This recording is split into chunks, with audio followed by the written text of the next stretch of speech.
Welcome back, everyone. Welcome back to another week, another edition here of the StarCraft Evolution League, the SCL number 20, your bi-weekly dose of SC Evolution content. I'm of course your VIP. With you, I'm joined by these amazing players and by the people in the chat as well. Welcome one and all to not just our coverage of SCL number 20, but also one of the last StarCraft Evolution League Open Cups. Oh boy, we did go over this during the podcast, of course, but there has been a recent change announced, and that is the end of the open tournament structure and the beginning of the league structure instead. It is a bit of a shame. As I mentioned during the podcast, ideally we would have both running concurrently, open cups and the leagues as well, but alas, only enough room for one or the other. I don't know if we have confirmed dates yet of the start date of the Code S version or of the Code S League of the StarCraft Evolution League itself. Don't think we have confirmation yet, but on the horizon here. So we have some catching up to do. We have some catching up to do in regard to the Open Cups leading into the main event itself. There is going to be the Code S, and then I think they were playing around with the idea of a Code A and Code B for StarCraft Evolution League. Likewise, they're also going to be hosting a ladder invitational as well, which is a good idea as well, kind of promoting incentive to compete on the SC or the StarCraft Evolution ladder. But regardless, we do have our Open Cup here, and we're going to be jumping in. We're going to be jumping into the quarterfinals. Here we go. For those who are just tuning in for the first time, this is StarCraft Evolution. This is a mod that does bring together both Brood War versus SC2. So it is a custom fun mod that has been gaining some traction over time, with more pro players dipping their toes in and competing. When it comes to the most recent players to adopt this, I would say Solar, alongside Creator, alongside Cure and Rogue. It did start playing this a little bit more frequently, a little bit more often, and you will see them a little bit more when it comes to the Open Cup tournaments. But regardless, we are going to be jumping in. Up first, we do have a TVZ between ByuN and Rumia. Let's go. Let us go. We're jumping into the quarterfinals here. Again, the plan here for tonight's broadcast is to cover the quarterfinals leading into the semis and then the grand finals thereafter. Oh boy, a lot of content, a lot of casting, a lot of StarCraft. Do apologize for the delay to cover this event as well. Big reason for that was, of course, TLMC, the TLMC 22 judging streams and judging feedback streams did take priority, of course. Likewise, we covered the GSL qualifiers and the RSL qualifiers, everything all just at once. GSL, RSL, and TLMC all hitting together at once. That did push back some of our coverage of events like StarCraft Evolution, of the Patch Clash, and of other events that were on the back burner for a little bit. But now we can catch up somewhat. Again, GSL does begin next week, and we'll be covering that as well, so there's a lot to get into. But now though, spawning in the bottom hand corner of Mothership, we have the South Korean Zerg player, we have the Red Zerg, the Brood War Zerg. It is Rumia. And spawning in the top right hand corner, we have his opponents. We have the blue Terran player, himself. We have the South Korean Terran representing Shopify. It is ByuN. Let's go. Acres, ¿qué tal? ¿Cómo estás? Bienvenidos, bienvenidos. Just wanted to make sure you guys are aware that there was a fix to the replays that Blizzard broke with their most recent patch. I should also give an update as well. Blizzard, they broke their patch, and then I want to say like 2 days later they fixed it. So you don't need the fix anymore to view older replays. It has already been rectified within the base game itself. That was hotfixed like a couple of days ago. So it was hotfixed. Unfortunately, I don't think as many people reported on the fact that it was fixed as they did that it was broken, which is unfortunate. But yes, the fix is no longer required, as you can already just go in. Yeah, it's all good. It's all good. It's all good. It is a shame that they broke it to begin with. Fun fact, that the period in time where it was quote-unquote broken was during the GSL qualifiers, which means that I don't think anyone, because of that, I think we're going to be the only people that have casted the GSL qualifiers, because those replays specifically are broken because they're in that small window in between like fixed and broken like state, which is a little bit unfortunate. I mean, I guess it's cool that we have exclusivity now, but yeah, unfortunate for the other content creators that maybe wanted to cover it via replays or something. But there we go. Here we go. We do have our initial opener here. It is going to be a initial double racks opener. Sorry, I should say racks expand into second racks, into a third racks, into, I would imagine, a stim timing. We'll keep an eye on ByuN. Meanwhile, back across the map, Rumith is going for his own hatch gas pool into his own macro hatchery. Overlords are being sent out to welcome to Mothership. Mothership is a 3-player small map, so we are looking for each other, and we'll see if ByuN goes for a straight up 2-on-1 or for a 3 racks. Based on the fact that we're waiting here for the racks to conclude, for the gas to be taken, we're leaning more towards factory and starport play. Eyes are on ByuN. Yep, there we go. So it's going to be a straight up 2-on-1 here from our Terran player, and we'll see if Rumith can keep up with that 2-on-1 timing. Oh boy. Now, historically, when it comes to StarCraft Evolution content, and we'll see if that trend continues in this tournament as well, we have been seeing a lot of shorter games, a lot of all-ins, a lot of very rarely have we seen any kind of mid to late game. So I'm hoping that that does change moving forward coming into this tournament. We shall see, as we are getting into our own Hydrogen. So Hydraliston is on the way, bearing in mind that in Brood War, you do not need a lair. No layers required, and we can go straight into Hydras and straight into Ling Hydra from here, which is kind of like the bread and butter for Brood War Zerg. But how will this fare against that stim timing? Again, the stim timing is going to be hitting at around 4 minutes 30. So 1 more minute. Factory's done, into starport. Ling's going to be zoned away. They will at least delay some mining here at the low ground. Okay, 2 to 9 mining. There's that starport into reactor, into add-on swap, into the eventual 16 marine push across the map. This is going to hit quite hard. And checking Rumith's vision, he has somewhat confirmed. Yeah, he saw the second racks. He saw the second racks. Like, he should know that sim timing is coming his way. It might be imperative to throw down some sunken colonies to defend. It's always difficult to make that judgment call, though, because you don't know where the drop is coming, whether it will hit the natural or deviate into the main. It's the power of the versatility here of that 16 marine push. Back at home, Rumith getting his own Eva chamber, building up towards upgrades. Medevacs are coming. They're on the way.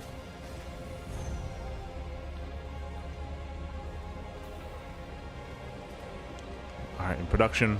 We actually had the eBay before medevac production here. Interesting. Just the singular eBay here from ByuN. This is going to hit a little bit later as a result of that. So this is going to be more delayed.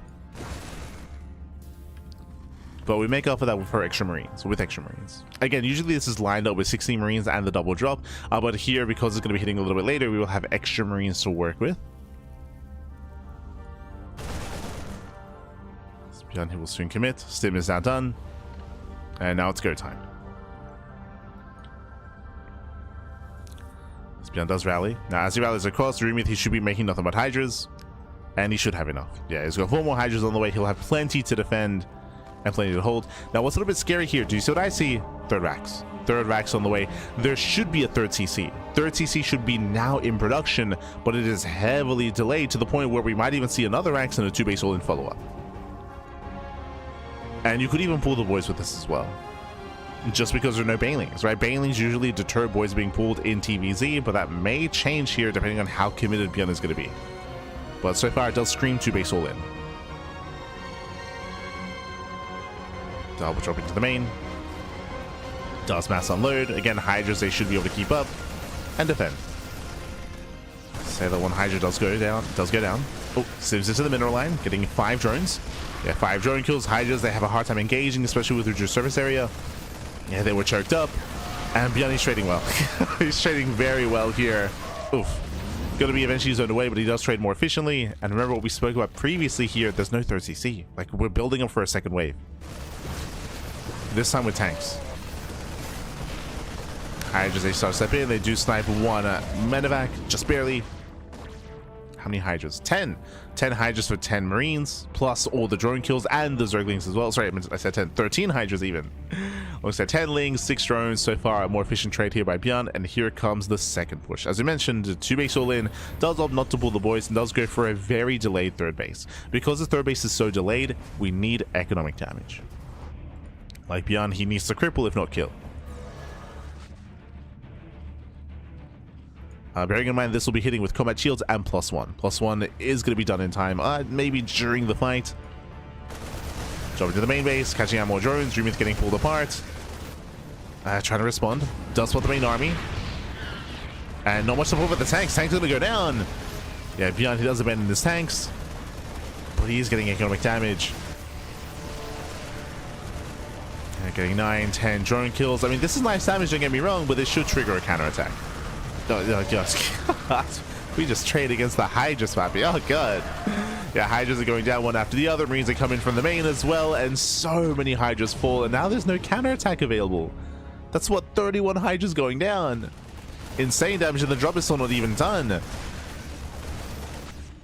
It's still not complete. More workers falling. Hydras are trying to lunge in. Losing 5 more Hydras. And ByuN, he's miles ahead. He's ahead economically. He's ahead when it comes to the base count. He's building up his larger army as well. Defensively, his tanks will excel. And as you mentioned, at this point, Rumith, he's forced to counterattack, but there's nothing to counterattack with. We have how many? We have 12 Hydras. That's nothing. Yeah, the losses were just a little bit too heavy here. It's too heavy. The trades were too good. ByuN then moving out. Now, if ByuN just pushed with everything, he could kill. Here, he's only going for drop play, so this will give Rumith the opportunity to maybe take a better fight and hold on, assuming he's in position.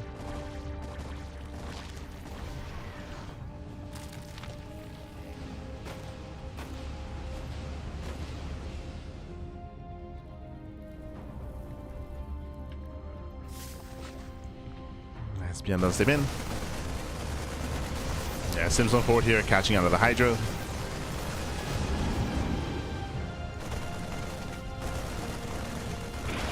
Oh, the lair is still on the way, so we're still lacking any tech. And here comes ByuN. We're waiting for this main push. As purely Ling Hydra cannot deal with this. I will say that there aren't really many Marines to protect said tanks, but if we can bring everything together, then we can excel.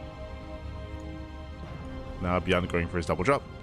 Into the main. Rumith out of position. Oh, he doesn't see. Oh no, he doesn't see the unload. Feels bad, man. Oof. And again, death by 1,000 cuts here as more drones are going down. The main base falls as well. Thankfully, it wasn't the lair. Army does respond. All the Lings do go down. ByuN still trades very efficiently. And we're still waiting for the main army. So waiting for the main army.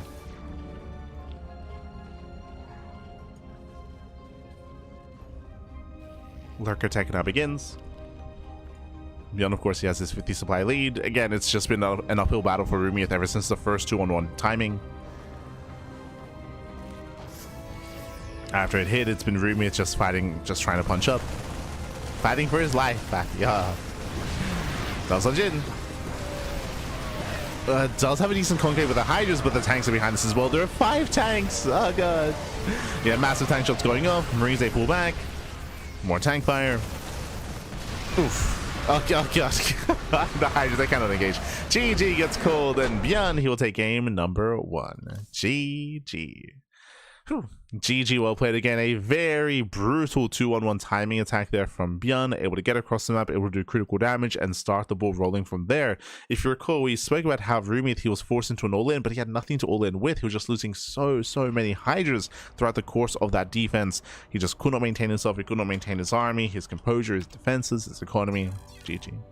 GG, well played, as he was torn apart, and that leads us here into game number 2, and we'll see if Rumith does stick with Brood War Zerg or switch to SE2 Zerg. Bearing in mind the way this format works, it is loser's pick, so it's up to Rumith to decide whether he sticks with it or if he does switch. As up next, we're going to be loading into Holy World. I guess what's brutal about the 2-on-1 timing there is that, again, 2-on-1s are not all-ins. They're aggressive, don't get me wrong, but like you still expand behind it typically. ByuN did go for a later expand to go for that +1 timing thereafter as well, to be even more aggressive, to be fair. And again, Rumith had a harder time defending. So when it comes to how to defend against that kind of push, there are certain builds that do allow you to get into lurker tech a little bit faster. So you can have, a handful of lurkers to maintain a defense. But I will say that a 2-on-1 does bypass that for the most part, just because, again, you can bypass, 1 or 2 lurkers and do hit another expansion instead. A lot of it, I would say, would come down to Rumith trying to keep up with the drops and trying to be under the metamax to deny and to deter any kind of unloads to give yourself time to build up again. again. If you remember, the first 2-on-1 hit the main base, and you saw that Rumiath had a very hard time engaging because the hatchery was working against Rumiath as he couldn't get good surface area on the army of ByuN. There we go. Here we go, spawning in the bottom left-hand corner of Holy World. We have the South Korean Zerg player. We have the Red Zerg once again representing the Brood War Zerg race. It is Rumiath. And spawning in the top right-hand corner, we have the Teal Terran player. We have the South Korean Terran representing Shopify. It is ByuN. Once again, playing as SC2 Terran. Here we go. Welcome to Holy World. No longer is this a unique feature of the StarCraft Evolution scene, a 4-player spawn map. If you've been watching TLMC, what was it, like 3 4-player spawn maps made it into the top 16? So almost a guarantee that we're going to be seeing 4-player spawn maps in the main base game as well. But you could argue that maybe it was StarCraft Evolution that did kind of lead the charge there when it came to reintroducing 4-player spawn maps in the mindset of the populace as a viable way to play the game and as a viable option as well in regular SE2. So we already have the return of 4-player spawn maps in TLMC, but of course we first saw it here in recent times, in recent months, in recent years. For now, it is going to be Hatch Gas Pool, standard opener at Rumiath, going for a faster 3rd expansion as well. Behind this, going for the pocket base. When it comes to the map itself, welcome to Holy World. Holy World is a 4-player spawn map. You can spawn in top right, top left, and bottom left as well. So 4 possible spawn locations. But when it comes to this map, there are some other really weird quirks, or interesting quirks, that do favor certain styles here. First things first, low ground main. This is something that we have, I believe, never seen in SE2. I don't think we ever will. It is crazy. But a low ground main base, which means you can attack from any which angle as well. We have an entire corridor here surrounding the main expansion, so drop play can be brutal. There are rocks here that you can knock down eventually to gain access to these areas behind the main base, which is where the pocket 3rd base and pocket 4th base are. But again, it'll take time to knock down those rocks. So aggression is favored on this map just because of the high ground advantage to the aggressing player. They take over the high ground, they take over the game. Reaper does spoke in, just dancing with the Zerglings. We also have that 4th base, which is exposed to the elements, exposed to the rest of the map. It is exposed on the other side, of course, can be abused. And likewise, we have disruption webs in the center as well, which you may have noticed earlier. There were the storm-like effects in the center. Think of them like neutral blinding clouds, neutral permanent blinding clouds. This may be the best kind of comparison in SE2.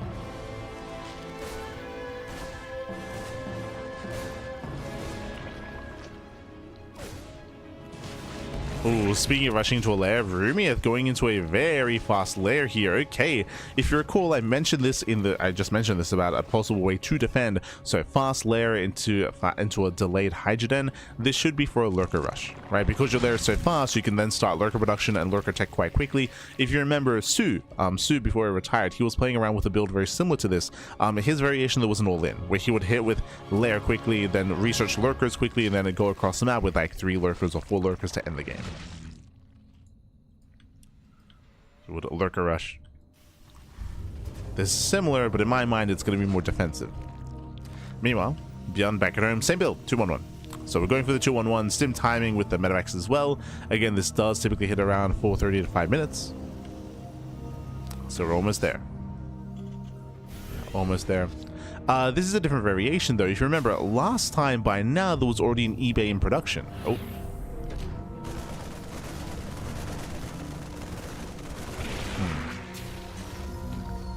And if you remember, that earlier eBay was foreshadowing of the later +1 timing. Okay, eBay is now being thrown down. After said medevac production.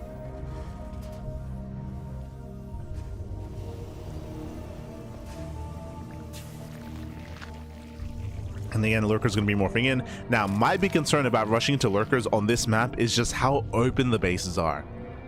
Lurkers are very stationary. They're very stationary, they're very immobile, and say if you have lurkers here outside of your natural, then bam, we can hit the mineral line, we can drop into the main base, we can drop into the pocket third base expansion as well. There are just many angles of attack, and trying to keep up with lurkers is not going to be easy. Lurker tech is now done, and we need those lurkers immediately. There it is, three lurkers now morphing in into Spire Tech. Bold move. As they're morphing in there, here comes the double drop. And we'll see if the lurkers can reposition in time. So far, Lings are keeping up. Nicely done. Ev gets a full surround, and we spoke about this, right? We need to be under those medevacs to deny the drop. Ooh, ByuN does unload. Again, there's just so much room to unload. It's like, okay, dropping back around. Lings later to engage. Lurker does burrow. That's still 10 Lings going down for 3 Marines.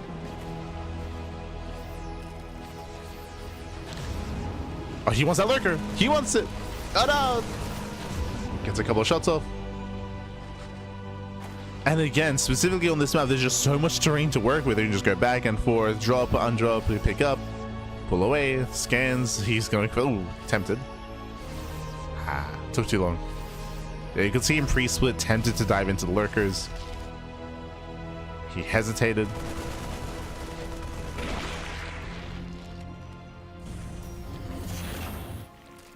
And of course, Rumith has time to respond.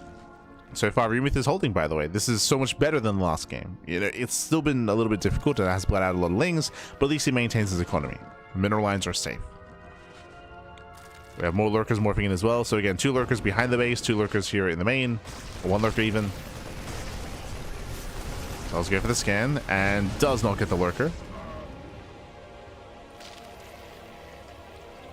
And again, my concern when it came to this lurker defense was their immobility, but for the most part, we're able to maintain our position. He maintains his bases, he defends well, he's forcing a longer game, and now here comes the Scourge to deter the drop play. That was the purpose of the Spires, to incorporate Scourge. They're the Banelings of the sky.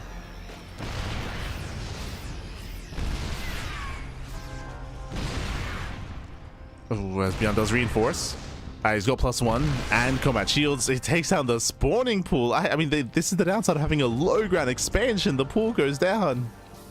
Does drop away. Scourge, can they intercept the tanks? They cannot. Oh no! Does unload in time. Gets 1 medevac. Whew. Tanks to unload. There's disruption webs. We still do favor ByuN when it comes to a main army fight. The downside here of all the lurkers is now the Hydra count is much lower.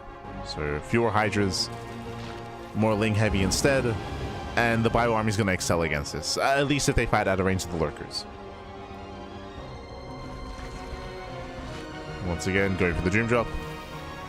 Rumith trying to reposition, again has very limited vision here on the right hand side. His main focus here in the center, and here comes a mass unload. Now, there are still 2 lurkers. There's 2 lurkers. There are still 2 lurkers here in position. There's still 1 lurker in the main. Sorry, 2 lurkers in the main. So there is still some defense. ByuN is moving in. Behind this, getting his own 3rd CC up and running. Building up his bio. Stims forward. Does spot those lurkers. He wants them. And he's going to get them. There 2 lurkers going down. And Rumith, he's racing back. He's racing back to defend.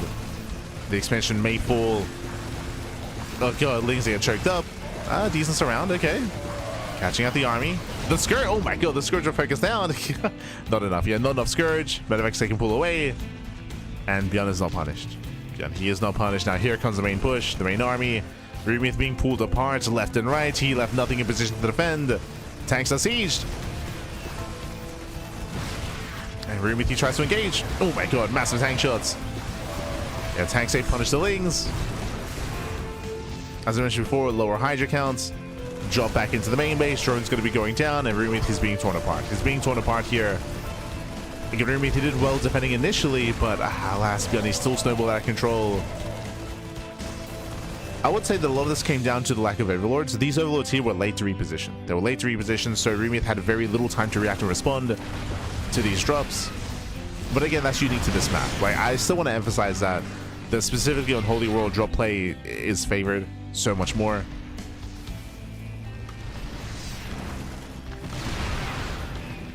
The map itself makes it so much more difficult for me to keep up.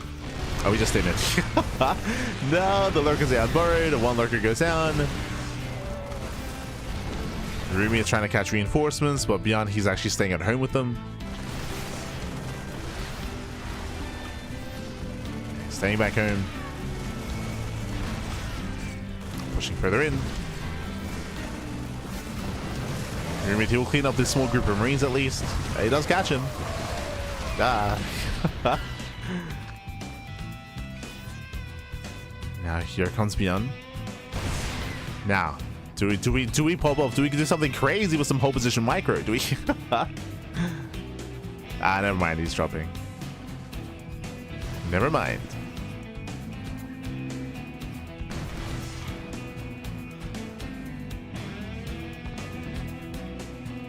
So let's move out of drop play. Rumi, he does spot this. He reacts. The Scourge. Oh my god. And Scourge, they engage and they do connect, but only just barely. Medivacs, they survive. Scourge, not enough damage.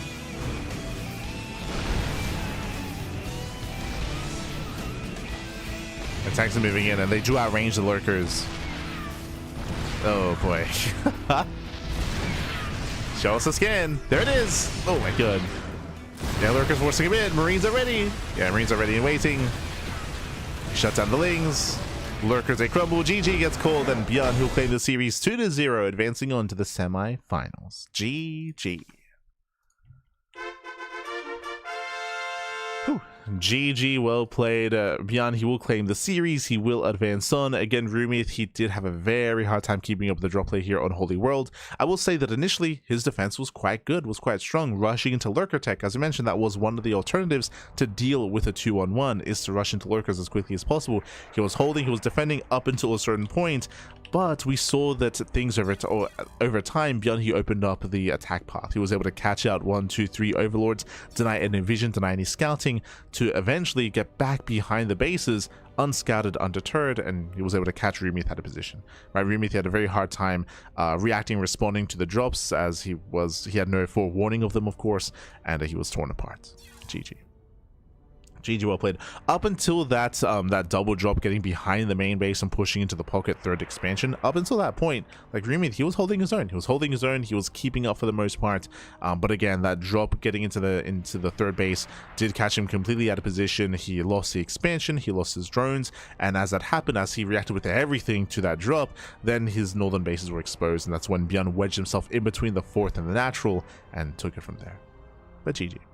GG, well played. With that, we are now getting into our next game, into our next series. ByuN does advance on, and up next we have another ZVT. It's going to be SHIN versus Mang Russell. Let's go. We have our next matchup. Another TVZ, but this time, in a sense, the roles have been reversed. Coming into the SHIN is the heavy favorite.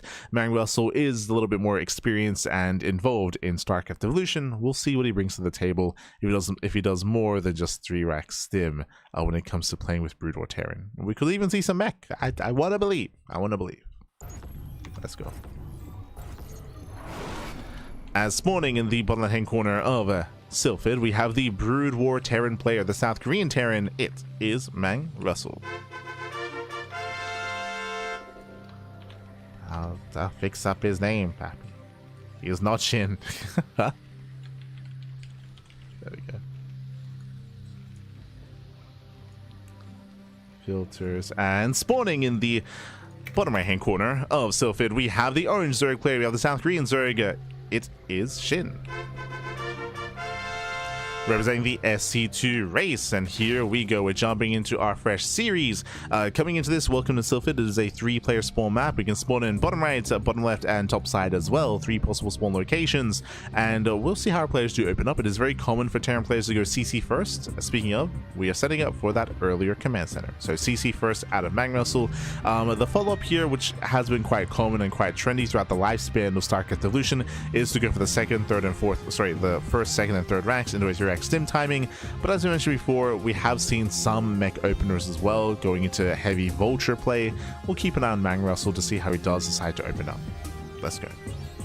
From the side of Shin, hatch pull into a later gas. Interesting. So delayed gas guys are here by Shin.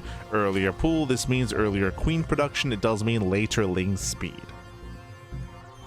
As there it is, first and second racks. We're expecting a third racks as well. And the academy. On this map isn't the next RSL pool.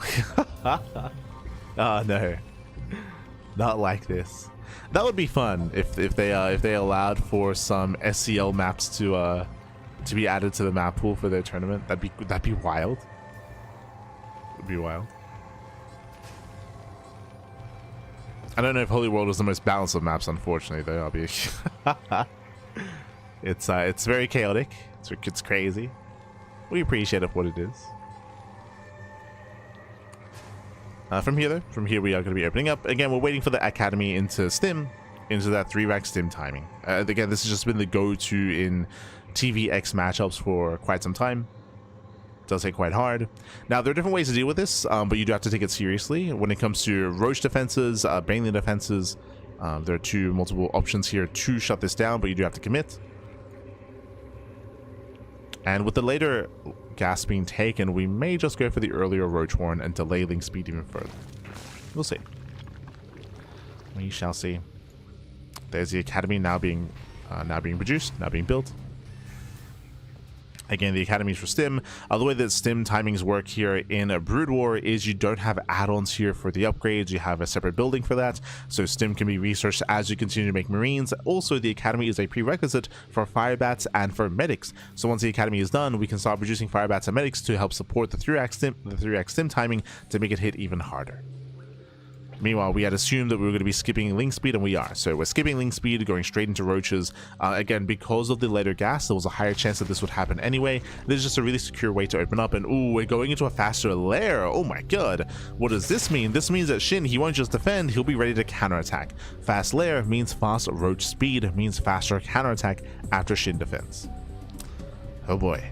And what's really worrisome here for our Terran player is that the sim timing, this 3-racks opener means late factory, late siege mode, late tank production.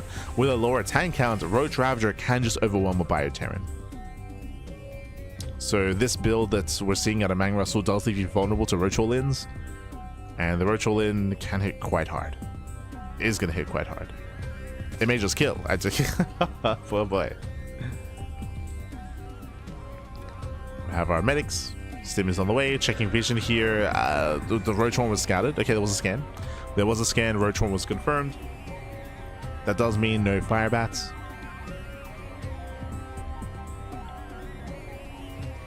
There's that Roach speed as we mentioned. Roach speed is on the way.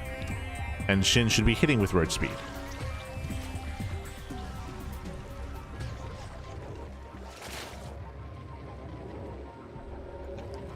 And Russell now moving in.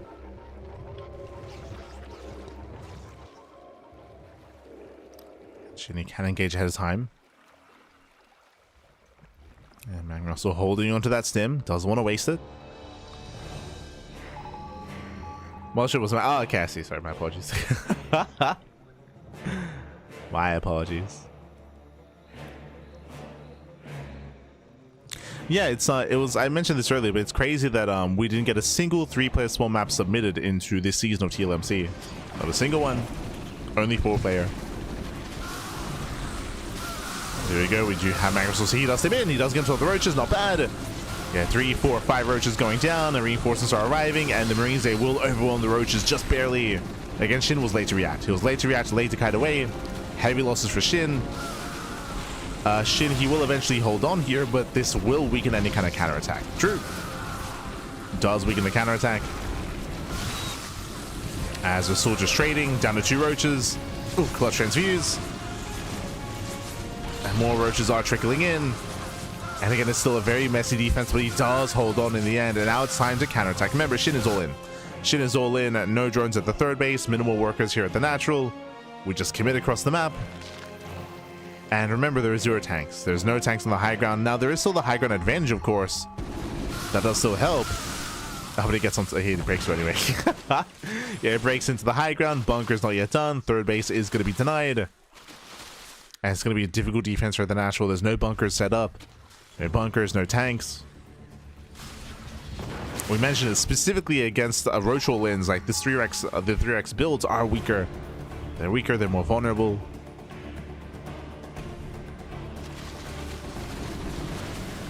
And the Roaches have arrived. They start stepping in. Boys are being pulled. As the production is being denied. Force to lift. There's thankfully plenty of Raxes in the main base, so we still have more production underway. But SHIN is so close to breaking the natural itself. And remember, still no drones. Like, he's very much so all in. Very much so. Just pure Roach Ravager. Bunker goes down, lane repairs.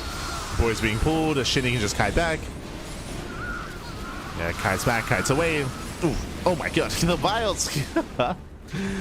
The vials, they catch out the SCVs, and now there are 0 medics left. 0 medics, no more support. Marines are being focused down.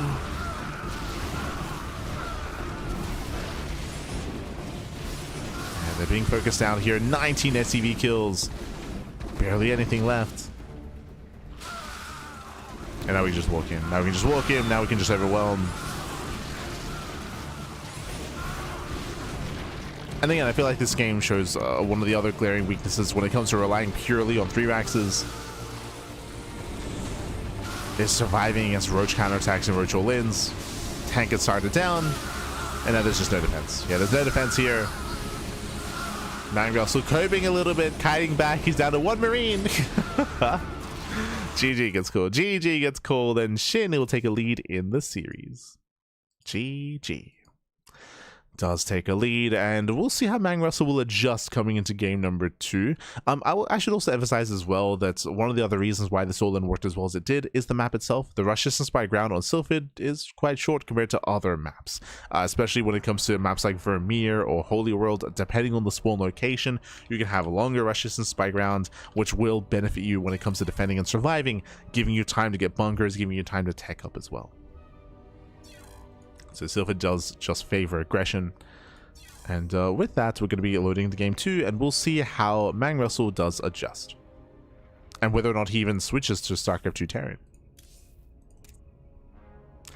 Speaking of larger maps, here we go. Game 2 is going to be on Vermeer.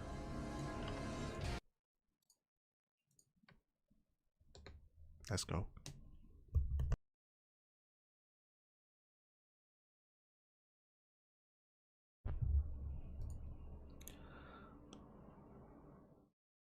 Gonna be loading on in.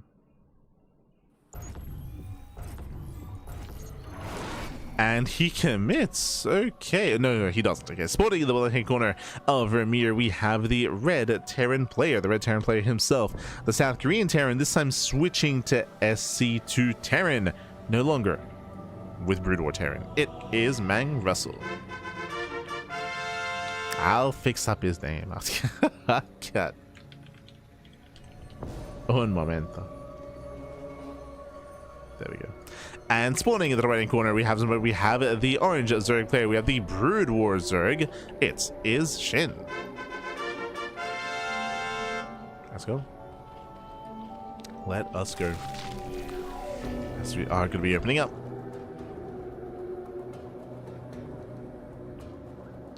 And again, I'm most excited to see how SHIN does approach this. I mean, generally excited to see how the brutal races do approach these matchups, how they adjust, how they deviate, how they try to answer some of the issues that does arise when it comes to the mobility of the SC2 races. Coming into this, it is going to be 2-Rax. 2-Rax, a Reaper out of Mang Russell, hyper aggression early on. Bearing in mind, this is a 4-player small map. You can spawn in a bottom right, top left, or bottom left. So 4 possible spawn locations. Mang Russell, he knows that SHIN is either top left or top right. He's aware of at least some of the spawn locations. SHIN likewise aware of the same locations as well. For those that are curious, the way the 4-player spawn maps work in StarCraft Evolution is that you can see on the minimap actually, at the beginning of the game, both players, they get pinged 2 locations and 1 location is left empty. Both SHIN and Mang Russell know that no one is spawned bottom right. So it does take away some of the RNG factor when it comes to spawn locations.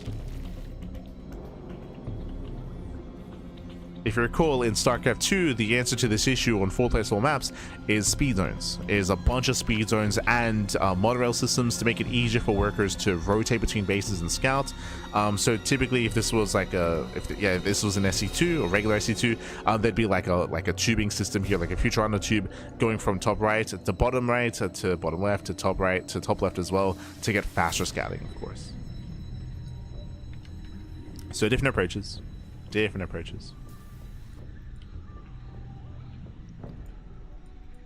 SHIN does throw down his extra hatcheries, you see. Getting to link speed is staying in gas, most likely for Hydrotech. We're leaning towards Hydrotech here, but we might even see like a faster layer into Mutaplay, which would be quite risky. Reapers being active, and the Reapers are coming.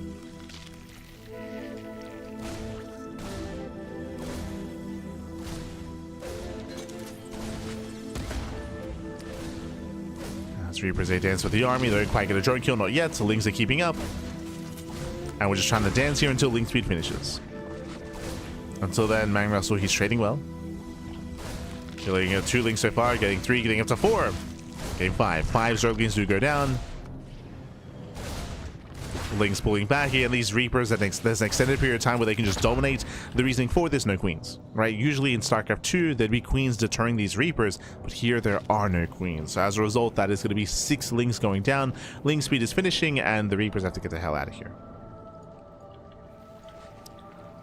So in StarCraft Illusion, there's just a big, oh no, the miss rally! Oh god. Yeah, a bit of a miss rally here. 1 Reaper gets thrown away. Back at home, what do we have? We have the 2x Reaper opener into a 2-on-1. Hold on. This is a 2-on-1 with double eBay before factory. Huh. Okay.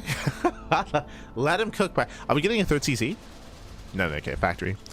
So we're going into what looks to be a bit of a delayed 2-on-1. Remember, because of the double eBay, this means the factory is late, this means the starport is late, this means the medevacs are late. Everything, the entire push is going to be delayed here in favor of more upgrades. It does mean that the push will be hitting harder due to the 1-1 upgrades, but it does hit later, which means SHIN has time to take up. He's taking into Hydras. Okay. We'll see if the upgrades are worth it. That's the big concern that I have. Is it worth delaying your stim timing in favor of these upgrades? We'll find out.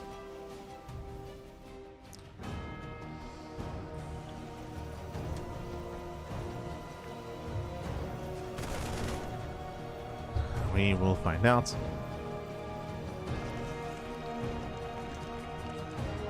As SHIN has yet to get into the main base, yet to confirm. He's aware the map's by this building up. He's aware of stim that's on the way. He's aware of the timing. The standard 2-on-1 timing. As back at home getting safety sunken colonies. Morphing in Hydras. He'll be going for his Ling Hydra defense.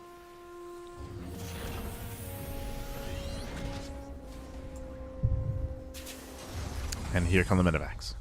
Again, what should be hitting already is still quite delayed. Looks like this will be hitting around 6 minutes instead. So over a minute later than usual.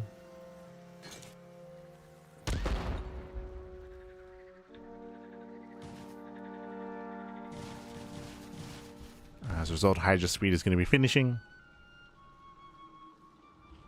Giving some more saturation. More Lings are on the way. I said it was going to be hitting at 6 minutes. No, it's going to hit like, what, 6:30? Jesus. Do we even push? Okay. So, fun fact, because he waited so long, he has too many Marines to load up into the medevacs. Because there's only 2 medevacs. So, we got to go for a main push instead, not drop play. This will delay the push even further, but nice supply block. Okay, SHIN making 7 Overlords. As Marines move out, Lings, they do go for the counterattack. They catch us some reinforcements.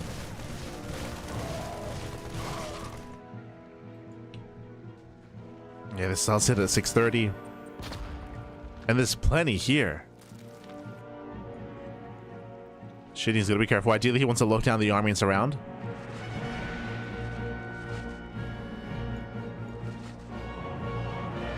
So he has more time to build up. Queen's Nest is now on the way. Shin is going for the dive. Yeah, we can't just lift everything. We do have a third medevac though. Okay, third medevac has arrived. Hydra's a star step in. Marine's going to be shut down. And Mang Russell, he'll lose everything. Yeah, he'll lose everything here. It was not worth waiting. There were just too many Hydras. Too many Hydras. Everything goes down. Even the medevacs. Ay. Not like this. Not like this. And with that, remember, everything he was building up towards that 1-1 push, and that has failed. And now we have a very late third CC. Late third expansion. This is basically a 2-base all-in. The all-in has failed. Shin can now counterattack, and Mang Russell, he is in a world of hurt. Oof. But yeah, the other downside of waiting as long as he did is that because he had a low medevac count, it meant that he couldn't just pick up and leave. If he did, he just abandoned half his army.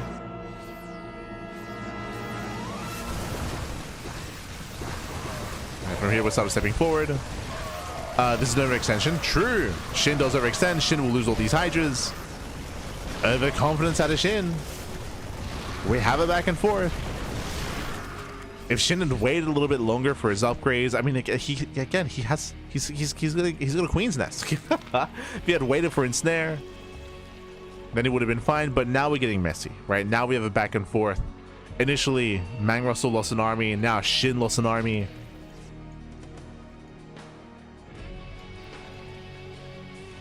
Is that Parasite? I'm not entirely certain as to the visual there.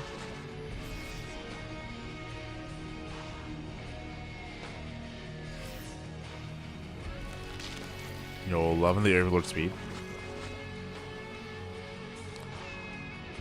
Now from here, Shin taking more bases. Now Shin still has the greater economy. Remember, the soup does lie. The soup does lie. The economy is heavily in favor of Shin. So Shin, he has all these extra resources to tech up. To tech up into what? Queens. We have 6 queens on the way. Likewise, building up his own Ling Hydra. No lurker tech, bear that in mind.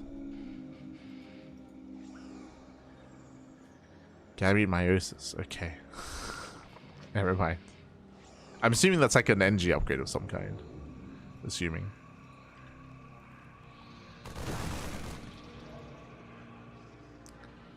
So Queens is spawning in. Remember, they have resource and snare. Their spawn broodlings now on the way.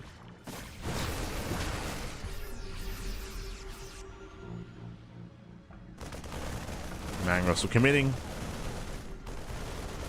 As good as goes. Yo, Incest coming in though. Oh no! Yeah, it does land. Massive connection.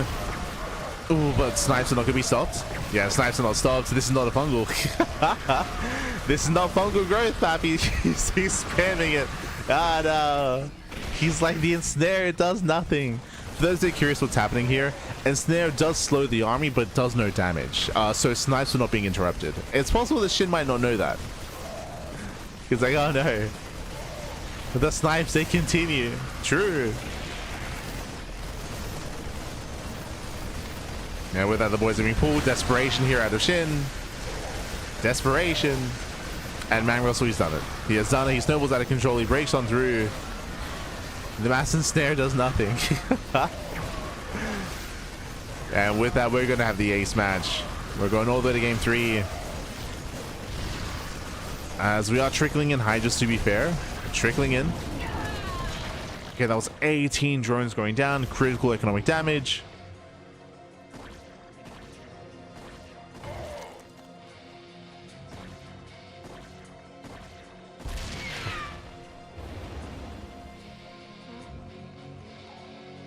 And as that settles here, we do have now the greater economy for the Terran. Up in workers, up in economy, does scan, trying to look for saturation. Shin's like, what the hell's the point of these queens? What the ah, no.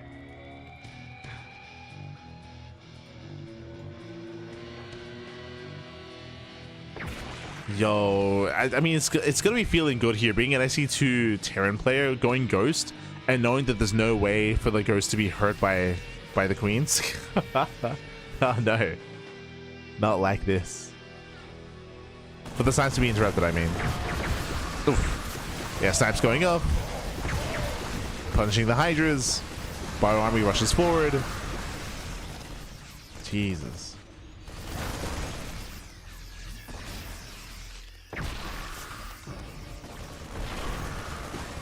And with that, we can just keep trading, catching more hydras, making our way into the mineral line. And to be fair, SHIN did have the advantage early on after shutting down the initial 1-1 timing. He lost that lead, and then everything just snowballed out of control.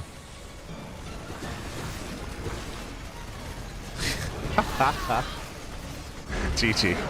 I just keep seeing SHIN throw down the ensnares, and I get the feeling he expects something to happen. It's like, nah, Papi, nah. GG. GG, well played. With that, we're tied up 1-1. We're going to the ace match. GG. Whew. GG, well played. Again, SHIN, he did have a massive lead after shutting down the initial 1-1 timing, the borderline all-in.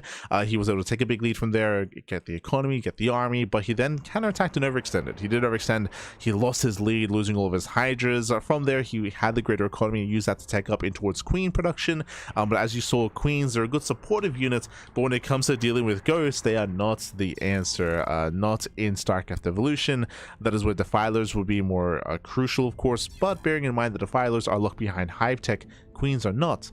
So queens are accessible earlier, of course, hive tech accessible later, and the queens, even though they can work well against a bio army against ghosts, they cannot stop the snipes. Cannot stop them. Here we go. We're now getting into the ace match. True. We're loading into the ace match, loading into game number 3. Game 3 is going to be on Celestial Enclave.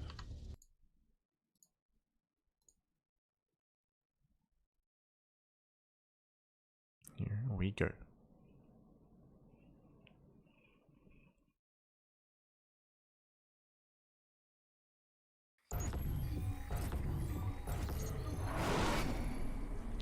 And spawning in the bottom hand corner of Celestial Enclave, we have the red Terran player. We have the South Korean Terran, forced to play Brood War Terran once again. It is Mang Russell. And spawning in the top right hand corner, we have his opponent. We have the blue Zerg player. We have the SE2 Zerg. It is SHIN. Here we go.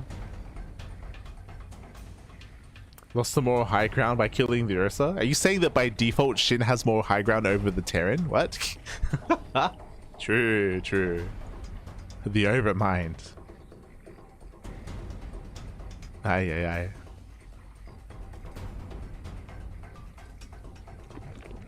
So here we are going to be opening up. I feel like whenever we cast Evo, like it makes me want to play Brood War once again. One day we'll play Brood War Remastered. One day. Just got no time. Smooch.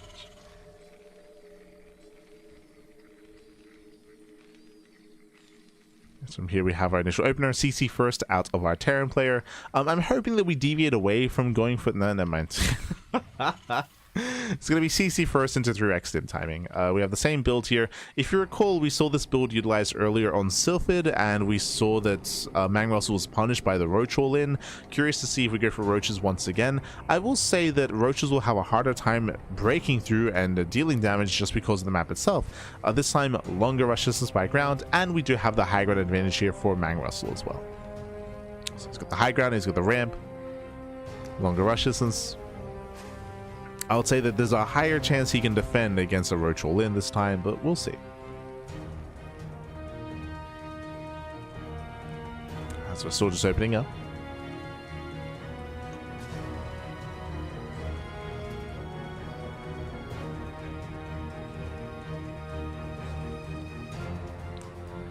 From here, again, we go for the Academy into Stim, into that massive Bio Stim timing.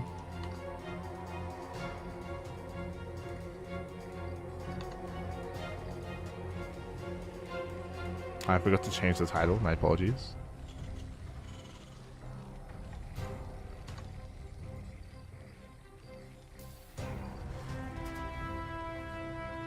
Okay.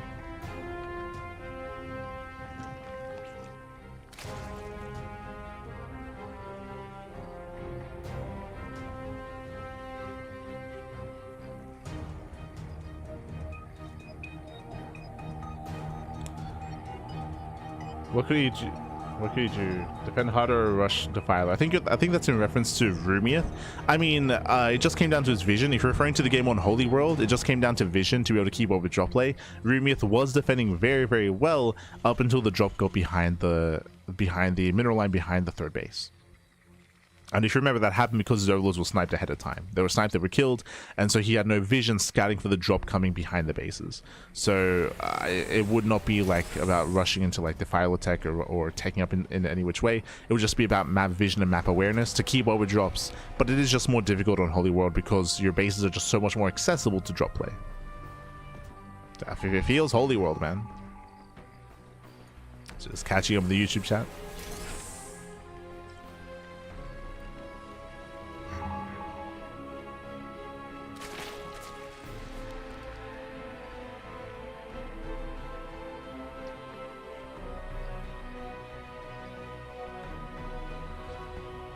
From here, though, we do go for that 3-rack sim timing, but we're actually going for a faster third CC. We're actually not being quite aggressive with this build.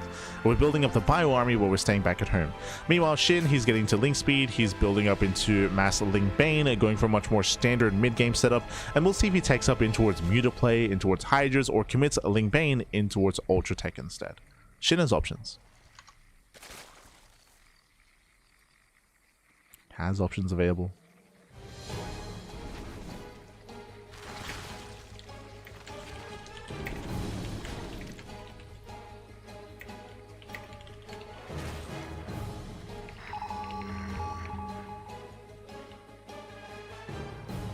Man Wrestle's being active. We have more Link Bane amassing. Bearing in mind the Baneling speed is not researched. And he doesn't commit. He does scan. He does see the massive amount of Queen Ling. And he backs up. And we do pull away. Double factory in production. Extra axes as well. We're going into Bio Tank. We're not going for a big mech transition, which we have seen from time to time.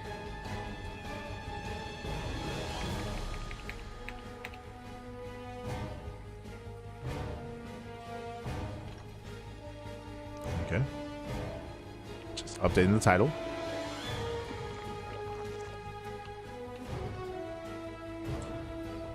So from here, Shin, yep, double lever chambers into double upgrades. Lair is now on the way. Still yet to determine how he does take up in towards the mid game, but the game is slowing down.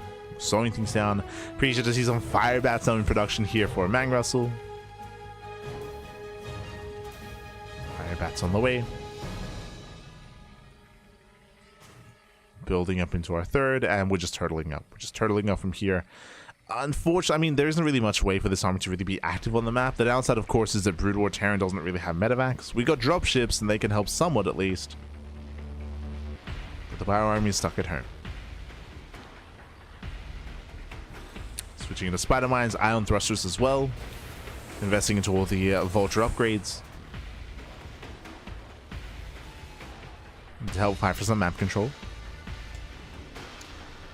Meanwhile, Shin may just be free to take up into Infestation Pits. That's my big concern here. We have 1-1 on the way, Baneling Speed on the way. We're looking for either a Pits, a Hydrogen, or a Spire.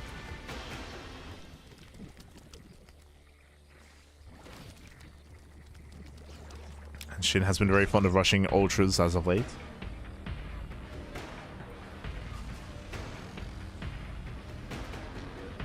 I mean, everyone has, to be fair.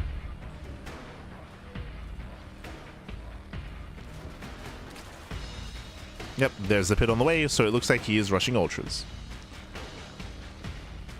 He's getting a safety Roach Warren. Okay, that is catching me a little bit off guard. Safety Roach Warren, Infestation Pits. We'll see if we go for some safety Infestors. Yeah, after that last game with all the ensnares, I'm sure it's gonna be a breath of fresh air making Infestors. Breath of fresh air. Like, oh, thank God, I can stop the Bio army.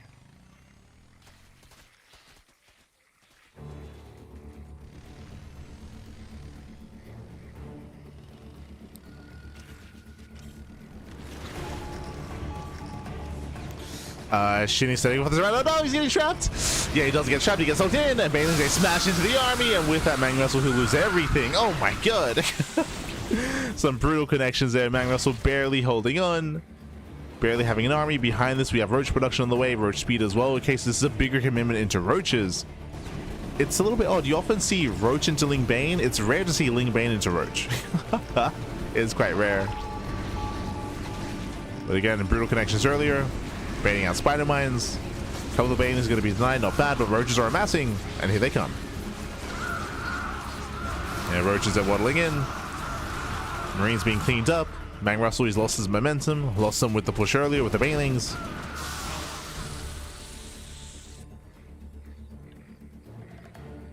And now here comes the Hive. I'm no longer convinced that it's going to be a rush into Ultras just because now we're getting range upgrades instead of 2-2. So I don't know what shit is up to. He starts +2 melee. Plus on range feels like a mistake here. Like if we're going Ultras, then Carapace upgrades are going to be a must.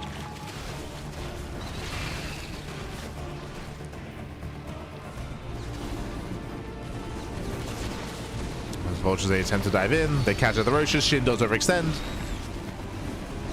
Yeah, big overextension. Shin bleeding out Roaches. Once again comes in from behind, baits out the Spider Mine. Nice target fire here on the Banelings. It does focus fire well. And with that Mang Russell, he'll win this fight. I say that Lings do trickle in time. Oof. Yeah, they trickle in, they trade well. Again, you can see it's just such a different dynamic here. The Vultures, without Spider Mines, they didn't really add too much here to these fights. Spider Mines add a lot of value if they can connect. It's a big if though.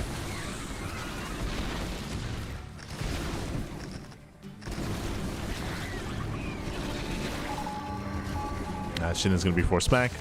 Hive is complete. But Shin is lacking gas. Yeah, he's just committing here with Ling Bane Roach Ravager. Or just Ling Bane Roach.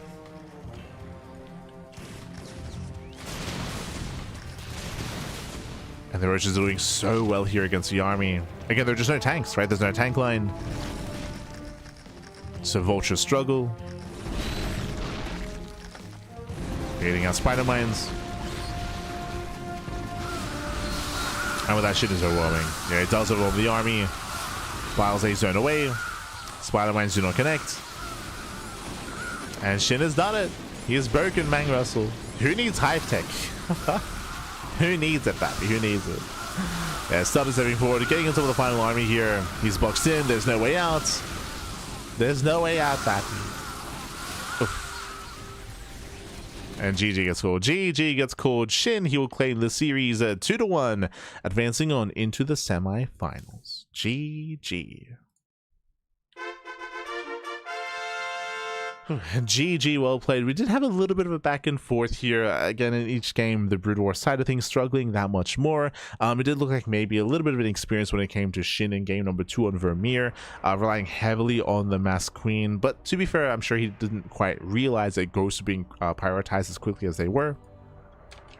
As a result, the Queens, they did nothing.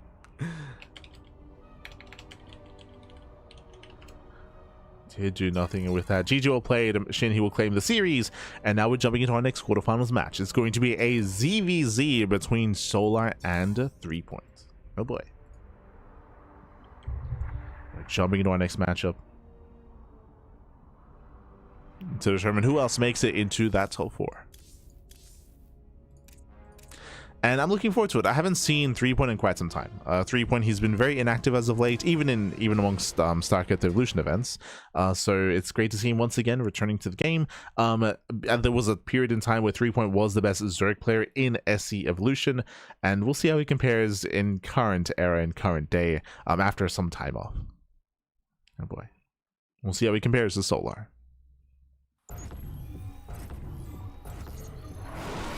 Who is a much newer face to StarCraft Evolution. And here we go, spawning in the bottom hand corner of Sylphid. We have the... Oh.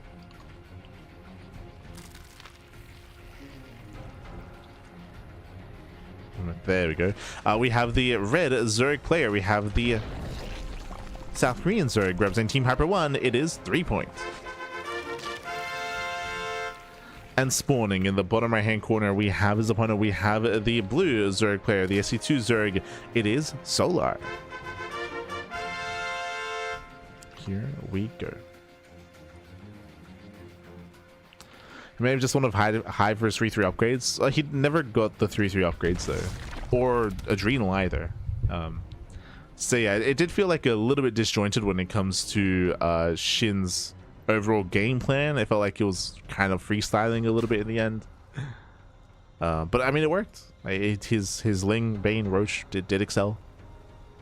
As you mentioned, specifically due to the commitment into Vulture tech, Roaches, they were a better answer just because there were no tanks. If we had a higher tank count and a ghost count as well, then different story. But against Bio Vulture, like Roaches, they handle themselves very, very well.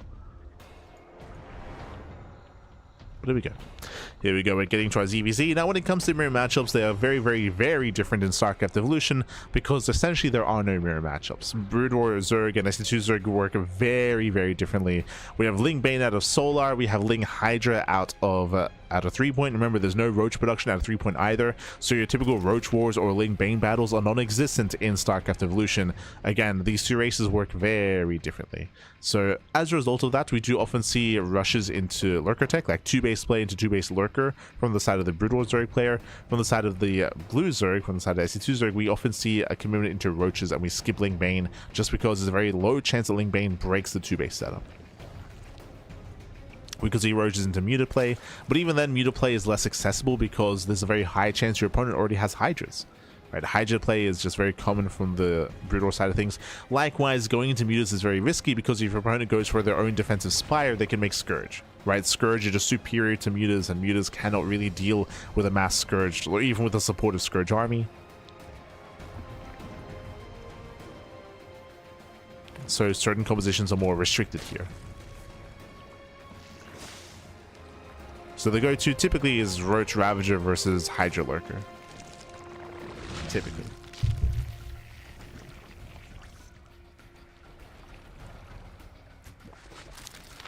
So now we are fully walling up. As you mentioned, it's very, very common in ZVZ for the Brood War Zerg player to just wall off on 2 bases. Sunken Colony is now done. And the Hydra is on the way. From the side of Solar, he does not skip Link Speed. So he does not skip. Link Speed is being researched. And we should be skipping the Bailey Nest.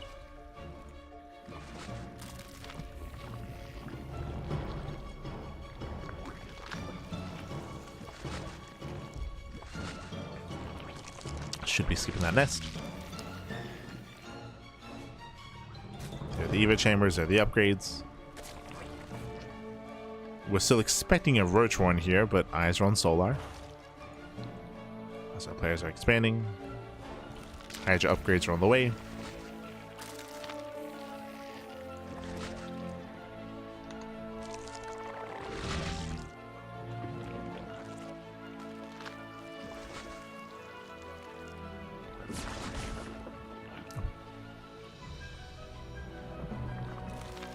And outside of that, we do have a much slower start to the game.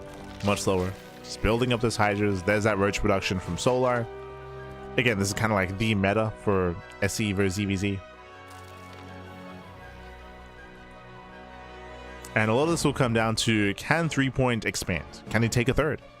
Can he take that third base? It's going to be up to Solar to build up his economy, have the greater economy, the greater production, and delay and deter the third base of 3-point.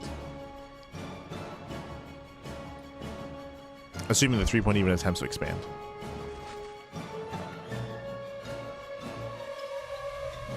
Building more Hydras. Groove Spines is now done. We can then work towards Hydra speed. There we go. Muscular one wins.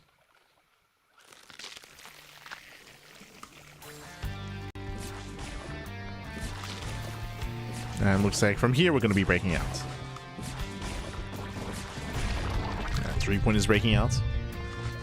The layer is a little bit later here for Solar, so he's going to have later Roach speed. So Solar's going to be taking a more defensive stance, at least initially. He's building up his Roaches. I'm a little bit surprised to see no lair out of 3-point either, though. The lack of lair here and the massive Overlord explosion, it looks like we're just going for a 2-base all-in. Right? Otherwise, it would be a lair, and there would be Lurker tech as a result of that. So no lair, no Lurker, is just mass Hydra. It is going to be a 2-base all-in. Okay, there we have confirmation. Solar, he needs to set up his Road Ravager back at home. Solar, he has droned up to 51. Thankfully, as you can see here, he doesn't overdrone. If Solar had gone up to full 3-base saturation, he would be in trouble. But you can see here, he's no stranger to ZVZ, even standard ZVZ, so he goes for a low drone count and does fixate on Roach production. So very safe play out of Solar. Solar's just checking for the army, checking for the move outs. Here comes the all-in. Again, we have how many Hydras so far? 32! 32 Hydras.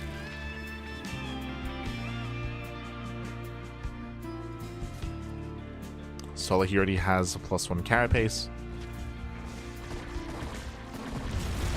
Knocking down those rocks, ensuring that there's no flank. Now we see 3 Point take a third base, but he's still making nothing but Hydras. And still no lair. Wings that confirm the expansion. Lair now begins. Okay. So I believe, yeah, 3 Point, he hasn't seen saturation here, but it looks like 3 Point, he went into his mass Hydras, going for a very late third base, and it looks like he wants to drone, and he is. Yeah, he's droning up. It looks like he does want to tech up into lurkers.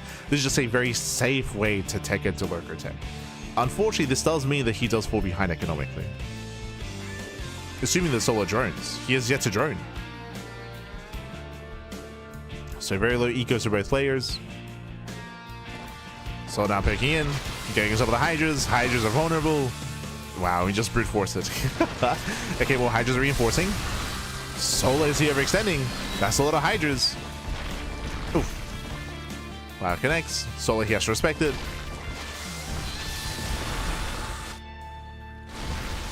Solar, he does try to keep it up the ramp, but he bleeds out a lot of units here. Again, there are just too many Hydras.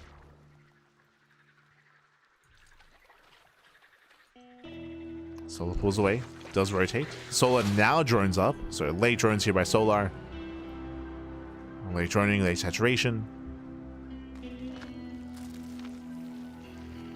I do favor Solar in the head-on fight, at least until lurker attack. The lair is now done. Where are those lurkers? I mean, the high ground also is a big factor as well. Solar distracting. Coming in for the backstab, it runs in. There's an opening into the main. And Solar, he does catch reinforcements. Yeah, he's in the main base. He's in the main base. 3 points out of position. Roach is there popping up. Oof. Yeah, catching out so many Hydras and now drones as well. And this run by this hit squad is winning Solar the game. It's doing critical damage. Well, no, the Wilds are connecting. 3 points distracted. GG gets called and Solar takes game number 1. Whew. GG. GG, well played. Solar does take a lead in the series. Again, 3 Point. He had an interesting build. He was holding his own. Again, he stayed on hatch tech for a very, very long time, building up to a mass amount of Hydras, then slowly expanding and slowly taking up. Unfortunately, he was just pulled apart. He had limited vision, limited scouting. It's a little bit odd because he shouldn't, right? Like, there's limited anti-air for Solar, so Overlord should have been able to give 3 Point a heads up as to any kind of aggression and move out and give him time to react and respond. But he was caught with his pants down. He was not quite in position. He was torn apart by the harassment. That one hit scored into the main base did win Solar the game. GG. GG, well played. That leads us into game number 2. And we'll see. We'll see if a 3 Point can tie things up. We'll see if Solar can end it here and now. Let us go as we are loading into Ruby Rock. Are going to be loading in. Meanwhile, big shout out to Acres de Cruz, Papi God. Thank you so much. Thank you so much for subscribing for 11 months, almost a full year of support. Gracias, Papi, gracias. Thank you so much. Do appreciate it. Glad to have Solar actively playing StarCraft Evolution. He's a very welcome sight. For sure, for sure. Solar, he is one of the latest players to actively compete in SE Evolution tournaments. If you recall, oh, Jesus, we're 12 pulling. We're 12 pulling each other. Let's go. We'll talk about it in a moment. It's spawning in the bottom right-hand corner of Ruby Rock. We have the Brood War Zerg player. The Brood War Zerg player himself from South Korea. It is a 3 Point. Going for the 12 pool and spawning in the top left hand corner, we have his opponents. We have the teal Zerg player going for, I believe, a 13-12 instead. It is a Solar. Oh boy. Here we go. 13-12 out of Solar, 12 pool out of 3 point. Now, there's some pros, there are some cons. Because of the openers, because of our builds here, this tells me the Solar will have faster link speed. He has faster gas, faster link speed, faster bailing production out of Solar. Meanwhile, we do see 3 point with earlier link production. True.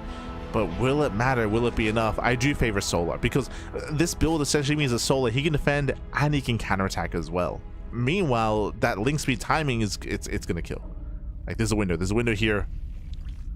There's a timing and we have to end it here and now. Like 3 point, he's on a timer. Does pull the boys. Lings are amassing. And it's all or nothing for 3 point.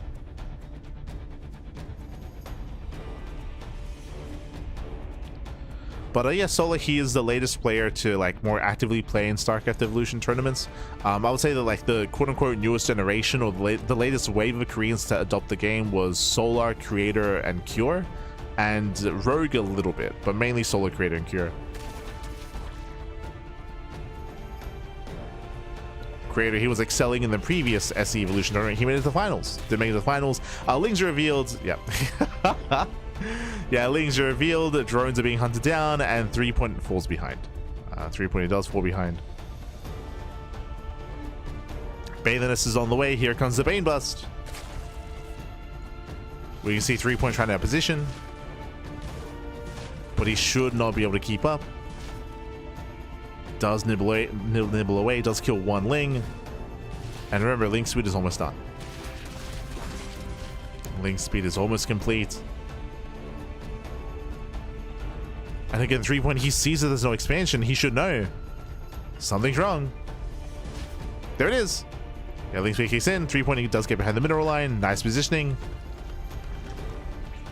Ooh, but he does get caught. Yeah, it does get caught out. 3 point, he'll lose all these lings. And now it's go time. Bailing is revealed. A 3 point back at home. He needs side defense. We need everything to defend here. Solo's coming. He's already got 3 bailings. He already has 3.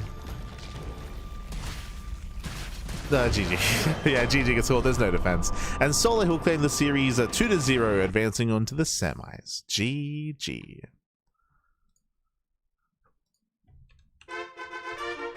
GG, well played. A faster series here. Solar does take the 3-0. Sorry, does take the 2-0. Again, it was a build order win. 12 pool versus 13-12. Solar, he had the link speed timing, he had the Baneless timing as well. 3 point, he gambled. He was hoping it was going to be a hatch first out of Solar. He was hoping it was going to be a standard opener. It was anything but a standard opener. GG. GG, well played. So again, Solar, he does come out on top, and that leads us into our top 4. We have our top 4 players here. ByuN, SHIN, Solar, and Classic do advance on to the semifinals. And they are soon to face off in those semis. Bearing in mind that for this tournament, semifinals are best of 5s. They are best of 5s, so more games, more matches are ahead of us. It's going to be Classic versus SHIN and Solar versus ByuN.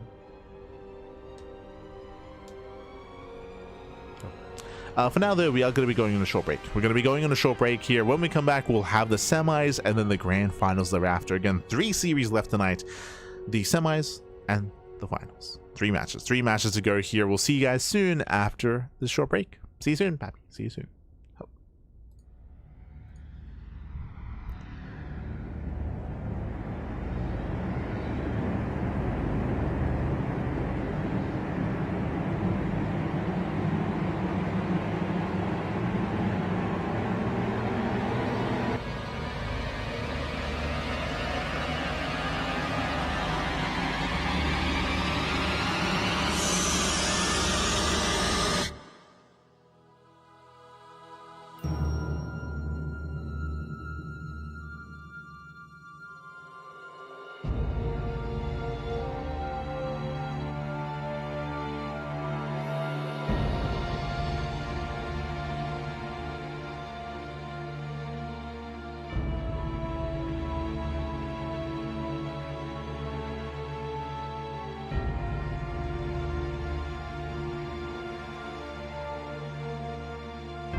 Welcome back, everyone. Welcome back. Ooh, hope you enjoyed that lovely brutal OST as we returned. We returned here with the semi-finals, or semi-finals here of the StarCraft Evolution League number 20. Yeah. We just wrapped up with our quarterfinal matches.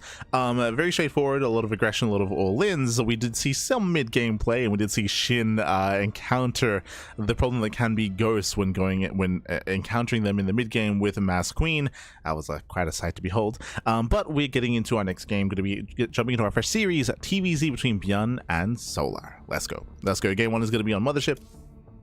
Going to be loading into a 3-player spawn map. Let's go. As a reminder as well, when it comes to these semifinals, we will be featuring them. When it comes to these semis, of course, these are going to be best of fives. Best of fives, not best of threes, so longer games, longer matchups, longer series. That is the hope, at least, jumping into our semifinals. Let's go. Spawning in the right-hand corner of Mothership, we have the Teal Zerg player. We have the SC2 Zerg. It is Solar. And spawning in the top left-hand corner, we have the Red Terran player, the Red Terran player himself. We have the South Korean Terran representing Shopify. It is ByuN. Rocking Brood War. Let's go. They always banter. Where's my ghoul lens? Un momento.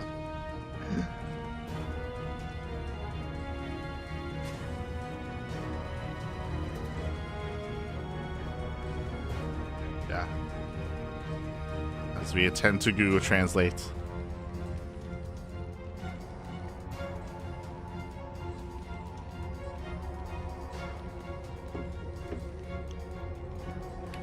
Okay. Whew. So I'm going to be jumping in.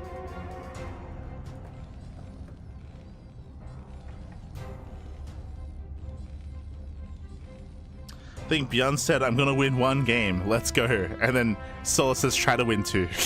I think that's what they said. I think that's what they just said to each other. Oh, no. Oh, no. As from here, settling in, is going to be Hatch Gas Pool, standard opening here out of Solar. ByuN likewise going for his own his own CC first into his racks. We're expecting to see extra racks behind this into a 3-racks follow-up, but we'll see if ByuN has something else sinister up his sleeve, whether he does delve into factory play. Yeah, eyes are on ByuN. As he does saturate, taking his gases. I believe with the extra gas income, there's a higher chance. Yeah, we're not going for the second racks, we're going for the factory. Okay. Are we opening up double factory into mech, into mass vulture? Yes, ByuN. It's been a while, but that is the other build that ByuN does like to mix in outside of 3x stim is double factory vulture. Yep, there it is. There's our first factory. We'll see. We'll see if he goes into a second factory from here.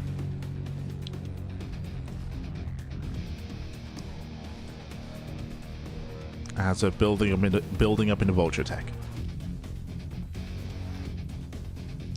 We go. For now, Solar fanning out his Zerglings. Yep, there it is, second factory. So it is going to be 2-fact mass vulture out of ByuN. Again, this is the other. It's for ByuN. It's one or the other. It's either double factory vulture or it's 3-max stim. it's typically one or the other.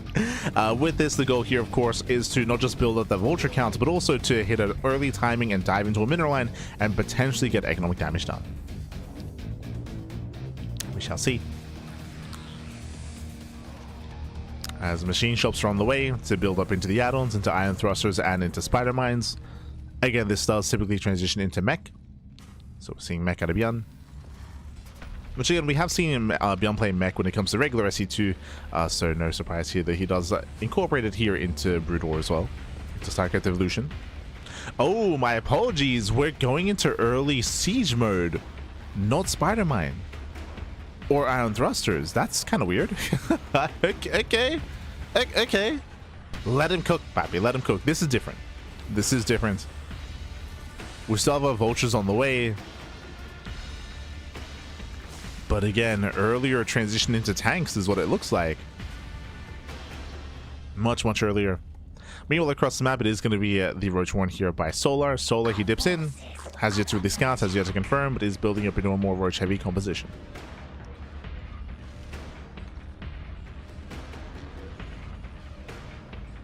Rooting for both to win at least 2. True, true. Armory's on the way.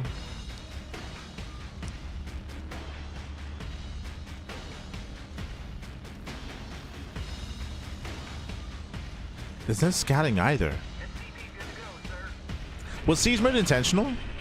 This is where I have to wonder, like, did we accidentally not research iron thrusters? Was that an accident? Just because there was no scouting.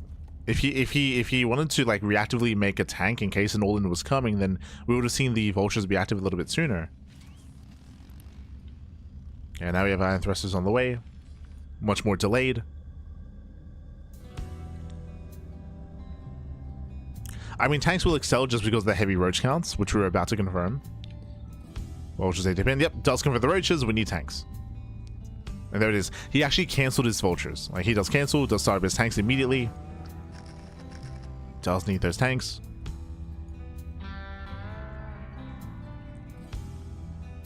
Which means we can sink our teeth into this game. Like, we're going to slow down. Assuming that Solar doesn't all in. As Solar, he's droning up his third. Getting up to 3 base saturation. Mines are being thrown down. Academy's on the way. That'll be for the Comsat station. That'll be for scans.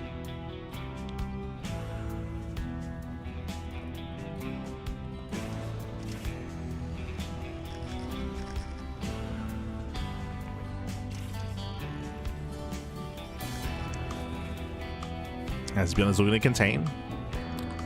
Just containing Solar, throwing down more spider mines, again building up more and more tanks.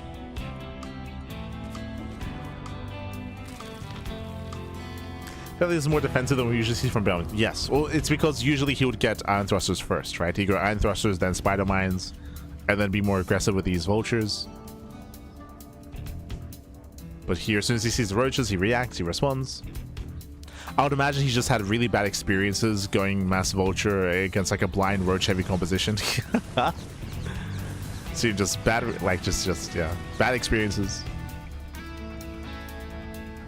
So building up his tank count. Double scan, confirming the tech, and we do get eyes on the Spire here in the main. Again, he sees, he knows, and he already has Goliath production. He's already got a handful of Goliaths. Now throwing down turrets as well, and getting ready for the mutas. We can see with overload speed on the way that we might actually see Solar commit a little bit harder earlier on. We'll see if Solar commits into mutas or not. Remember, he knows he's been scouted. As more Goliaths are coming online.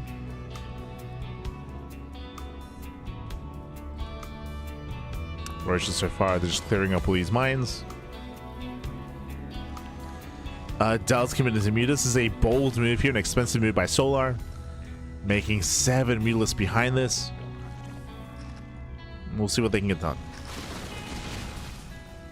We shall see.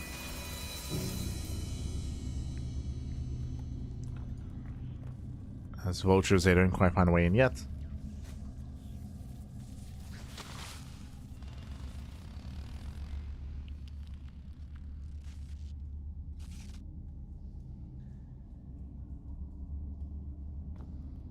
Solar makes his way across the map. We have no vultures ready in the main. They're already here at the 3rd location instead. So vultures a little bit out of position. Mutas are making their way into the main base. Turret is ready. And mutas are deflected. Yeah, turrets are all over the place. So far, 0 damage to the mutas. So far, ByuN defending well.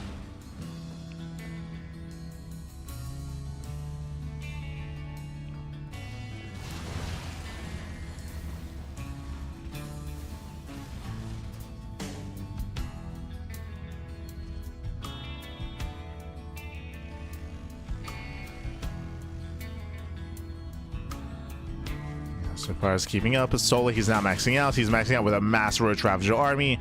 And the question becomes, do we have too many Goliaths? The siege count, what are we at? 4. Only 4 tank? No shot. What? We even got into early siege mode and early tank production, but we have cut tank production very early on here. Yeah, misread out of ByuN. Road Ravager moving in. Tanks are going down. There's only 3 tanks left. Down to 2, down to 1, down to 0. Basically just an overcommitment. Overcommitment into Goliaths. Remember, it was only 7 mutas, and ByuN misread. He misread this game state. He assumed it was going to be a heavier muta count. And as a result, that's going to be 29, 30 SCVs going down. Ay, ay, ay. Losing everything. Again, he only had 4 tanks, Bappy. Only 4. ByuN got baited. He got baited into making too many Goliaths. With that, the 3rd base has been broken.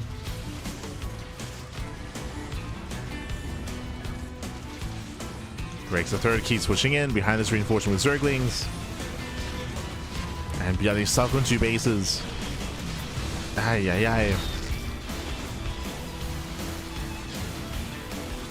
He's stuck on 2. Solo just enjoying himself. Greater Spires on the way. Ready for Broodlords. Why not? Why not, Pappy? ByuN, desperation move. He goes to the Hail Mary play. He rushes across the map. He runs into reinforcements. The vultures, they do nothing, Pappy. They do nothing. Now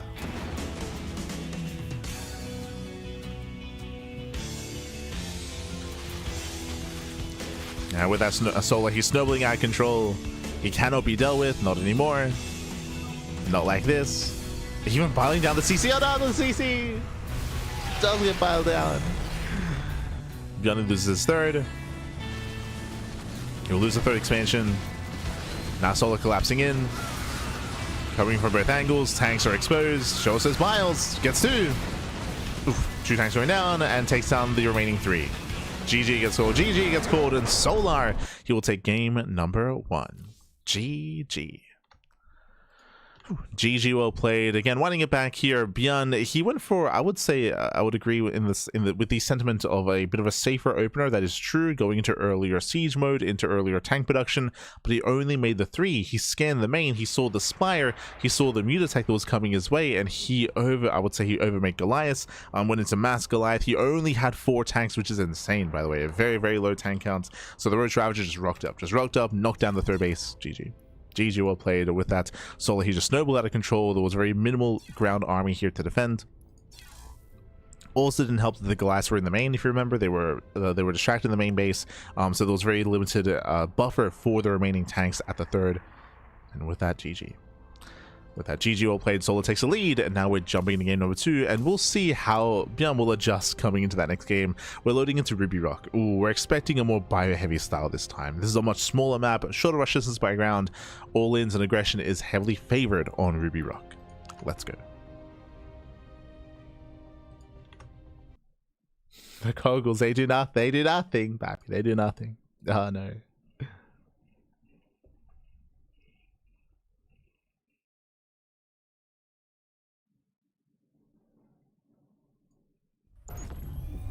ByuN gets into early tanks, but like Solar have a hard time with Roach heavy composition. That's only the caveat there is only if ByuN keeps making tanks, and he didn't. He he did not.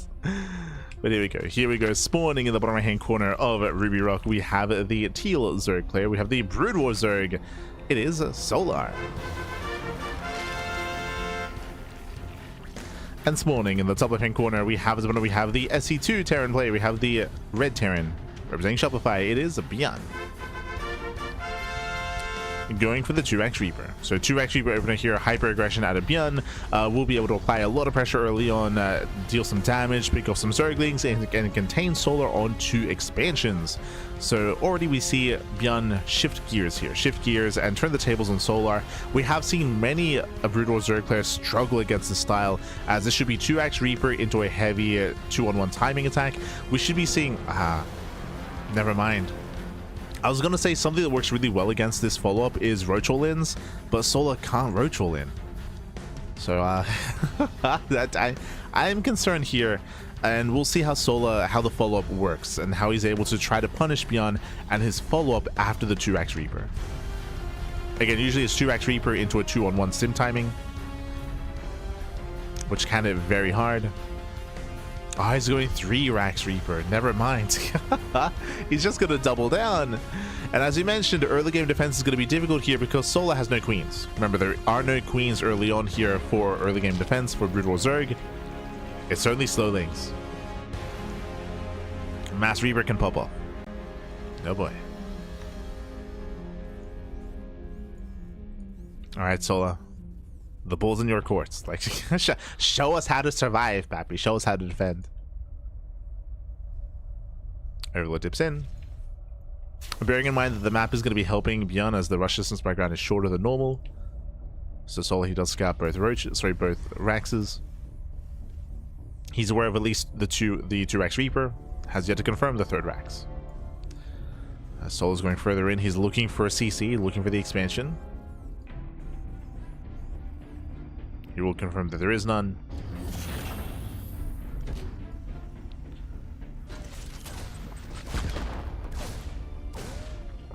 Reaper's a Roka. We have the early colony on the way. We need that colony to defend. He needs that set defense. There we go. He should be fine. It should be fine here. Just has a buy time for that colony. I say that, I mean the Reaper's can always bypass and head towards the main.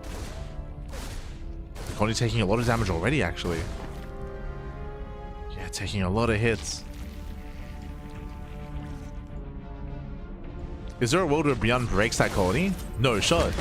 Oh, it's getting low already. It's almost down. Yeah, link speed is still on the way. A link speed should clean this up, though.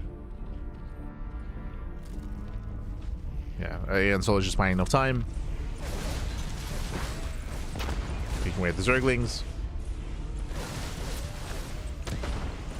Oh! As not a single Reaper goes down. And here comes Solar. Link speed is now done. He's rushing across the map. Likewise, so is ByuN. ByuN should be caught. I say that, what about the KDA charges? Lings, they attempt to surround, and they won't be able to. Wow, ByuN, he makes it back home. Yeah, races back home. We have a full wall up here. Stim is on the way. We spoke about this. The real terrifying thing about this follow-up is the Stim timing. So 3x Reaper into 3x Stim timing is going to hit very hard. How do you usually shut this down? Roaches or Banelings. But again, none are available to Solar. So how do you defend with Ling Hydra? It's going to be even more difficult here. We'll see. I'm bringing it back to what we saw out of Rumiath, and I would suggest rushing into Lurker Tech, but even then, because of the disrupted build, because of the low economy, because of all these Lings that were forced out, it's a Lair Tech is a ways away. Trying to rush into Lair, trying to rush into Lurkers, it's not going to hit in time.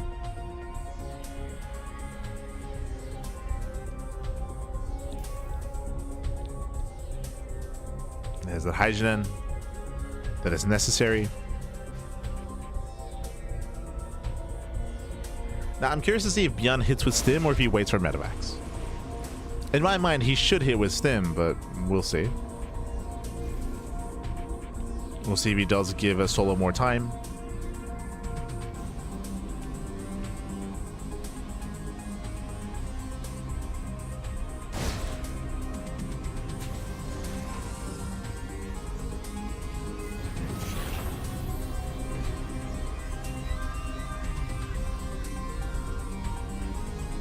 So here comes ByuN. He's pushing. You can see that ByuN, he's hitting pre-medevacs, so this is going to be very strong and very early. He might even hit with +1. +1 will finish up in the middle of the fight. What do we have? Pureling. Yeah, Pureling to defend. Lair is on the way. No colony here at the third. And with these Reapers with KDA charges, these things they should never surround. It shows that Reaper micro. Lings, they attempt to flank. We're still holding on to those KDA charges. And ByuN pulls away. Solo going for the counterattack. It's moving out. You can see ByuN looking for the army. Does with the Lings. ByuN kites back. He does kite back well. Shows the KDA charges. Oof. It's diving with the army. And he does catch out the Hydras. Wow. Solo gets caught out. Bleeds out all of his Hydras. Bleeds out Lings. Has to race back home. +1 is now done for ByuN.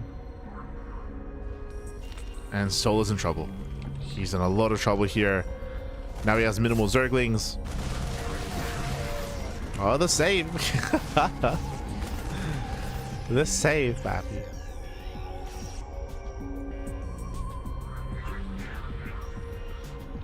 And we've seen it. Pure Hydra has a very hard time defending against Mastin ByuN.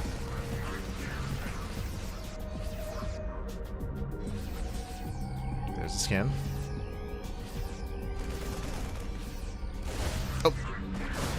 Some more good piloting here from ByuN.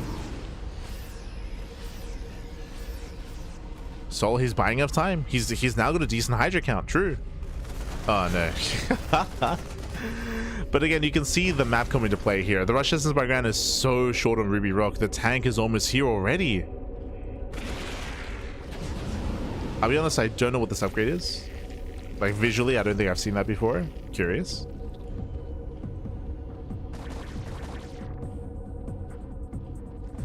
What is that? What is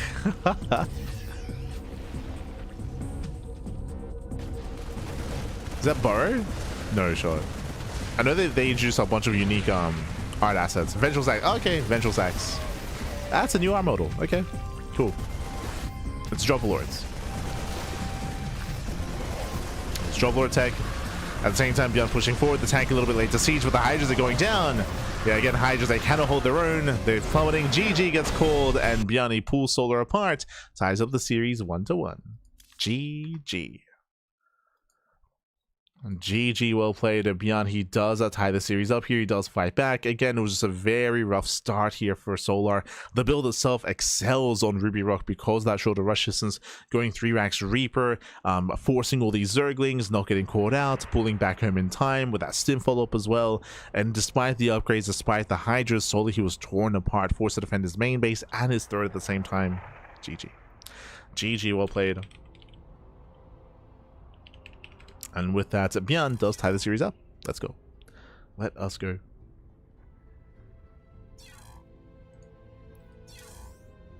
So we are jumping into game number 3.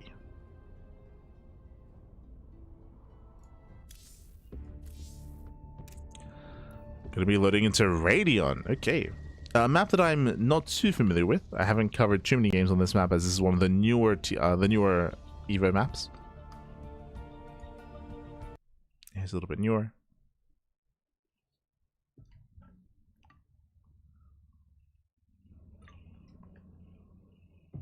Let's go.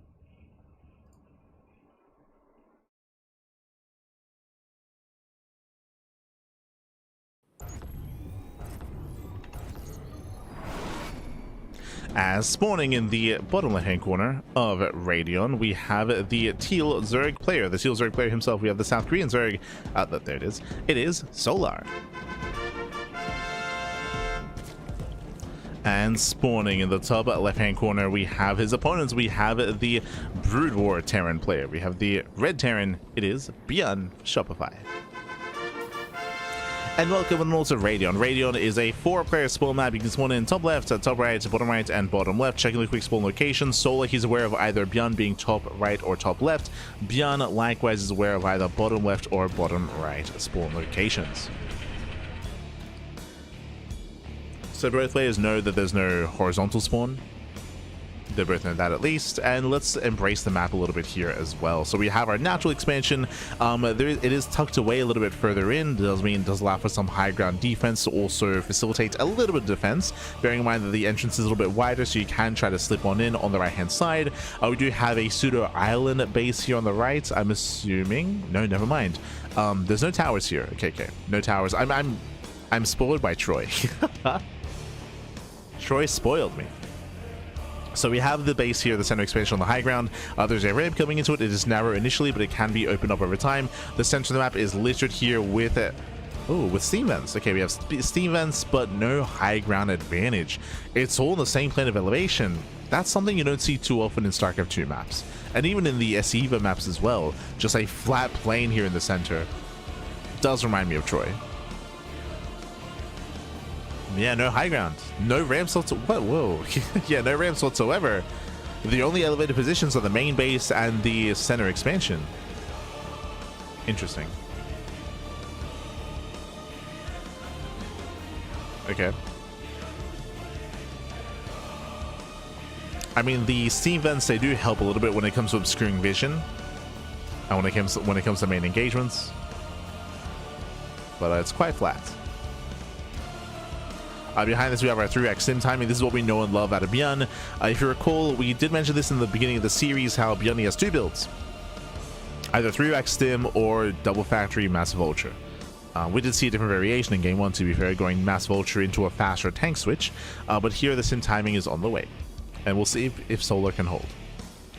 Now again, when it comes to defending against this, there are different ways. You can go Mass Ling Queen, you can go Ling Bane, or you can go Roach Ravager. Personally, I do really enjoy the Roach Ravager defense because it allows for a massive counterattack depending on how well you defend. So I'm hoping for Roaches, but we'll keep an eye on Solar.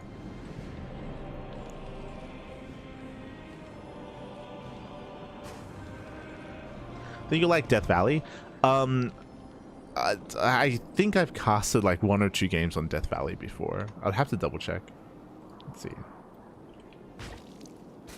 Death Valley. Wikipedia. Death Valley, that's the modern map, right? Which was like in last year's ASL that that got ported into StarCraft Evolution, right?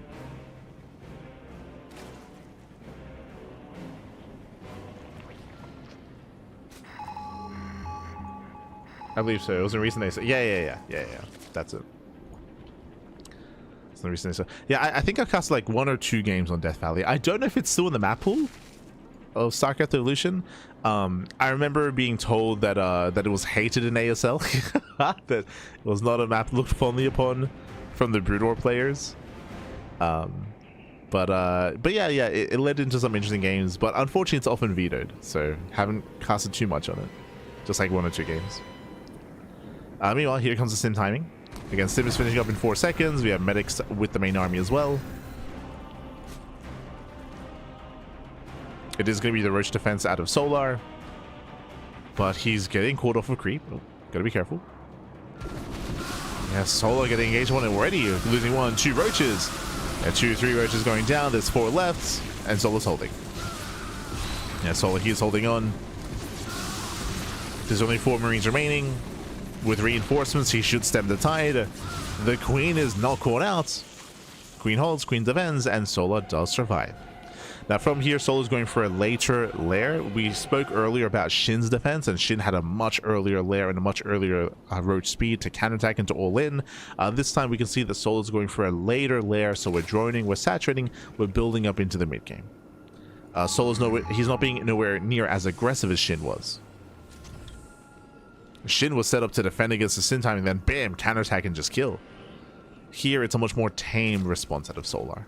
Much more tame, which means we get to embrace the mid game. It's going to be Bio Tank out of ByuN, it's going to be Roach Ravager out of Solar. Now, we've yet to determine, does Solar go from Roach Ravager in towards a +1 range into Roach Ravager Hydra Lurker, or do we go into Roach Ravager Ling Bane Ultra, or do we even go into Mutaplay? Right now, there are 3 different options in the mid game for Solar. He's got options. ByuN does them in. Okay, Sims on forward, getting to the mineral line and getting 1, 2, 3, 4 drone kills. Not bad. Nice damage. Has to get the hell out of here. ByuN does pull away.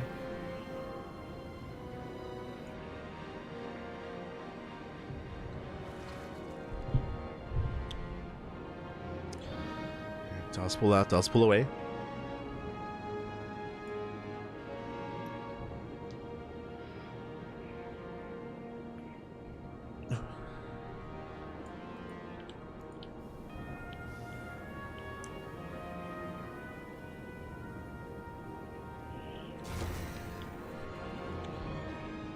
For now, just going to be reinforcing with this tank. Siege mode was researched.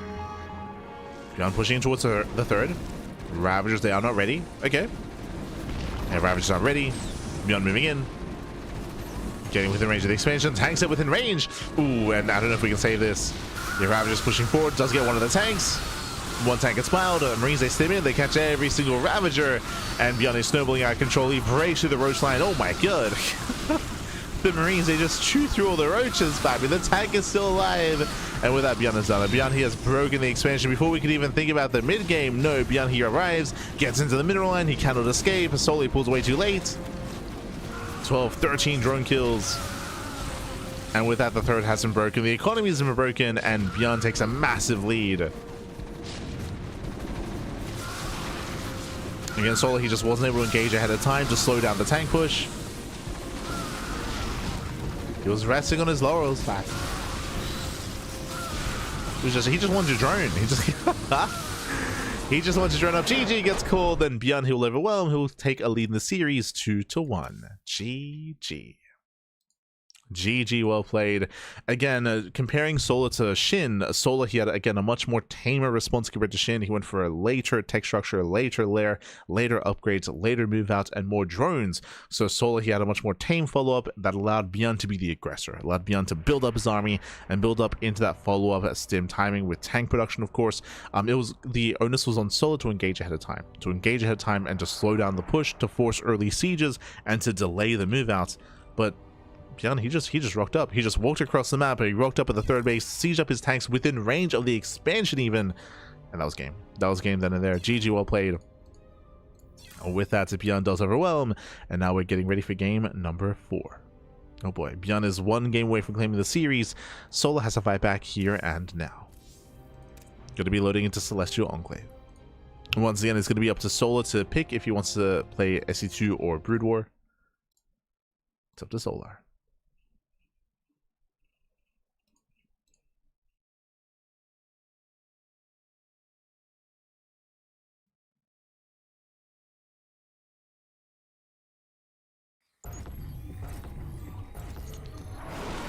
And spawning in the top right-hand corner of Celestial Enclave, we have the Teal Zerg player. We have the South Korean Zerg, the SE2 Zerg, no surprises there. Struggling so far in this series. We'll see if he can bounce back and make a series out of this and force the ace match. It is Solar. And spawning in the bottom left-hand corner, we have as opponent, we have the red Terran player. We have the South Korean Terran, the Brood War Terran. It is ByuN for Shopify. Here we go. But he was just listening to Solar. He won his 2 games. True. Won his 2 games. From here, Solar going hatch first. Meanwhile, ByuN eyes are on ByuN to see if he does go into factories again or into extra raxes. Is it 3 rack stim or is it 2 factory mass vulture? Or do we see something different, right? Like, so far, those are the only 2 openers that we've seen and experienced from Terran players in TVZ. I know that recent changes were made to try to incentivize like Wraith openers and Wraith play and 1-1-1s. The issue with that is that the reason why we have our 2 openers is that the early stim timing allows you to be active and have map control and have some kind of presence with stim. The double factory timing does the same thing, but with vultures. Trying to open up Wraith is very passive, it's very slow, and sure, Wraiths allow you to harass, but outside of that, like, your ground army is going to be lacking, your map presence is going to be lacking. I would say that there's a lot more issues when it comes to trying to make Wraith openers more viable when it comes to having any kind of early game aggression, early game map presence. But we'll see. We shall see.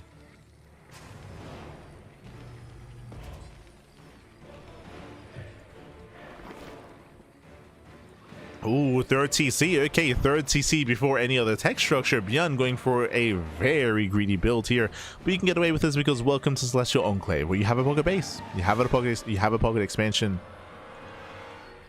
You can cut these corners. So hyper greed out of ByuN. Solar hatch gas pool. Sorry, a hatch pool into another hatchery. Solar opening up gasless. Okay, so again, this is a lot more common on Celestial Enclave to go gasless even in regular SE2, just because you can be hyper greedy on this map. You can cut all the corners. Typically, when you go gasless like this, it means that you will be delaying and skipping link speed for a long time, and most likely you're playing roaches in the mid game. Just because link speed is so late anyway, you just skip it. You just skip it entirely, and you build up into roaches. Then you get into Roach Ravager. Then when you get into the mid to late game, then you might switch back into Link Speed, into Banelings, into Link Bane Roach Ravager. That could be a little bit more viable later on in the game. For now though, it's a game of greed. Everyone's cutting corners. Solar, he did not scout the pocket expansion. He's not fully aware. But it is going to be Bio out of ByuN.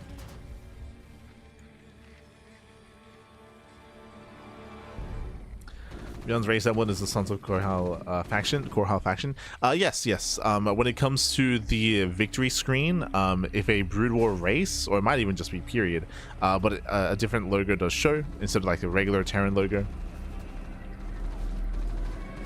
Same with Protoss and Zerg. They each show their own different logo in the victory screen, which is really it's a really nice little addition to StarCraft Evolution. Very nice.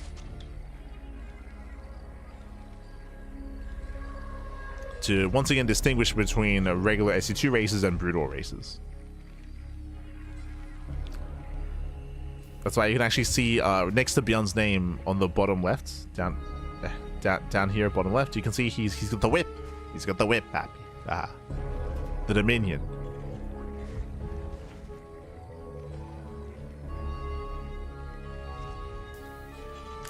Meanwhile, the greed continues. So fast OTC into fast double eBay into fast 1-1 into later stim and later bio. So we're just cutting all the corners, being as greedy as possible. Solar now taking his gases into roaches. No surprises here, as we mentioned. It is very common to go roaches and to skip link speed. Lair is now on the way.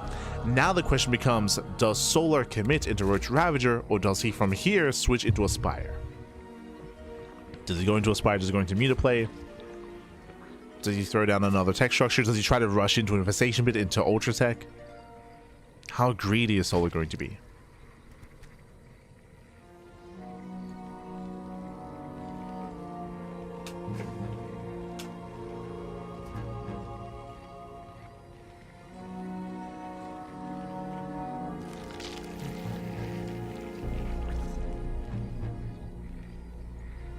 That's ByuN is still taking into a science facility. Oh my god, okay.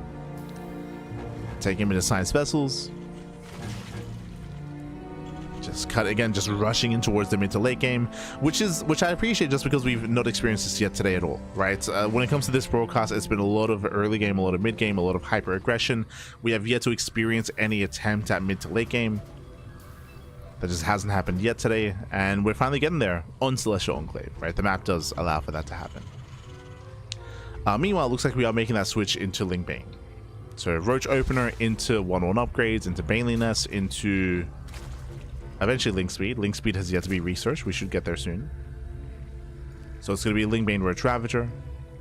There it is. Link Speed now begins. That's almost 6 minutes.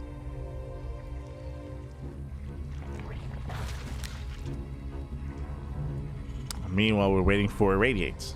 Irradiate, Science Vessels. That can be amazing against Zerg armies in these longer games.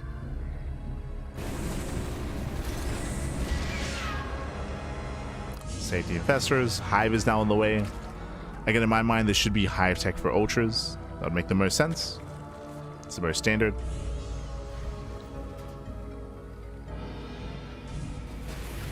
And it's literally no rush, like 8 minutes. That's oh god. No one has touched anyone. Finally, ByuN starts to move out here at almost 7 minutes. He's trying to be active, going to be deflected. Tanks, they shouldn't be here. Leading out a medic. Oof, losing another. 2 medics going down.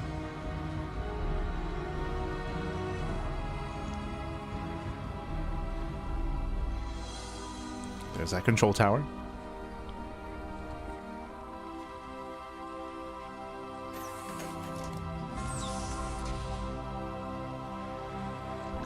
Hive is not complete. And we were waiting for the Ultra Cavern. There it is. Ultra Cavern's on the way. As I mentioned, just roaches into Lingbane Roach Ravager into Ultra Tech. It's on the way. Now again, the best counter to the Ultra is going to be the Science Vessel. For now though, ByuN is pushing forward. Establishing his own fort. Staying on the high ground. It's a very secure 4-base setup.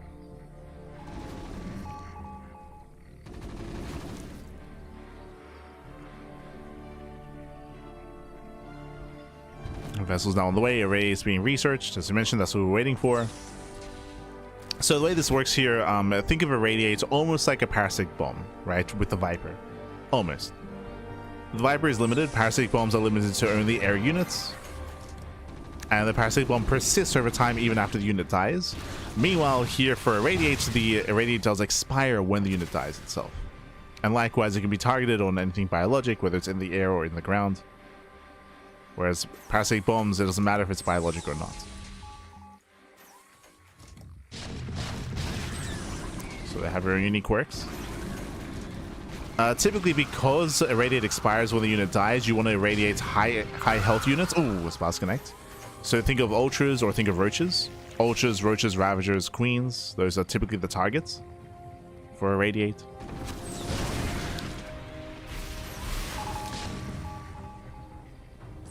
Typically. Fungal's coming in. Tanks are getting ground. Tanks are exposed. Yeah, tanks are going to be able to hold on. 2 tanks do go down. ByuN's gaining ground here, pushing further in. There's that Irradiate on the Ravager. Oh my god, we stand in the vials.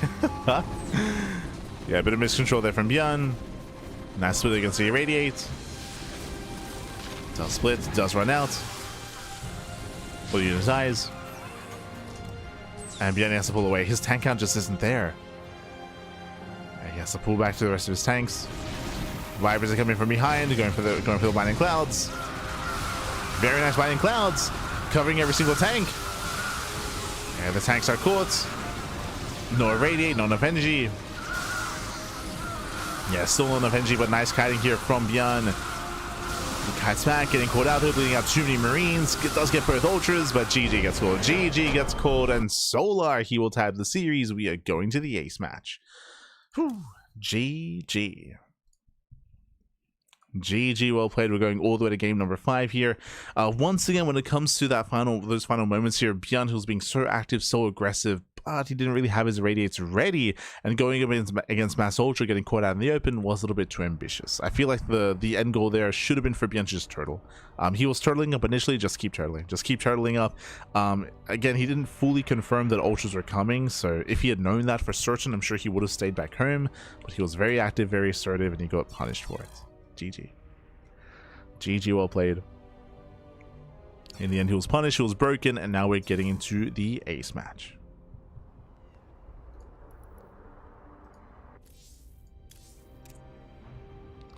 The final game of the series is going to be loading into Vermeer.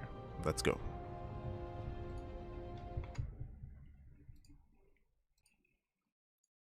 Let's go.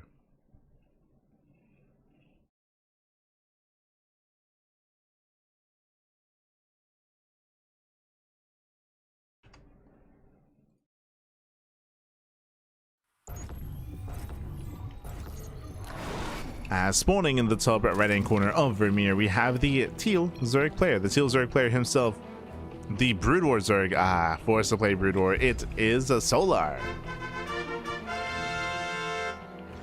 And spawning in the top right-hand corner, we have the South Korean Terran player. We have the Red Terran, the SC2 Terran. It is ByuN. Oh boy.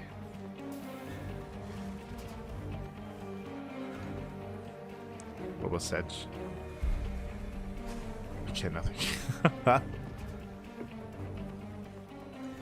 think that was a continuation to a conversation that was happening previously. Said it was good. It's good. Haha. Aye.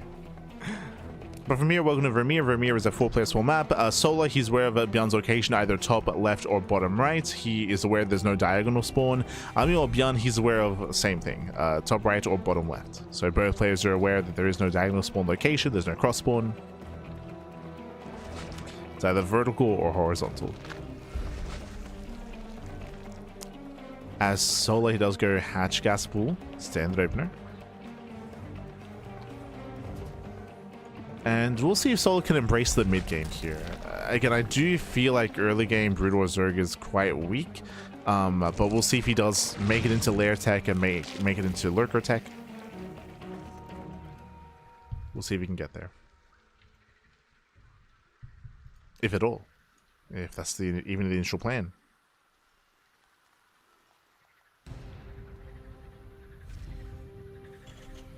Solar, he does scout the vertical spawn first. Does confirm ByuN is nowhere to be found.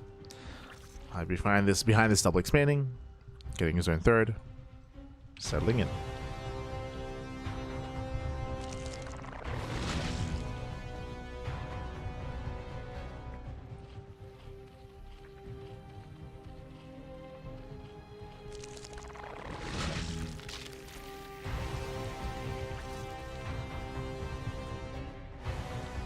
Here we're calming down, we're settling in. Players are going to be opening up. From here, we do see a third CC out of ByuN. Okay, so 3 CC, 1-1-1 out of our Terran player. Very fast third CC. Before factory even. True, that's that's greedier than what we expect. Okay, it's going to be a 3 CC 2-1-1 instead. Or do we 3 CC 3 racks? True. Okay.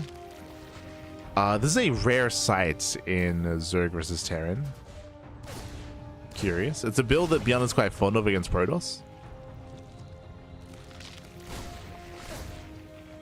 Does allow for a fast stim timing. Does allow for a stronger mid game with a stronger third, with a faster third.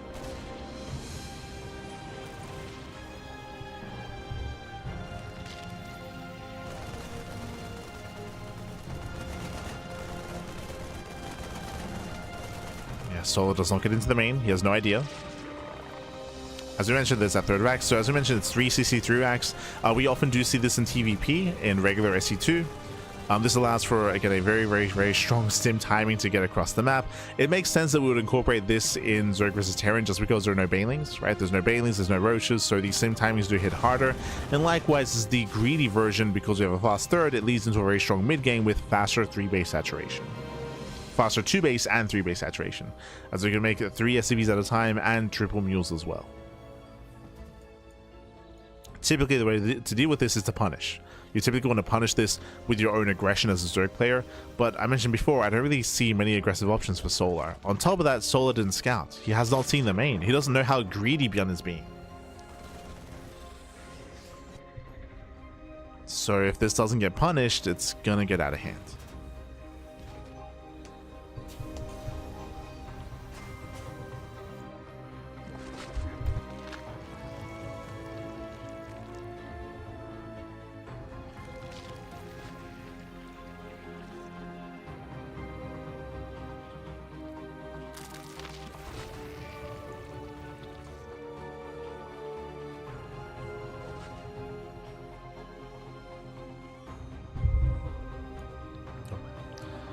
As ByuN is applying pressure, he shouldn't be committing across the map. I believe this is just a posture. It's just posturing.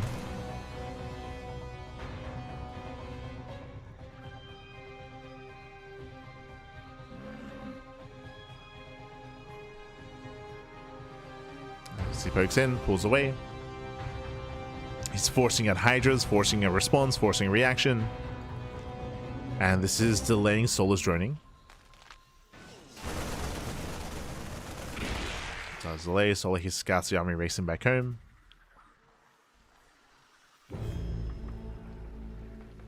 As ByuN is still waiting for his upgrades. And here comes the third. Okay, the onus is going to be on Solar to try to punish his third base. To attempt to punish. As I believe he is still yet to scout. Just now is. There we go. Now he sees, now he knows.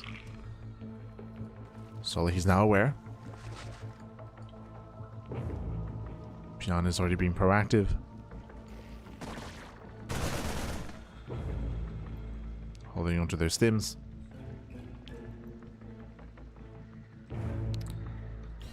Still quite tense.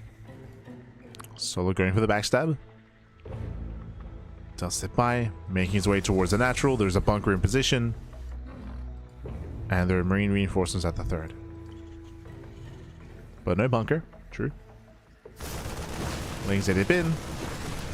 They get one, they get two, they will eventually overwhelm, but oh, never mind. Gonna be deflected.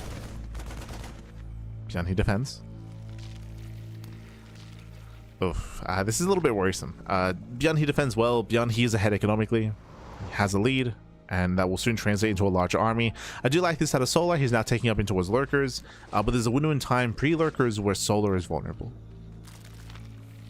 He is vulnerable.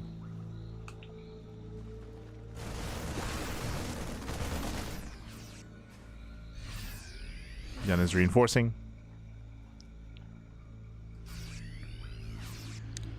More Marines. Tank production has now begun for ByuN.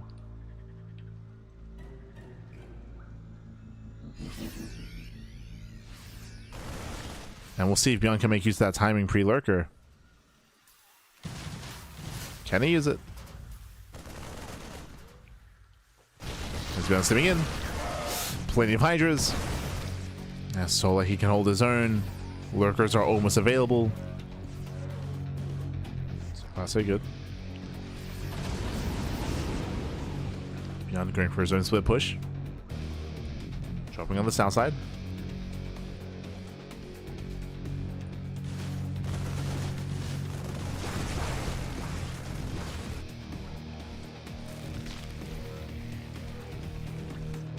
We have overload upgrades on the way.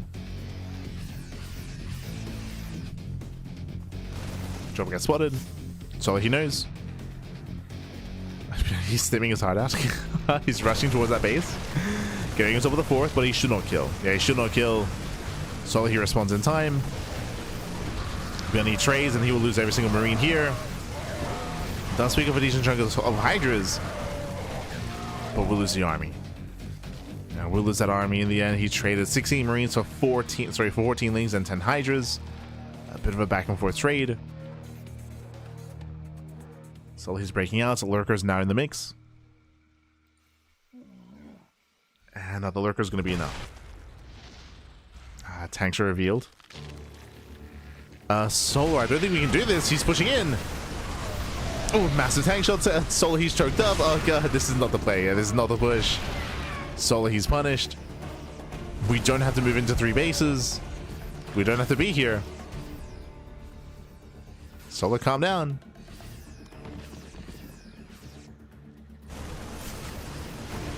We'll jump into the natural. Denies +2. Nice pickup. Ooh. We'll lose the full medevac. Then he breaks out on the south side. ByuN has a little momentum. Again, his 3 base setup here was just too good. He didn't get punished. There was no punish. Boosted economy. Getting up to the high ground. Trading well. That trades the Hydras. Oh no! Catching out even more. Punishing the lack of high ground. Lack of vision. And Solar cannot keep up. He cannot keep up, not against this kind of army here. This base will finally be broken. There's no saving the hatchery. Hatchery goes down. Mineral land as well.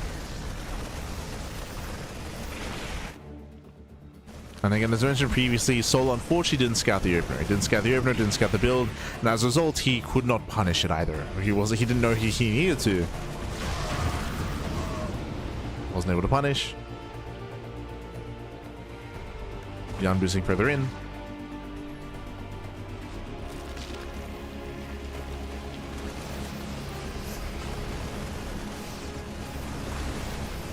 for here coming into the bases. Ensnare was researched, so we do have Ensnare available. That does help somewhat. Oh, the Queen's Nest! Queen's Nest goes down. Ay, ay, ay. Sully, he will defend his main. But again, brutal trades, and behind this, ByuN, he has the 4th CC. He has his 4th command center. Now expanding. Solo stuck on 3 bases.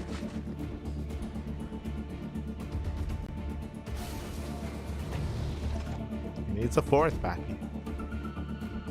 Has to be on his almost maxed.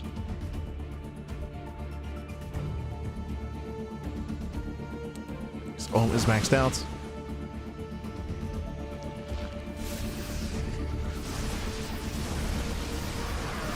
Catching out one of the lurkers. Nice snipe out of ByuN. Oof. Yeah, denying more lurkers as well. And Solo just doesn't have the armor supply to defend multiple locations at once. Just cannot be here. Losing his 4th base once again. Didn't have 5 drones.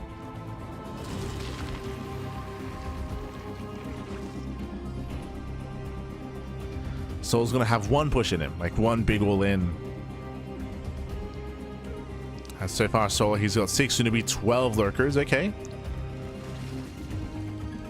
Queens are amassing, Ensnare is available. I believe it's only Ensnare. Yeah, only Ensnare. There's no spawn broodlings.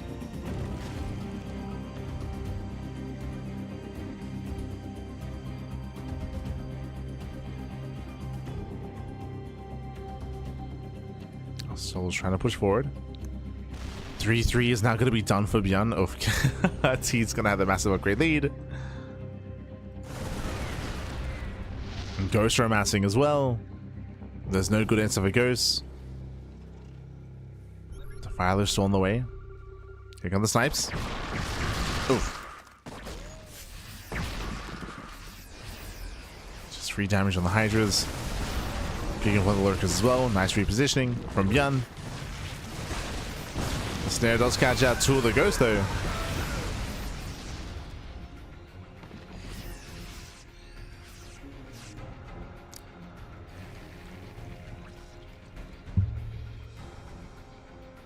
It does catch 2 out. ByuN simming in. Bust into the mineral line. The Lings, they try to engage. And again, a more efficient trades here for ByuN. The McLean double, he picks off so many Zerglings. Now trades well. Trading well, getting his forward. Now 5th base is on the way. Soon he doesn't have to work towards Liberators. That'll be the ideal. It's going to be Bio Tank Lib Ghost.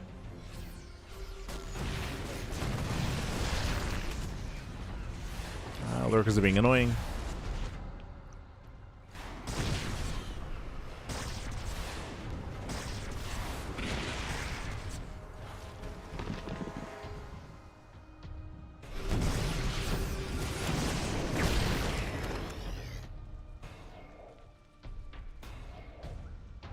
Just being annoying.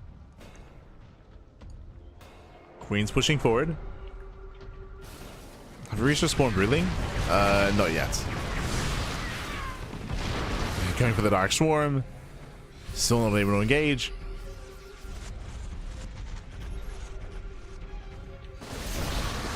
Okay. Snipes, they don't care about your Dark Swarm. They don't care. We just snipe anyway.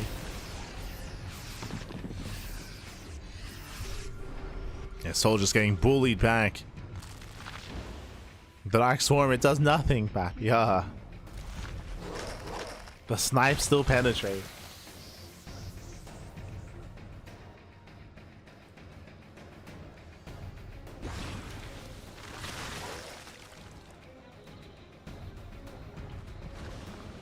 ByuN's going for a Doom Drop. Solo looking for a better angle. And he's out of position. It does have a couple of lurkers at least. Not within range, but they're there. Oh no, they were. Yeah, losing 1, 2, 3 lurkers going to be going down. 1 lurker left.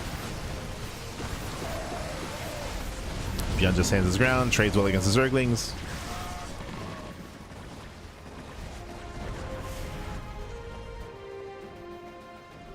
Now there's a world where maybe we can catch out the Ghosts. Maybe. with an ensnare, with some other spells. The plague.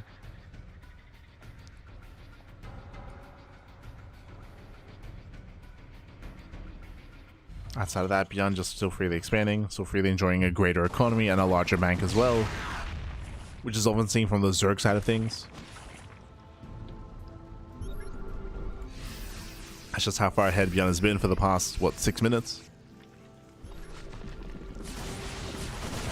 Oh. Sam keeps up with the drops. Oh, the Scourge as well, they punish. No, never mind. Never mind. As there is no detection, free damage from the ghost. Free damage.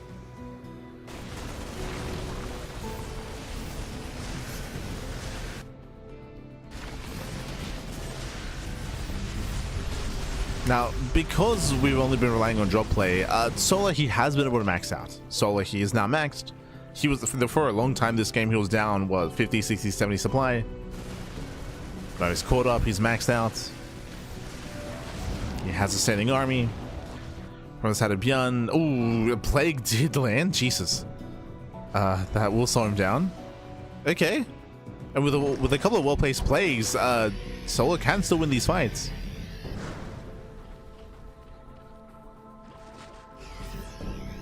Solar can do this.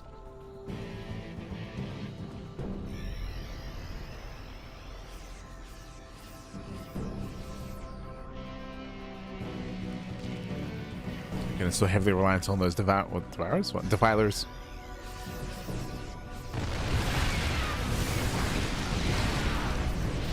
Is there a reason why the Defiler isn't called a Devourer when it eats its own kind? Like it literally consumes other units for energy. Aye.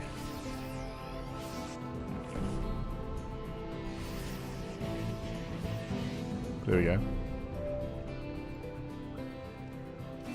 Soul's going for his own drop play. We have Mass Link coming in. The links they cannot quite engage. Again, this army is mainly Zergling. Yeah, very Link heavy.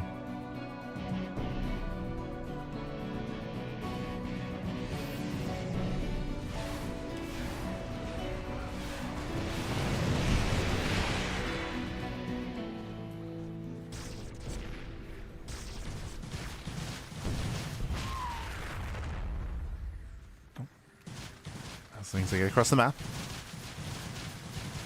Get across, denying one of the expansions at least. Some damage slowing down ByuN.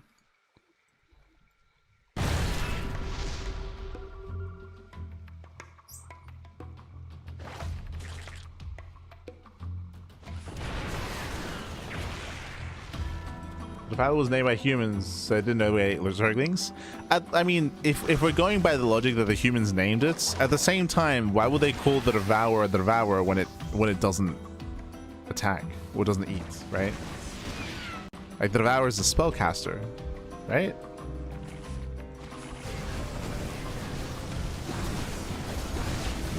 No. We need the logic. See, the other theory is that the Devourer was invented first, or like evolved first. Oh, nice and snare. Gets one. Does try to catch out the ghost, getting one. 2 ghosts go down. No detection. Yeah, we just cloak. But if the Devourer was evolved first, maybe like they called dibs on the name. You know, it sounded cooler. I am the Devourer now. Feels Defiler, man.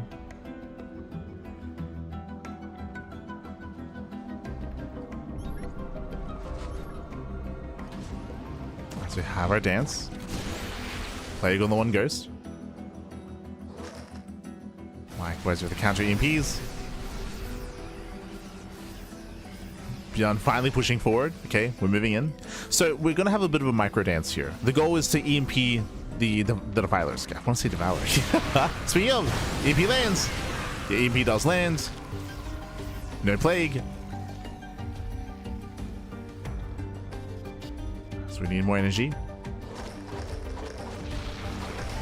Defiler's munching away. Even killing Hydras. Jesus. They're hungry, papi. Oof. Yes, nice swapping up. We do get our Dark Swarm.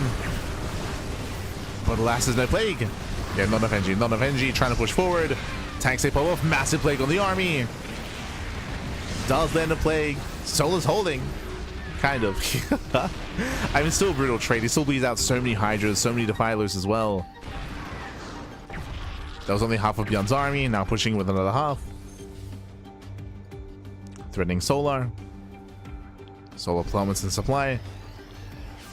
And how many ghosts went down in that trade? 2. Wow. Oh, sorry, 3. 3 ghosts went down for 4 Defilers and 141 links. Jesus. Yeah, the Zergling Cloud plummeted.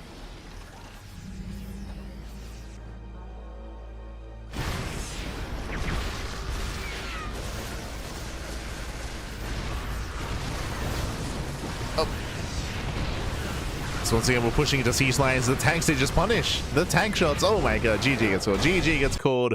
Solar, he runs out of steam. He cannot engage. And ByuN, who'll claim the series 3-2, advancing on to the grand finals. GG. GG, well played. Solar, he was just having a very hard time gaining any momentum in this game. It all came down to the opener, winding it all the way back. The reason why Solar had such a hard time in the mid to late game was because ByuN got away with hyper greed. Remember, ByuN went for a 3 CC 3 racks. So he had faster natural saturation, faster third base saturation, and a faster third expansion. So he had a boosted economy, and he never got punished. If you recall, we were talking about how Solar, he had to try to scout, confirm, and punish the greed of ByuN. Wasn't quite able to. With that, ByuN had a stronger mid game, was able to gain map control, punish bases, punish expansions, and contain Solar on a lower base count, lower economy. It took a very long time for Solar to max out, and even though he maxed out, ByuN had the superior composition. He had the more efficient army with tanks, with ghosts, with his bio. We saw that Solar got eventually maxed out with mainly Zergling. Like, he had a really hard time taking up and building up. He fell behind, stayed behind. GG. GG, well played. There were a couple of nice plagues, there were a couple of nice moments there for Solar, but there were few and far between. And with that, ByuN is our first finalist. GG. GG, well played, is going to be our first finalist, and he'll be joined by our next opponent. Our next player is going to be a best of 5 between Classic and SHIN. Let's go. Game 1 is going to be on Karis Passage. Okay. Show me game 1. We get to finally experience some Protoss today. True. We have yet to see any Protoss in tonight's broadcast. Get to experience some. Coming into this, of course, Classic, he's the best Protoss player in all of StarCraft Evolution, ByuN the best Terran. We'll see if we can have a Zerg representative in the finals. Let's go. As spawning in the top left-hand corner of Karis Passage, we have the South Korean Protoss player. We have the blue Protoss representing Team Virtus Pro. It is Classic. And spawning in the bottom right hand corner, we have his opponents. We have the red Zerg player, the red Zerg player himself. Oh, we have the Brood War Zerg. It is SHIN. Let's go.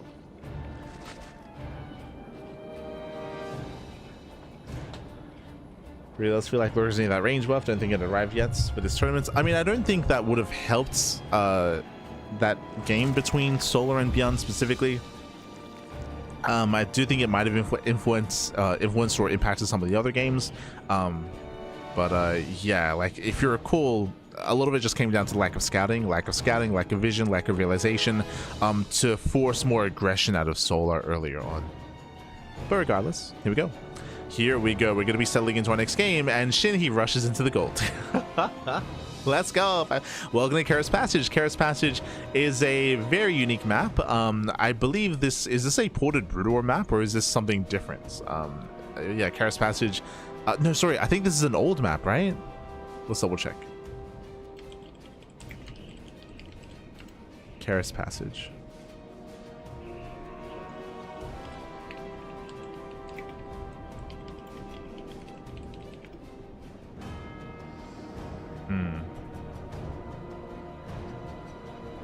I'm going to assume this is an older map, but it might be like an older TLMC map instead, just because there's so many different quirks to it. Regardless, we do have our relatively secure natural expansion that can be opened up over time. We have our triangular third base, which is also relatively secure thanks to the more narrow entrance coming into it. We have the exposed gold base, and we have another gold, double gold towards the top side, and Shin takes both. Like, he's crazy. Okay, it's the first time we're covering this map here in tonight's broadcast, and we are just no fear whatsoever. Hyper greed out of Shin. And Classic needs to punish this. Yeah, he does scout the boys being pulled towards the top side. Classic knows. He's now aware of the expansions. The question mark is real. He's like, what's going on? It's possible that Classic is not aware of the gold, but as in he doesn't know that there are gold bases up there, but he should soon confirm. Hit him with the question mark.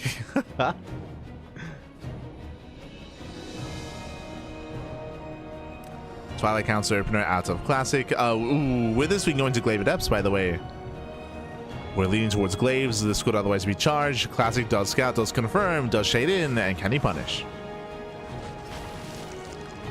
So far is kiting well. Sunken Colony here is further forward, not covering the mineral line. Bear that in mind.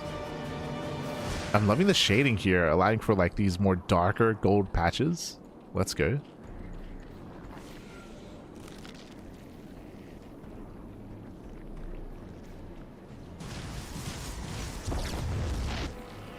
Looks sick visually. Looks sick. From here, I was curious if it was going to be Glaives. No, it's going to be Charge. Okay, so it's going to be a 2-base charge all in here from Classic. The goal, of course, is to punish the gold expansions of Shin. Shin, he's very isolated from his bases. Because of this, Classic may not even hit the gold. He has the option to even just go straight for the main. Right, you can just go straight for the main base instead. Does shade into the mineral line, but he gets surrounded. Yeah, brutal surround. And with that, only 3 drone kills. This could have been so much worse. Shin is holding. And the pressure's on Classic.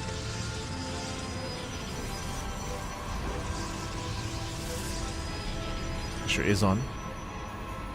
Looks like he's going to be hitting with Archons. With this Temple Archives, we're imagining maybe 2 Archons with the army.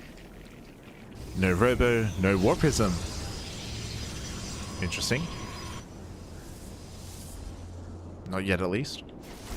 Oh no, he's not in a whole position. Yeah, it does get us around. The first Zealot does fall. Massive pickup. That was a misstep here from Classic. It does misstep. Without Lings, they do lay siege upon the wall. Just one Adept, just one Sentry. Can Shin break through? Nah, not quite. It cannot break through. Zealots warp in. Now, these defensive Zealots do scream charge. So Shin knows. Shin, he knows the charge is coming. Shin is fully aware.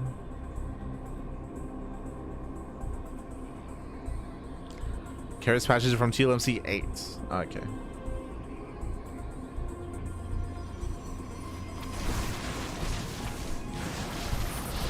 Interesting. As things they collapse in.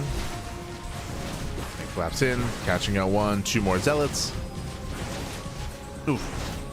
Picking up the Adept as well. Leaves are putting in the Archon's too late. Yeah, and with that, the defenses are not good enough. No battery here either. True.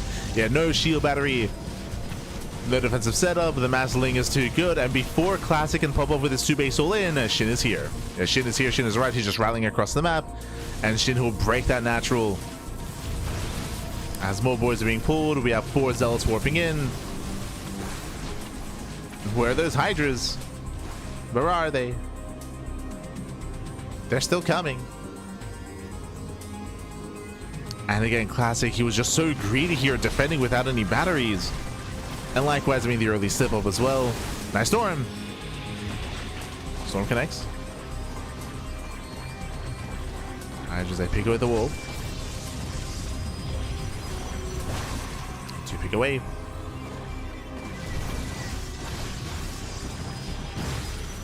Oof. And catching on more charge lots. And again, with the help of these Hydras, Shin should have enough. He should have enough. Takes down the Cyber Core, getting us over the pylon. The slow warpins are slow. Without Ling reinforcements, though, Classic is surviving. I mean, I say surviving. The drone counts are similar, but remember, there's a gold base, right? The gold base is a factor for Shin. So he still has that boosted economy, heavily boosted.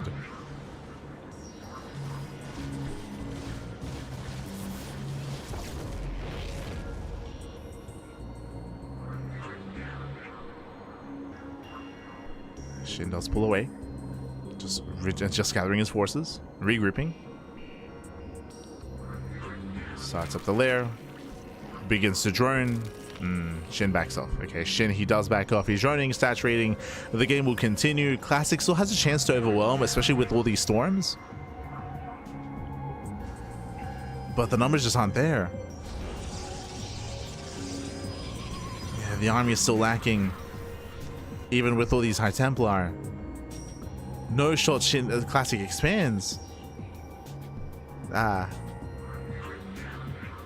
this tells us that Classic, he believes that the all-in is not going to work anymore. He believes that he cannot make this all-in work. He's going to attempt to turtle up and defend.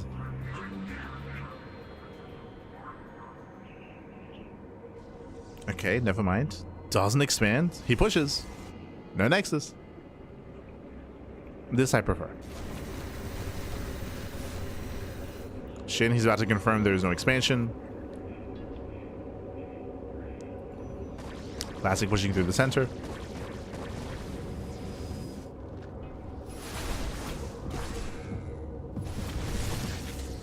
Does move in. Pushing into the bases. Boys are being pulled. Drone's going to be going down. Shorts of storms. And Dust on the mineral line. And we're base trading. Essentially, we're just going for the base trade. Shin, he ignores the main army. Shin will lose these gold bases. At the same time, he just commits across the map. And the question becomes, do we ever recall? Nice storm.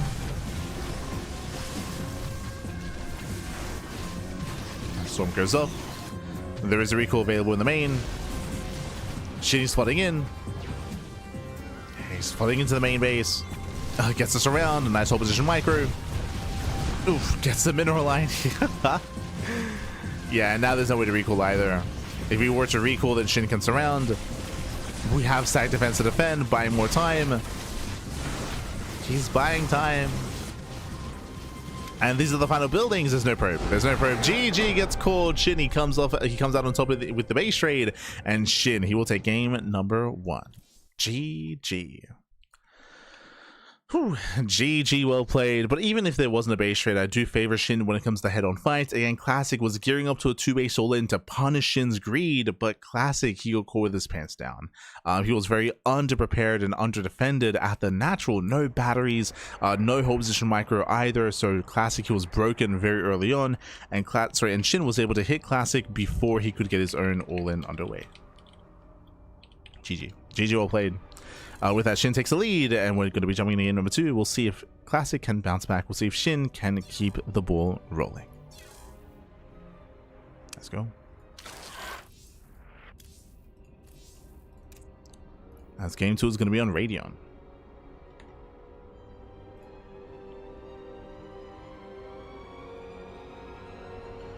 Here we go.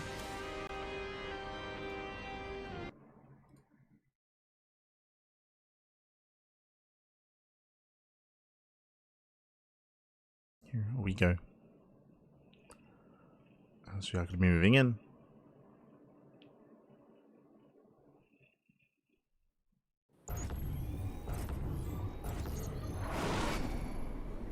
And spawning in the bottom hand corner of Radeon, we have the South Korean Protoss player. We have the Blue Protoss representing Team Protoss Pro. Down in the series, can he bounce back? It is Classic. And spawning in the top left-hand corner, we have the orange Zerg player, the orange Zerg player himself. We have the Brood War Zerg. It is Shin.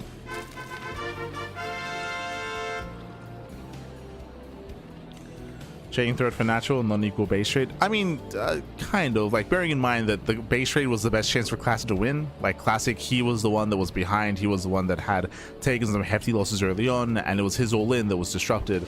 So that was like the only chance that Classic had to try to disrupt his opponent, to maybe force Shin to make mistakes, force him to turn back around, or even catch a recall. The pressure was on Classic.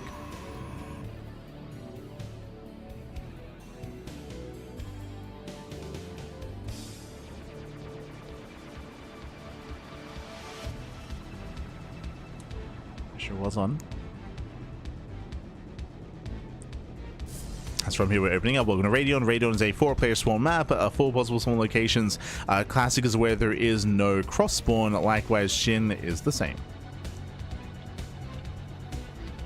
So they're aware of at least some of the spawn locations. It is going to be a 2-gate opener at a classic. Jesus, okay. 2-gate opener into early aggression. Double, quadruple adepts do hit quite hard.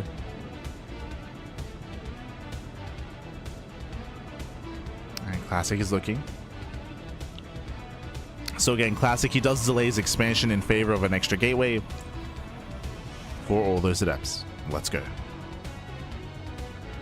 Meanwhile, we have Shin going for his own hatch gas pool into macro hatch. Sorry, hatch pool hatch into a delayed gas. Interesting.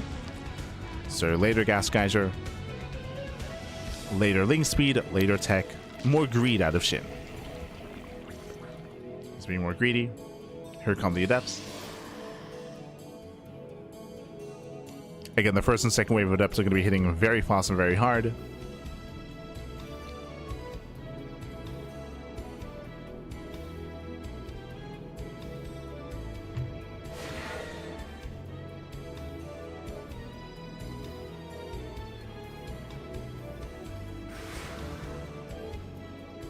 As he does move out.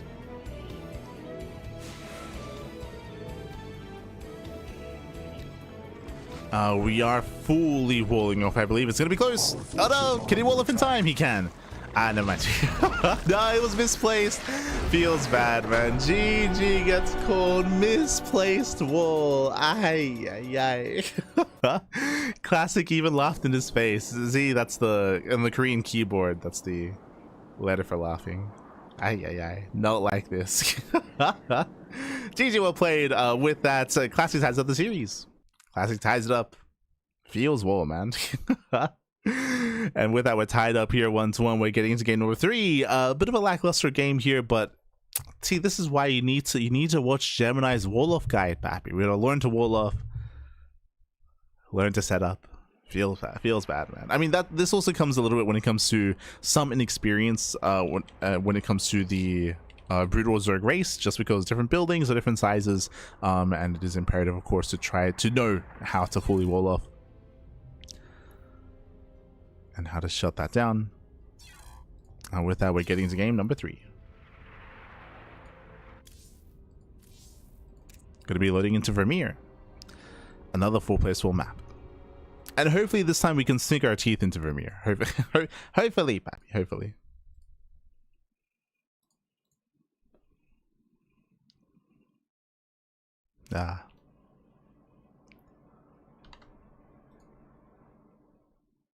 Look, Shinny's one of us, okay? We've all been there. Thinking that a wall is a wall, and it's not. It's no. But here we go, spawning in the bottom right hand corner of Vermeer, we have the South Korean Protoss player. We have the Brood War Protoss this time. Let's go. Representing Virtus Pro, tying up the series, it is Classic. And spawning in the bottom left hand corner, we have his opponent. We have the Orange Zerg player. We have the South Korean Zerg, SE2 Zerg. It is Shin. And we have close spawns. Okay, horizontal spawn here for Shin and Classic. Very short rush distance by ground. Aggression is going to be favored. Classic is aware of either the horizontal or vertical spawn location. Likewise, Shin, he is aware as well. Okay. But again, aggression is going to be favored. Shorter rush distance by ground. We'll see how our players will approach this, as once again, a 2-gate opener out of Classic. Hello. Is going for the 2-gate opener. Delayed expansion. More aggression out of our Protoss. The air set on. We can see both Classic and Shin going for the vertical scouts. They check the vertical spawn locations. And now they're fully aware. Now they know. First Zealot's on the way. Again, there should be initially Zealot aggression followed by Dragoon. It's Classic, it will expand. And follow up with the Cybercore. As Zealots are amassing. I believe Classic usually goes up to 4, if I'm not mistaken. Up to 4 Zealots. power walking across the map. Huh. Let's go.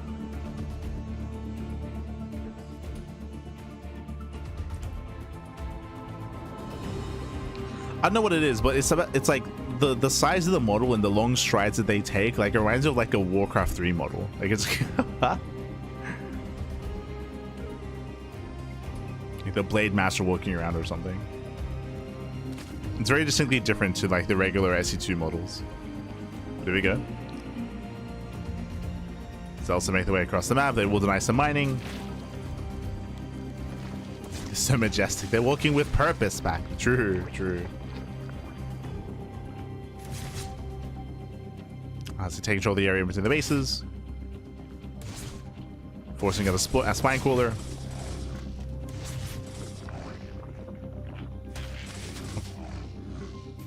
Trading with the Lings. Get behind this little Somling aggression as well. We're building up to serve. My apologies. I thought we were going to go up to 4. We're getting up to 6 zealots.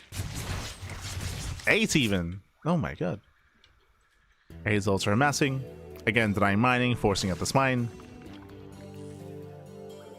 Now we're still rallying. And this is going to be followed by the Citadel. Getting into zealot legs. So mass zealot here for classic. Maintaining that aggression. And going for the follow-up as well.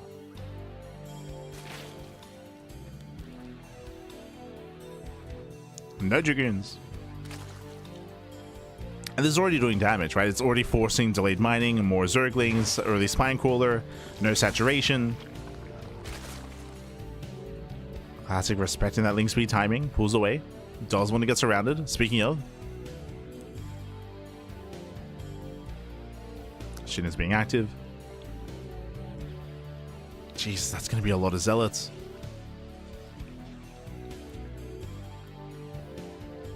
Zealot legs are on the way.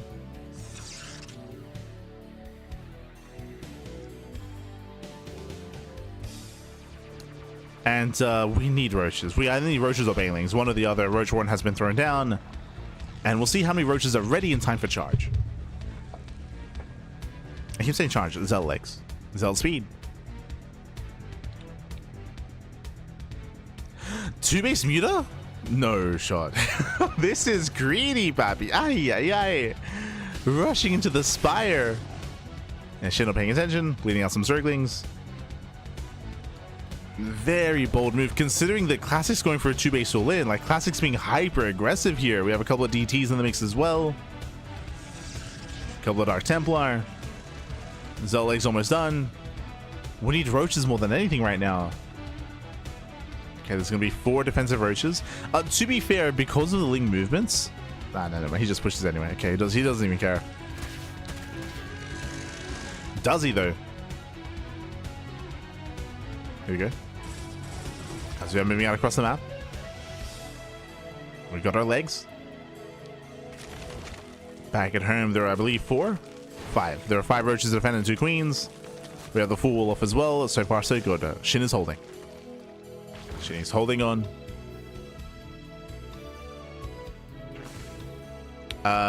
Zero detection. For the time being. Mutas are on the way. There's that Overseer.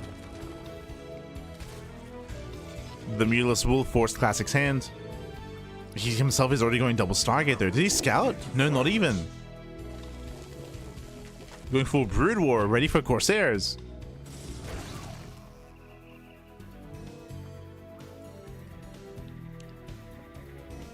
Storm is finishing. Mutas to make their way across the map, and not that many. I believe there's 4. Yeah, 4 mutas. That's enough to one-shot. It's enough. Yeah, cannons are late. Mutas, they hit the natural. Sorry, they hit the main. And we get damage done. 4, 5, 6 probes going down. Ay, ay, ay. No reaction by Classic yet. Late reaction. 10 probes. This is too much. Yeah, this is just far too much damage already. They pay for themselves. 13 drone kills, 13 probes. Classic is all in. I see we'll lose the entire mineral line. Ay, ay, ay. And where are those storms? So they collapse in. They try to collapse in. They break through the first line of roaches. But there's still enough. Or is there? Zealots, they trade okay. But yeah, not enough charge lots. Not enough zealots. Moves, they do hit the natural. Catching out more probes. Finally going down, but again, they pay for themselves. More than pay for themselves here. That is 23 probe kills. Crazy damage. And now we're all in. Now it's all or nothing for Classic. As he has no economy. He will have how many High Templar? 0? Storm finished long ago. Hold on. Yeah, he had 0 High Templar. Oh, no. I mean, that just delays the push. It delays the all in. And here comes SHIN. There's 0 storms ready. And he's here to just break through, just knock him down. How do we stop the Roach Ravager? We don't. It cannot be stopped. SHIN, he does bust through, getting on top of the High Templar. 1, 2, 3 Templar going to be going down. Oh, Bowser connecting. And there we go. 1 storm lands, just the one, and that's all we had. That's all we had left. GG gets called, and SHIN will take a 2-1 lead in the series. Whew. GG. GG, well played. Again, hyper aggression from both players, which is what we expected on Vermeer, especially with the close spawns, of course. We had Mass Zealot initially from Classic. It was able to force a reaction, but no real damage. Contained his opponent on 2 bases. Meanwhile, we saw that SHIN popped off with Muta play. His Mutas dealt critical damage, over 30 probe kills. Insane. Insane damage dealt by those Mutas. Forced the all-in, which never really came into play because there were no High Templar, no Storm. The all-in was lacking any real bite, and yeah, Classic just fell apart then and there. GG, well played. With that, we're going to be loading into game number 4. SHIN is 1 game away from claiming the series. Classic has to fight back here and now to try to force the ace match. We're loading into Ruby Rock. Here we go. Does Classic have a 6th sense? If he does, it's killing him, because unfortunately it was only 4 mutas, remember. So the double Stargate really hurt Classic as well, just because he didn't really need that many Corsairs. Didn't need any, really. A couple of cannons and a couple of Dragoons would have been enough. Alas, he had to hyper invest into Stargates, into Corsairs, when it was only 4 mutas, and that's what dealt critical damage. That's what killed, again, all the workers. More than a mineral line worth of workers. Insane. So that's the 30. It was a 23, right? It was 23 probe kills. But spawning in the bottom right hand corner of Ruby Rock, we have the blue Protoss player. We have the SC2 Protoss. Down in the series, we'll see if he can bounce back and force the ace match. It is Classic. And spawning in the top right hand corner, we have the red Zerg player, the Brutal Zerg. It is SHIN.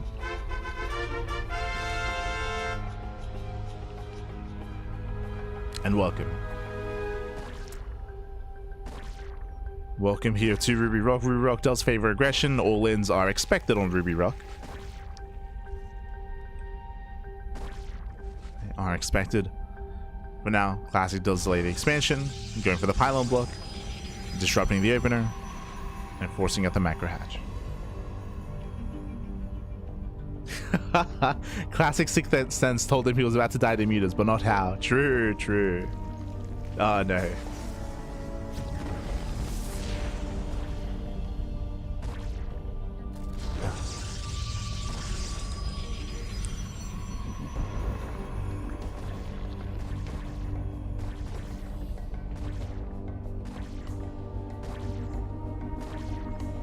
Classic being as annoying as possible. Do we go for the Cybercore? Pylon is done. Do we layer that delay? Nah, it doesn't. Okay. Probe does pull away. We got the spray. Classic taking his own natural. Classic does expand.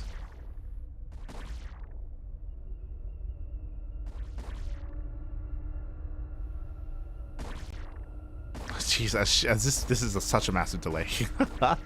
Oh my! Oh, it was a late pull. Yeah, it was a later pull as well. So again, purely drones chip away at this pylon. Ay ay ay.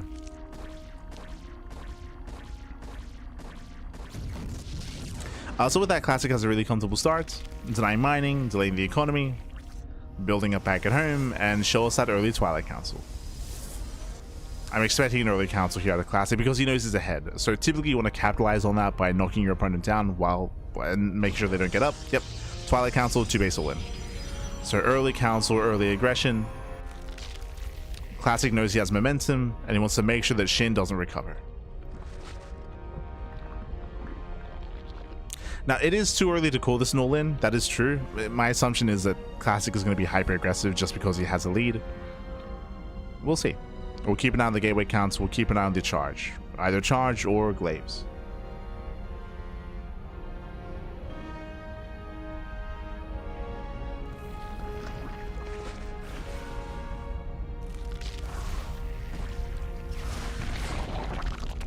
Adeptos make it in.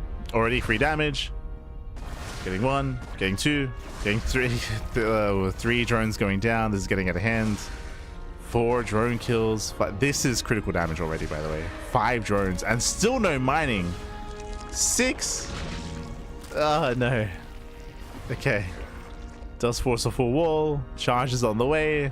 SHIN is crippled. 6 drone kills. Do we get 7? Oh, did miss a shot. Okay. Did miss the shots. That is 6 drones and 2 lings already. Adam chases low ground. 7? Okay. 6. 6 drone kills. Oh, SHIN is locked in. He has to break himself out. Because of the placement of the hatchery, these drones cannot actually mine. They're on the wrong side of the wall. Feels bad, man. Oh no. They're trapped.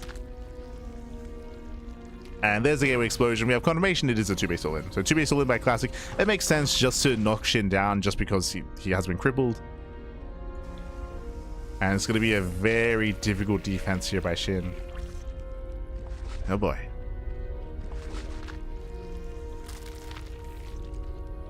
It's just so difficult to recover against like early game losses like this.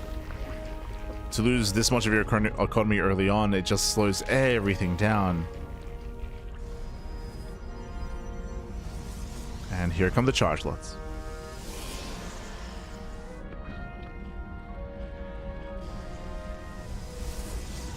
Classic is gearing up. This is a little bit premature. It's only 4 zealots. Classic is taking up into Storm. Into the Forge and +1 as well. Interesting. We can just walk it. Imagine if Classic warped in another wave of zealots, by the way. That would just kill. That would just end the game. But last we have with zealots just walking into the mineral line. Decent drone drilling. Despite that, that's going to be 8 and 9. 9 more drone kills. Oh no. Do we get 10? Not quite. Yeah, we do. 10 drones. 10 drones go down. Barely on 11. Classic, he just walked in. Again, if he had done that with an extra warping of zealots, like that would have just been game then and there, for sure. But he decided to take up into Storm. So we're going for a later committed push.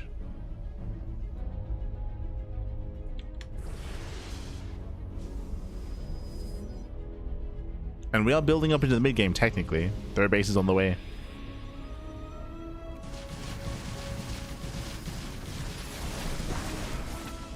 Engage. And Classic is looking very comfortable. Very comfortable.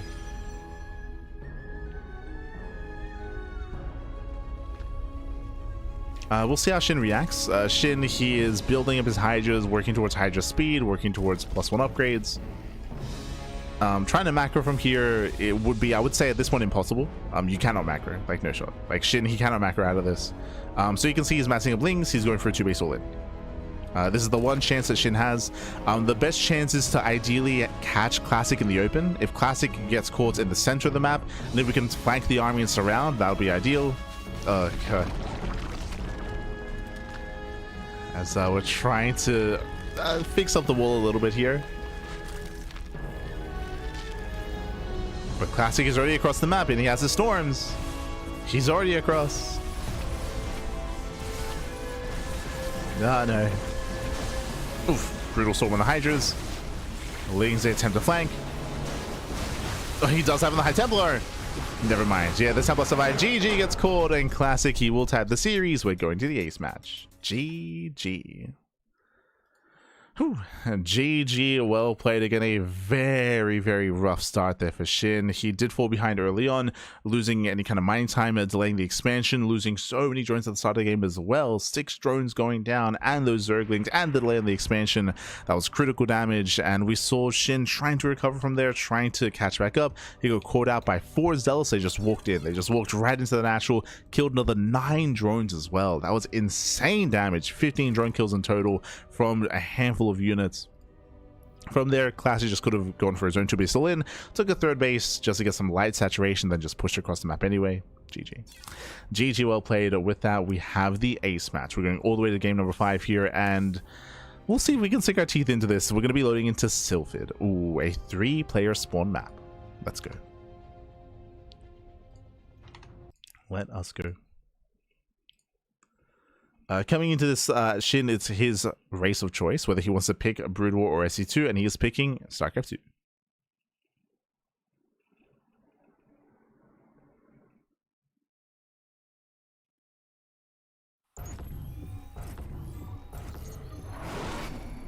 And spawning in the top side of Sylphid, we have the South Korean Protoss player. We have the blue Protoss, the blue Protoss player himself, representing Team Virtus Pro. It is Classic. And in the bottom left-hand corner, we have his opponent. We have the... Oh. Yeah, we have the SC2 Zerg player himself. It is SHIN. Here we go. And welcome to Sylphid. Sylphid is a 3-player spawn map. You can spawn in top side, left side, and right side as well. So 3 possible spawn locations, and we'll see how our players do approach each other here. Again, shorter rush distance by ground. We're leaning towards aggression. We've yet to really experience any kind of like mid to late game. You could argue we saw a little bit of that in the ByuN series, but in ByuN versus Solar, but it was different because ByuN was ahead from like the early game. I'm referring to the game where ByuN on Vermeer, where ByuN went 3 racks. He went 3cc 3 racks, and ByuN just took a lead early on, and he just cruised his way into a win like 10 minutes later. There was no like back and forth between them. Yo, we're cannon rushing. No shot. No, doesn't throw down pylons. Forge expand? Wait, what? No, okay. Oh, he's setting up in between. But he gets spotted. This is a little bit shaky. It's like a delayed cannon rush. The forge is done, but we can't throw down any cannons. It was gas first. It was a gas first opener by Shin. Messy follow-up here by Classic. He's trying to expand back at home. So basically what happened, so winding it back here, my apologies, I was engrossed in just talking about how the tournament has been going so far.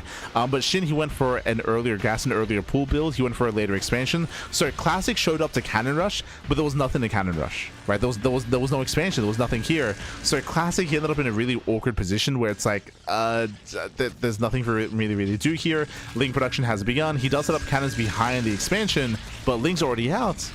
Yeah, Lings are out. The cannon's going to be denied. The cannon rush is falling on its face. And this is a build order win. It's just a build order win here for Shin, as the cannons cannot finish. Once again, just as a reminder, Classic went for a cannon rush forge first opener, but Shin didn't have anything to cannon rush. So GG. Yeah, it's okay. Oh no. Not like this. Shin, he went for an early pool, early gas. Just build order win for Shin. Hold on, I need to... Where's my Google Translate?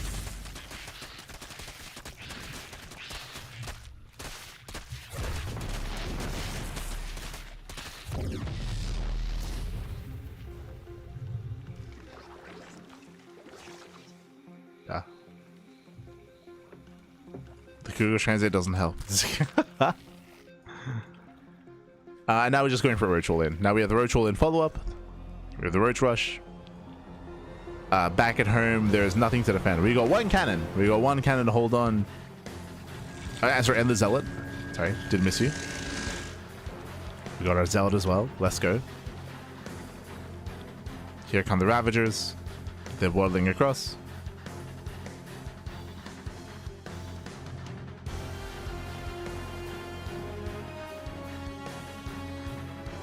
He's coming.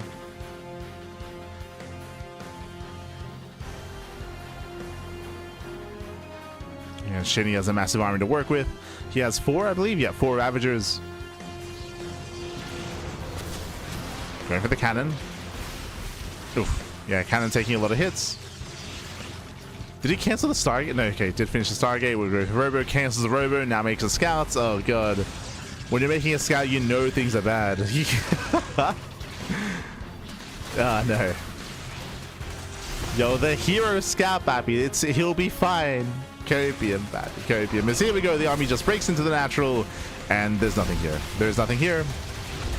GG gets called, and SHIN will claim the series 3-2, advancing on to the grand finals. GG.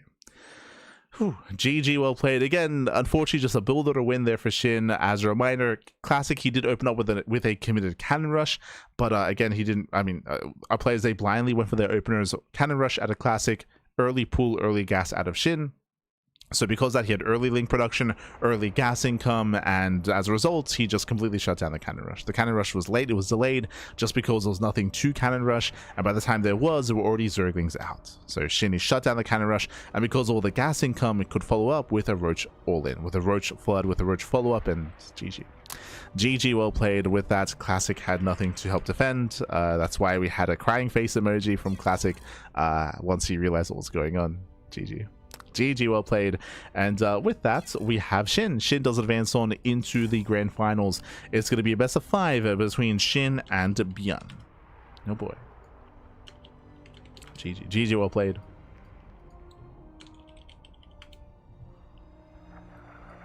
You know, we just gambled. We rolled the dice in that final game. It happens. It happens. Did gamba.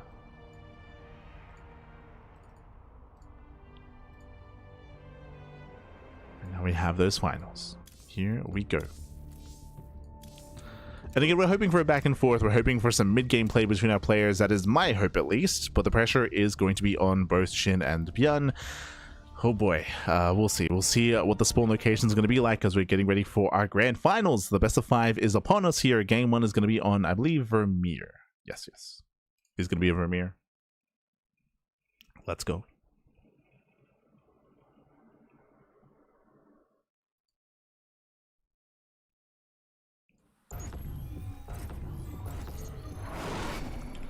And spawning in the bottom right hand corner of Vermeer, we have the orange Zerg player, the orange Zerg player himself.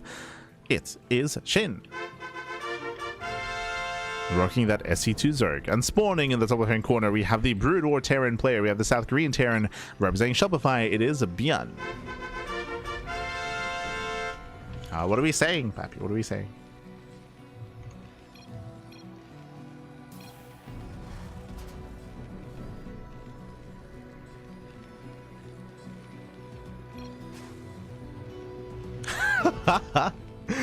ByuN's like, oh, how did you win? And SHIN's like, I got lucky. ByuN's asking him about the previous series.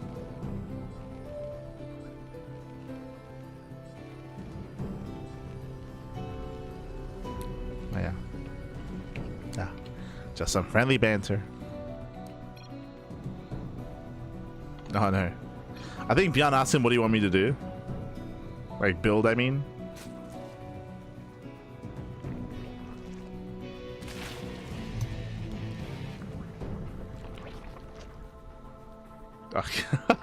Oh, sorry, SHIN, he was like, what do I do? SHIN's like, I'm dead, Spappy. Not like this. Alright, let's jump into it. So far, we do see a CC first into 3x. So 3x sim timing here by ByuN. He's going for a very strong sim timing. Now, what we're expecting out of SHIN is typically we've seen a lot of roach responses out of SHIN once he can realize what's going on. We'll see if he can find his opponent, though. It does go for the cross spawn. It does go for the cross scout. No, never mind. It does keep the overlord in the center. And we'll see if he can read what ByuN is up to. Again, ByuN is very fond of these 3x sim timings, so I'm sure SHIN will blindly just prepare for something like this. We'll see. As the overlords are fanning out. Ooh, okay. SHIN rushing into his third. being very greedy actually. Because this fast third hatchery for Shin, he's sacrificing his second queen. So second queen is going to be very late in favor of the faster expand.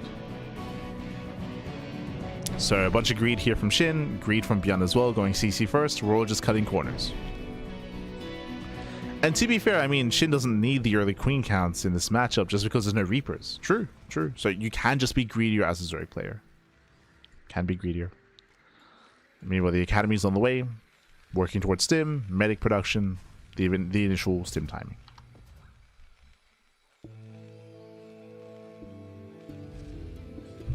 I believe ByuN was the highest seed for this tournament, so it was his choice to go for Brood War for SC1.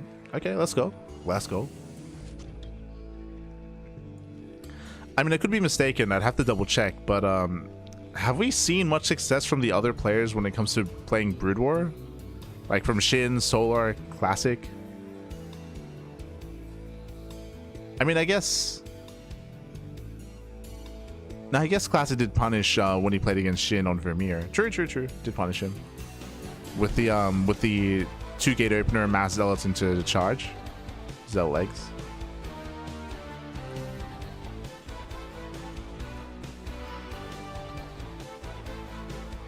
But I do think that ByuN is quite comfortable, especially in ZVT with his 3 Raxes.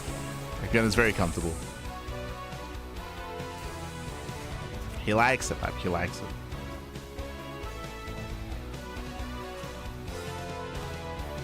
Like, the reality is that, like, this build is just really versatile and really strong. I would say more so than the other standard openers for the other races, right?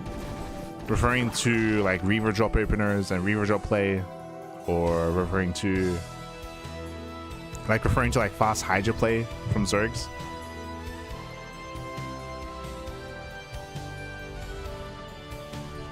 I wouldn't be surprised if statistically there are more Terran players that are willing to play Brood War Terran than like Zergs or Protoss are willing to play their Brood War like counterpart. That wouldn't surprise me.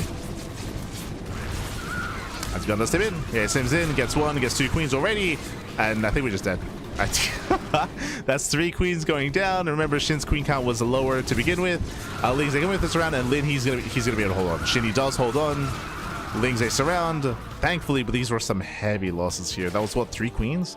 3 queens falling. Ay ay ay. Does holds. ByuN he's chilling back at home. And Shin is building up into Ling Bane. Okay, so he's going for Ling Bane. He's taking out from here. He's droning, saturating. ByuN had a very nice start. Didn't get any economic damage. True, bear that in mind. But he did take down some queens. Did catch queens.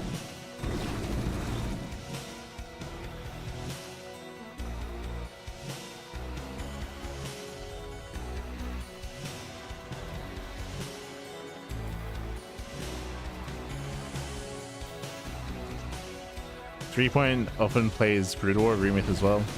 Yeah, they do.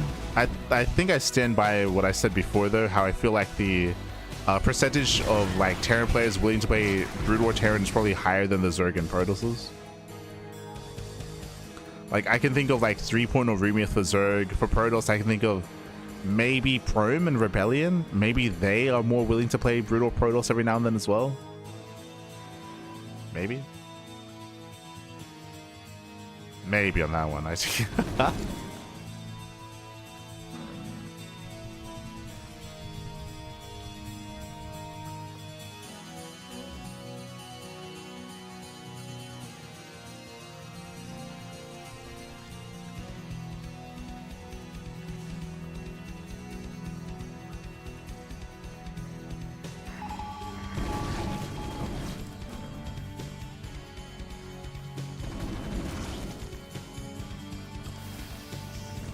ByuN does keep rallying.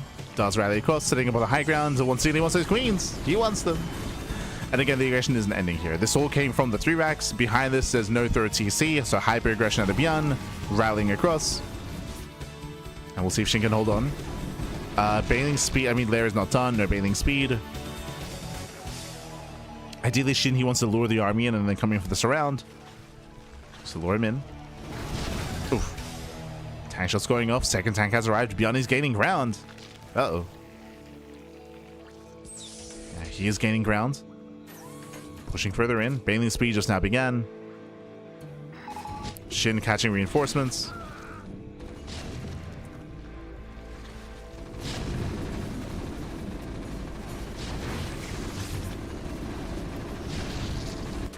Does get across. Getting on top of the tank. Nice run by. Gets us around.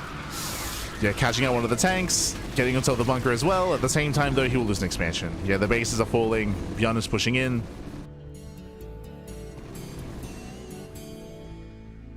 Work on it. Yeah, for sure.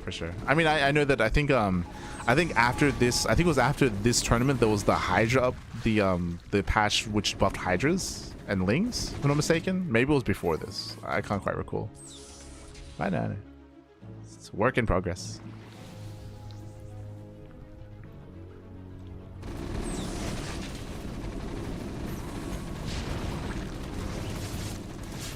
As Baling Speed is soon going to finish with the help of the Baling Speed. SHIN can collapse in. Can rush forward. Baling Speed kicks in.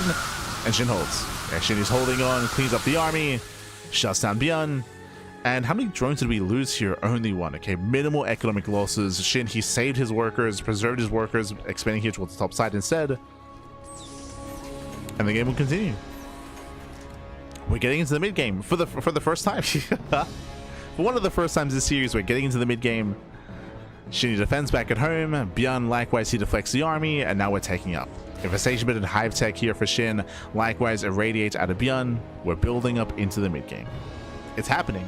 Another reason why we're seeing that here is cross spawns, right? Diagonal spawns, so very long rush distance by ground. It means that even though SHIN won that fight and cleaned this up, by the time he gets across the map, there's already another army, right? It takes too long. It takes too long to counterattack. So the map is helping when it comes to forcing a longer game state.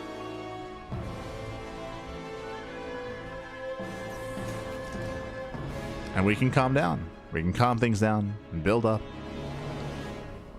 Hive has begun. We're imagining this is going to be link bait into Ultra Tech from SHIN. Now, I'll be honest, when it comes to this game state, so far from what we've seen, I do think that the power spike that the Ultras provide is quite large, and there isn't an easy way to stop that from the Brood War Terran side of things. So typically when it comes to other matchups, when it comes to regular SE2, how do you deal with your mass ultra? Well, Marauders are a nice stopgap. Tank lines also quite solid. Liberators help support as well. Snipes, of course, they're the big factor coming into a longer game state.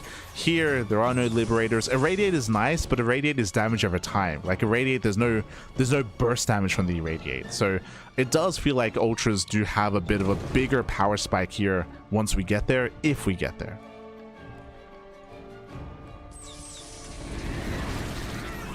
Meanwhile, radio on the Bailings, not bad. Oh my god, we're stacking, Jesus. We are going to be stacking up. Lings, they catch reinforcements. ByuN is pushing. And what's important is that ByuN is pushing pre-Ultra Tech, or pre-Hive. The Hive just not finished, and so far, Hive is not being done with anything. We're not making use of it. Spire instead is on the way.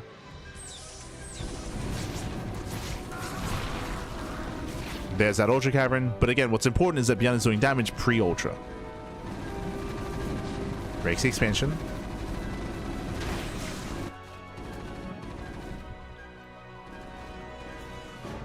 Does break the expand. At the same time, SHIN does catch more reinforcements. Catching out fire bats, catching out tanks. ByuN pushing further in. He commits. He just keeps going. Ooh, as we're throwing away a lot of Zerglings. Yeah, Lings are being thrown away. ByuN is pushing in.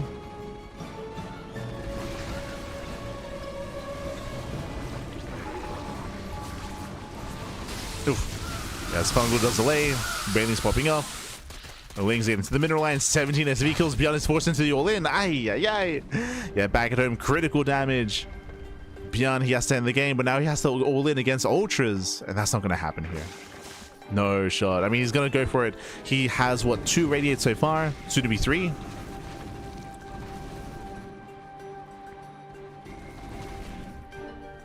But as we mentioned, the Radiates, they do more damage over time when it comes to like these big engagements here and now. We'll see. So you radiate the Infestor.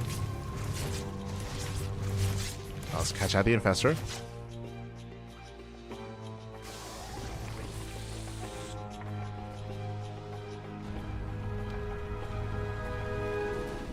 That also means one less irradiate here with the main army.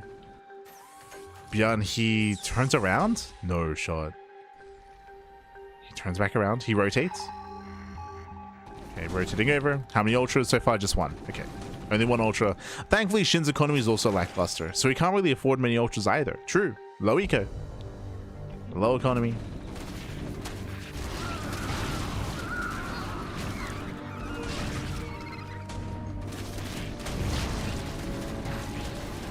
As they catch more reinforcements, catching up more marines, more medics. The army does turn around for a moment there for ByuN. Oh, so catching more SCVs.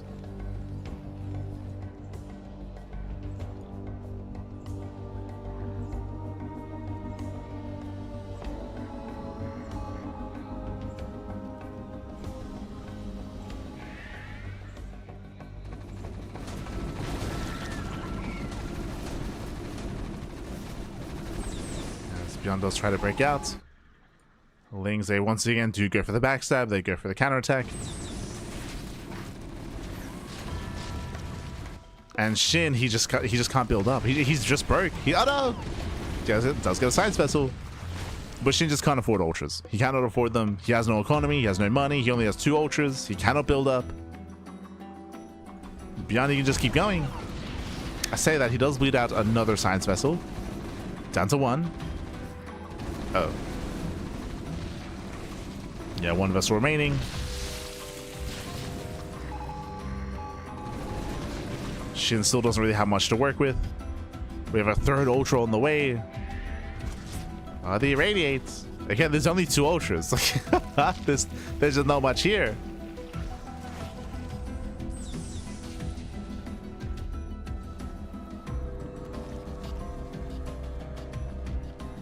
Got the value. We killing orange. Calm down. What's it?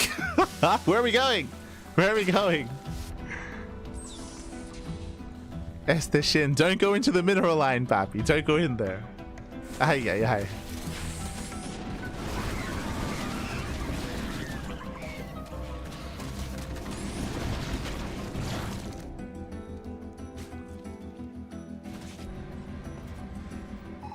Shin is slowly amassing. Again, ByuN has the greater economy. May have lost a bunch of workers, but ByuN, he's on 4 bases. He's on 4 expansions. Meanwhile, I cannot say the same for Shin. Shin's 4th base is undersaturated. Shin needs more drones. He needs more time.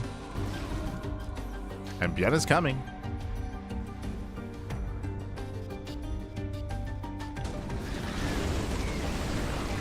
Again, with only 3 ultras, we don't even need irradiate. Isn't even necessary. But he's now built up to back up to 3. Back up to 3 vessels.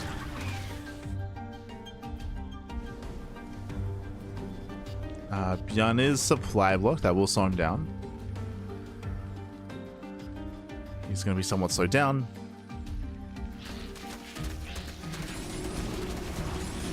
Oh god, the SVs, they turn to fight. Like, these are nice moves here from Shin, but Shin still needs more. He still needs more damage, still needs more time. He still needs saturate. Where are the drones? We have 72 workers, but still no saturation at the 4th base.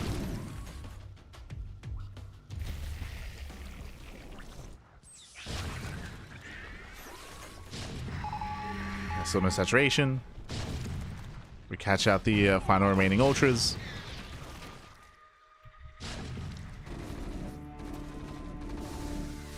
Oh, we're just stacking as well, I guess. And now we just commit to the fight. We commit to the fight here. Nice blinding clouds. But ByuN should be able to kite. Should be able to kite back. And now we can just focus out the ultras. Yeah, you can just focus them down. There's just not enough support here. Not enough economy.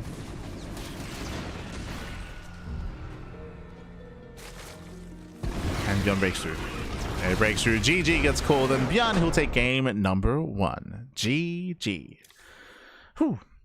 GG, well played.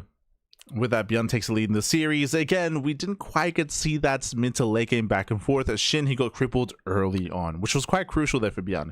We were talking about the issue that could be the case when it comes to ultras and assault economy, but SHIN, he never got up to past 3 base economy. He had a very, very low drone count. He couldn't afford anything. He struggled to even make one ultra as he was just losing base after base, mineral line after mineral line, and he could not sustain himself. He had some nice run-bys and counterattacks, but hey, ByuN, he can sustain it. He can afford those losses. He had the more efficient army. GG, well played. With that, ByuN did snowball out of control, and ByuN takes the lead in the series.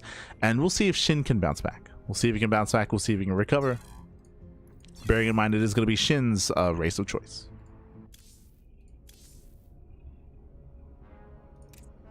Loading into Ruby Rock. Ooh, a much smaller map this time. So we got to at least embrace some mid-game play in that last game just because of the longer rush distance, just because of the further apart spawn locations.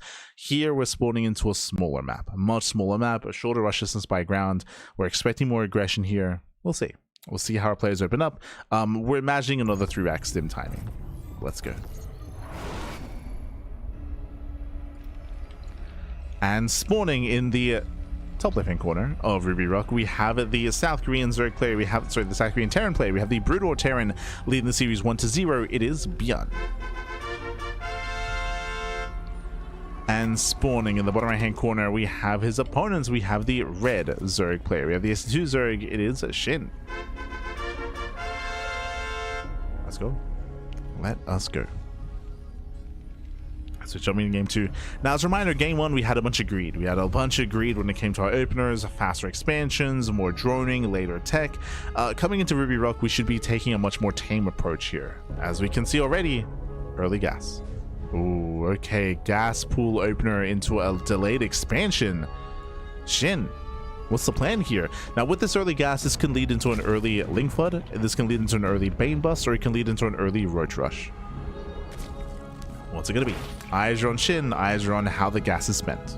As you can see here, it pulls in the gas, does prioritize, still no expand.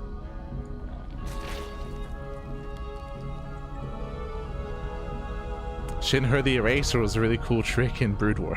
True, true. Aye. As ByuN is building up his own 3-rack stim. I do like the idea of a Roach all-in. We spoke about this previously in one of the previous matchups, how because the 3-rack stim timing delays your factory production quite heavily, Roach all-ins can actually work really, really well against it. If you remember, SHIN actually went for this build. He actually went for a Roach Rush against Mang Russell earlier. Against Mang Russell at the beginning of the broadcast. Show us what you got. Show us that Roach Warren. Yeah, there it is. We're going for the Roach Rush. And we'll see if ByuN can recognize what's going on in time. Let's go. As Roaches are on the horizon. Safety bunker here by ByuN. Yeah, safety bunker. Building up his bio army. We'll see. I mean, at least there's no SCV scat out of ByuN, so SHIN, he has that element of surprise. But ByuN is playing safe. He's playing safe here. Here we go, 4 Roaches now in production. Lings are flooding, we are getting Ling speed, so it's going to be a bit of a lower Roach count as they're going to be morphing into Ravagers, and it's going to be all about those Ling reinforcements to support the army. 7 Roaches on the way.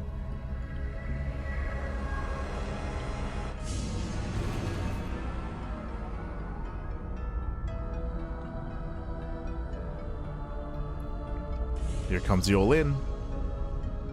We're rallying everything across the map. And I'll be very impressed if ByuN can hold this. Be very impressed. Just because he has no idea what's coming. Like, he has scattered nothing. He has 0 scouting information here by ByuN. Now he scans, now he knows. Yeah, now he sees 0 saturation, sees the links coming his way, now he knows. Does react quite well. Second bunker's on the way, does pre-pull the boys. Yeah, the boys are being pre-pulled to repair. And there are how many Ravagers? Just 1. Only 1 Ravager. Army gets spotted. He's here to repair. Ooh, and with that, the bunker will not go down. Yeah, the bunker does stand strong. Lings are being shot down immediately. And ByuN is holding. Yeah, ByuN, he's holding on. Roaches, they give chase. They chase down some of the Marines, but they get surrounded as well. And every roach is going to fall here. We just overextended. Like, we're deep here into the Terran army. Oh, no. Yeah, there's nowhere to kite. Nowhere to run. Files down his own Ravager. And the final roaches are falling. The final Ravagers as well. The bunker stands strong.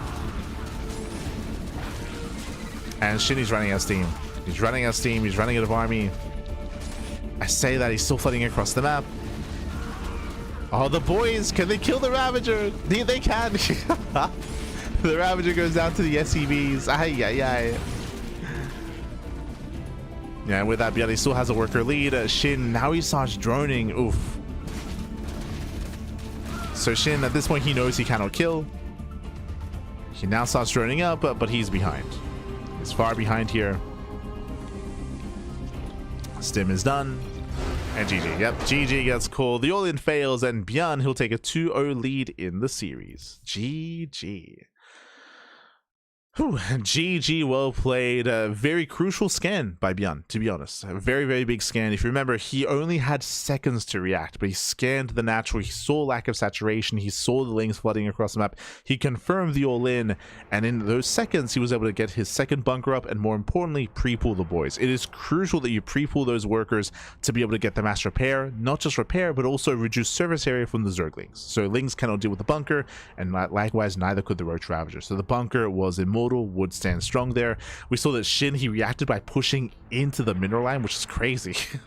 By pushing into the bases, and that just made sure that it was just a one-way trip. It was all or nothing there for SHIN. GG. GG, well played. With that, we're getting into game number 3, and we'll see how SHIN can recover, if at all. The pressure's on. One more game and ByuN will claim the series. SHIN has to fight back here and now to make a series out of this. Let's go. Going to be loading into Celestial Enclave. Let's go. Oh, este evil burrito, papi. Ah, bienvenidos, bienvenidos. It was the only StarCraft I've been watching now. Oh, gracias, gracias. We appreciate it, we appreciate it. We appreciate the support. Hope you enjoy the content. The StarCraft. Hope you enjoy.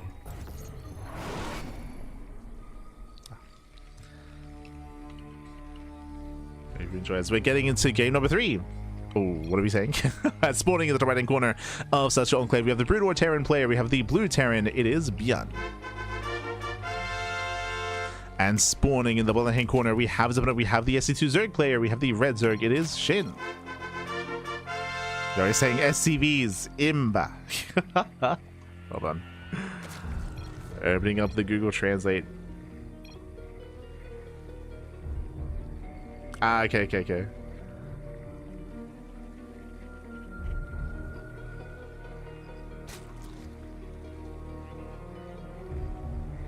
Yeah, SHIN, he was saying nerf SCVs. He was like, I'm trying to all in. Nerf SCVs, papi. And then SHIN's like, when did you have scan available? 3 minutes 30? Crazy, Terran. And then ByuN was laughing. So SHIN was talking about the scan timing when it came to the last game's all in, which is true. Like, that scan timing was crucial. If it wasn't for that scan. They're just talking about the game. The power of the SCVs, the scan. GG. GG. For now, though, we're going into our openers. It's going to be a hatch pool opener. Late gas, we're going gasless. So gasless opener here by SHIN, a hyper greed out of our Zerg player. Likewise, CC first out of ByuN. We mentioned this earlier, but Celestial Enclave does favor greedy play. It is a very defensive map. The reason why: 1, long rush distance by ground. 2, ramp into the natural. A ramp coming into natural is quite rare. 3, pocket base. Like, there's just so many factors here that favor defensive play, so it's all about cutting corners, and at least SHIN is cutting as many as he can by playing gasless. This means link speed is heavily delayed, and roaches are also going to be delayed as well. Just gasless opener here by SHIN. ByuN is still going for his 3x sim timing, though. This can hit very, very hard. Just catching him in the chat. Yo, shout out to Acres de Cruz. Thank you so much. Thank you so much for gifting a sub to Steel Mold. To the community. Este stick. Ay, ay, ay. Shout out to Steel Mold for claiming that gifted sub. But thank you, Ades. Thank you. Akades even. Thank you. Gracias, gracias.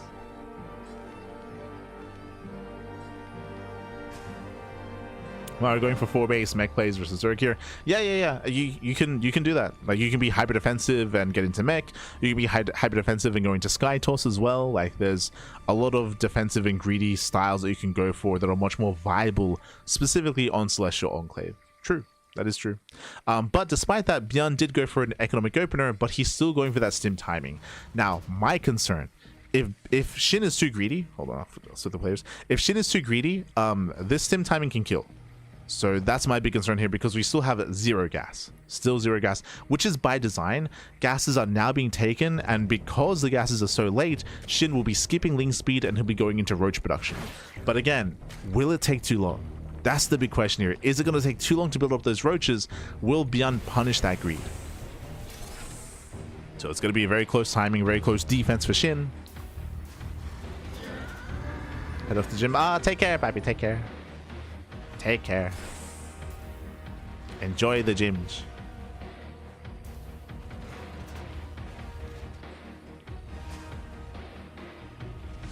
So here we go. Here comes the move out. Overlord does confirm. SHIN is supply blocked. No, he's supply blocked. We got three Overlords on the way. Throws down some spine crawlers. Brutal time to be supply blocked. Now is not the time. And there's no roach one either. No, there's nothing. There's okay, we got a queen spine defense. That's all we got. Queens and spine crawlers and the high ground as well. True. High ground is a big factor. This might be enough. This might be enough here. Yeah, we got 5 queens.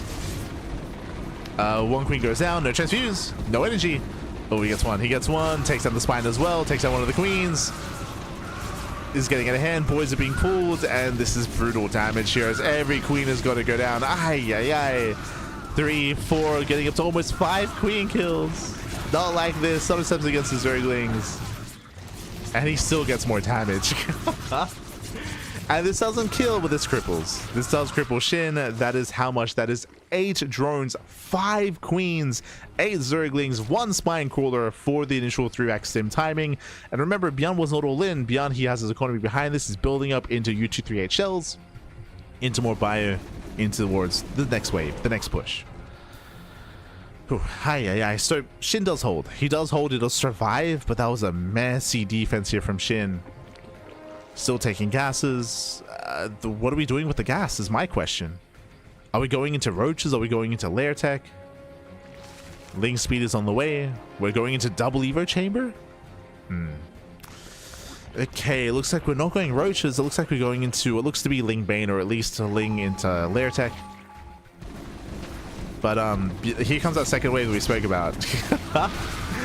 Here comes the second wave. Lings get punished. How many queens do we have? We only have 3 queens. That's not enough. Yeah, 3 queens is not enough. The second wave kills.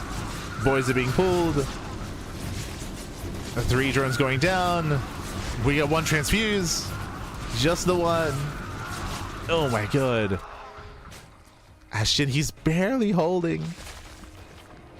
He lost 2 queens, 3 drones, Overlord, 16 Lings, and a spine crawler. But SHIN is holding. Whew, okay. This game is just, it's SHIN treading water. He's treading water, keeping his head above it, just barely. Behind this, ByuN getting his 3rd CC on location. Building up towards tanks. Siege mode is on the way. Double scan confirming there's nothing. This confirms that there's no tech. There's no lair, there's no gases or limited gas income. ByuN should be feeling good about this.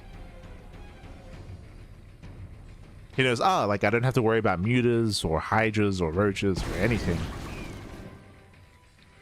And just chill.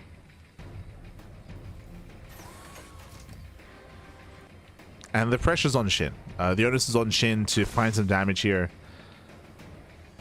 We'll see if he can maybe pull off, or maybe catch the army or find a way into the bases. These rocks can be accessible. Drop play is also viable. Referring to like Ling drops into mineral lines. I would say that this is a little bit premature. This is a little bit ambitious here by ByuN. Oh, but he does have those fire bats. True. Oh my god. Flame it up. I forgot. Yeah, we have fire bats against Ling Bane. Baneling's speed just now began. Fire bats, they're going to be crazy here. They're going to pop off. Initially, I was like, oh, are we being too aggressive? Are we pushing out too soon? Then I'm like, oh, wait. No, he has fire bats. Never mind. He's fine. Oh my god. Against Ling Bane specifically, fire bats, they can pop off. Tanks are sieging. Shin getting ready for the surround. Coming in from behind. Gas on top of one of the tanks. Yeah, one tank goes down. Bailey's at waddling in. And Shin will hold. Yeah, Shin will hold on. This was a messy assault here from ByuN. ByuN, he was spread out. He was caught without his tanks. Yeah, very messy. ByuN, we got to tighten up. We got to lock in. As ByuN was being overly aggressive there. I do think there would have been a way to make use of that army, but only if he kept everything together. He did spread himself thin. You'll spread thin. We have I almost said Vipers on the way. We have Science Vessels on the way. Alongside Irradiate.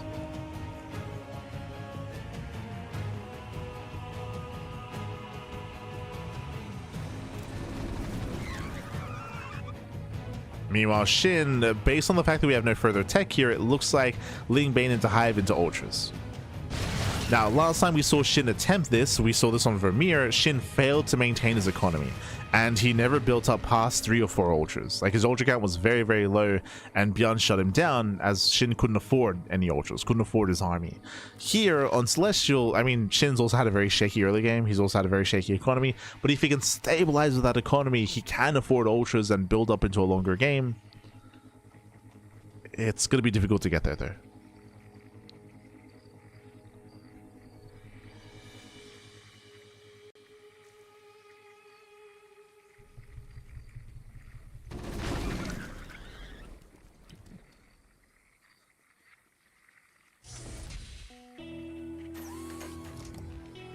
As ByuN is secure now on 4 bases.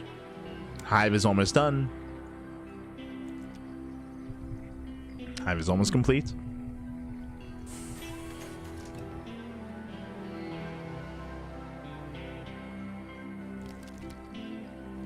But again, Shin's economy is still lackluster here. Still sub 80 workers.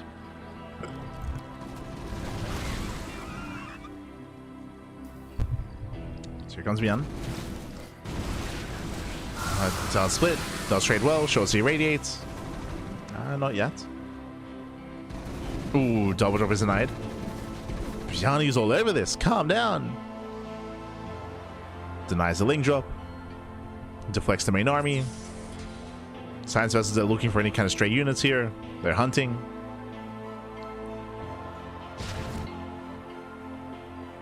They can find the Infestor, for example. Laying to catch 2 tanks, not bad. Forcing friendly fire. 3 tanks even. Okay, 3 tanks go down. ByuN out of position. Bailings to roll in. No magic connections here. Getting 1 medic. Yeah, catching out 1 medic. Drop back into the bases. ByuN is no longer in position. Oh, did misclick actually. Oh, I see. It looks like ByuN had this CC and his other expansion on the same hotkey. So when he lifted up both. Maybe even all. I wasn't looking at the other bases. So a bit of a misclick there. It happens.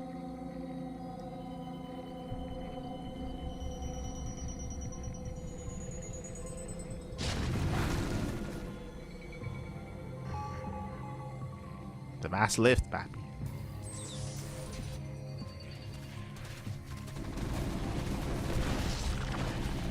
It's been the nice expansion. Massive link right here from Shin. Ooh, it does run into a meat grinder. The Lings, they get what, 2 tanks? Oh god, that was not worth it. I'm afraid, how many Lings was that?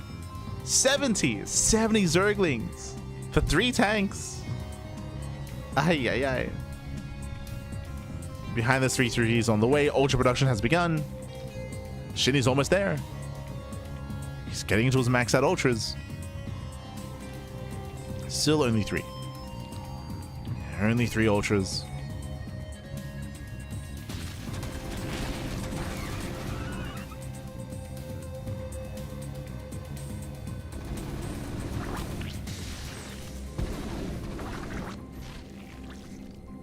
So now we have our spellcasters. 2 Vipers, 1 Infestor. Those are also going to be the main targets here for the Irradiates. As Bio Army gets caught out. Nice clear by the SHIN. ByuN is throwing away more Marines, bringing up supply more tanks. Building up his tank count. Does find the Ultras. Lands irradiated on all 3 of them. Oof.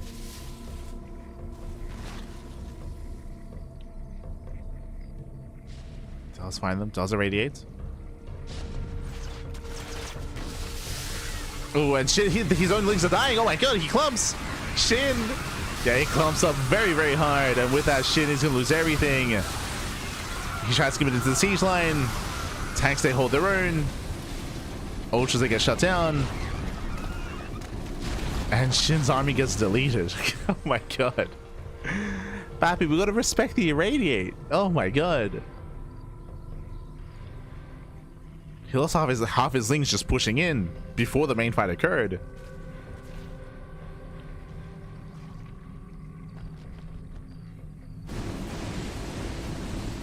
That ByuN breaks the expansion. Pushing on the right hand side, we have 6 soldiers on the way. We have 6 ultras. Do we have any spellcasters? No. So in that previous fight, SHIN, he lost his Vipers and lost his Infestor, and they've not been rebuilt. So 0 spellcasters. It's purely Lingbane Ultra. Nice thing run by. Gets into the mineral line. ByuN is out of position. The run by is nice. But again, the army here is lacking. Especially against a very high tank count, you need those Vipers. You need either, I was going to say Vipers, or I guess Microbial Shroud would be the other option. Here come the Irradiates. The army does stand still, okay. The Ultras are trading well, they catch out the Marines. That's a lot of Marines going down. ByuN plummets in supply, but he holds. Yeah, Defense Matrix here does hold the line.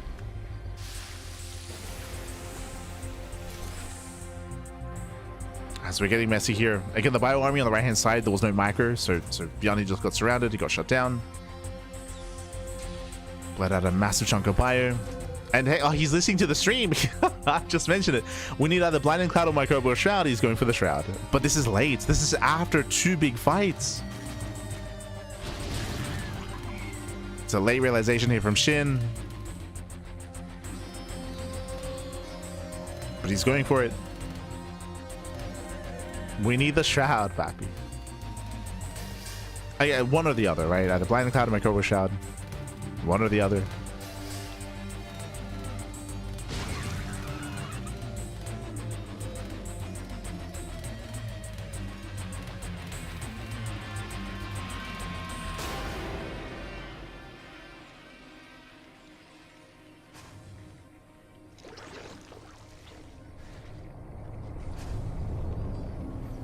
Meanwhile, we see that ByuN is making the full switch into mech. Oh boy. He's meching it up. We have more factories on the way. Spider Mines, Ion Thrusters, 2 more factories as well. So ByuN's just making that full mech switch. Out of Bio.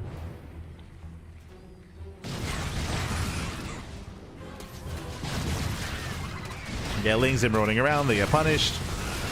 Ultras, they commit in. Once again, Mass Irradiate. The Ultras, they do catch some of the medics.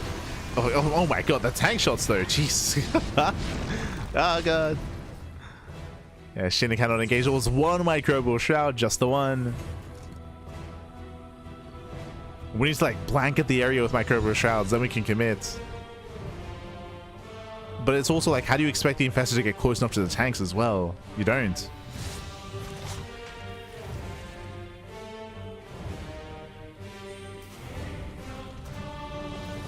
That's where Vipers and Blinding Clouds can be preferred. Now it looks like we're switching into Corruptor, potentially into Broodlords. No Greater Spire yet. It's going to be the answer here to at least the Science Vessels. Yeah, now we have the Vipers. It feels like SHIN doesn't really know how to approach this. Like, we're testing everything.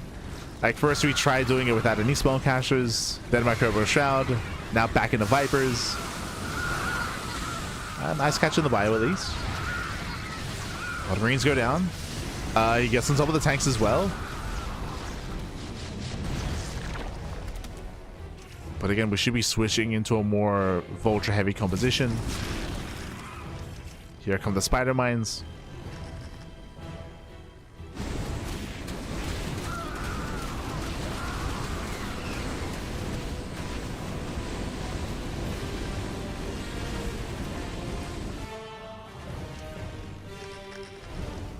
Spider mines are setting up. Oh my god. They're setting up, they're popping off. Ay, ay, ay. Cuidado, papi, cuidado.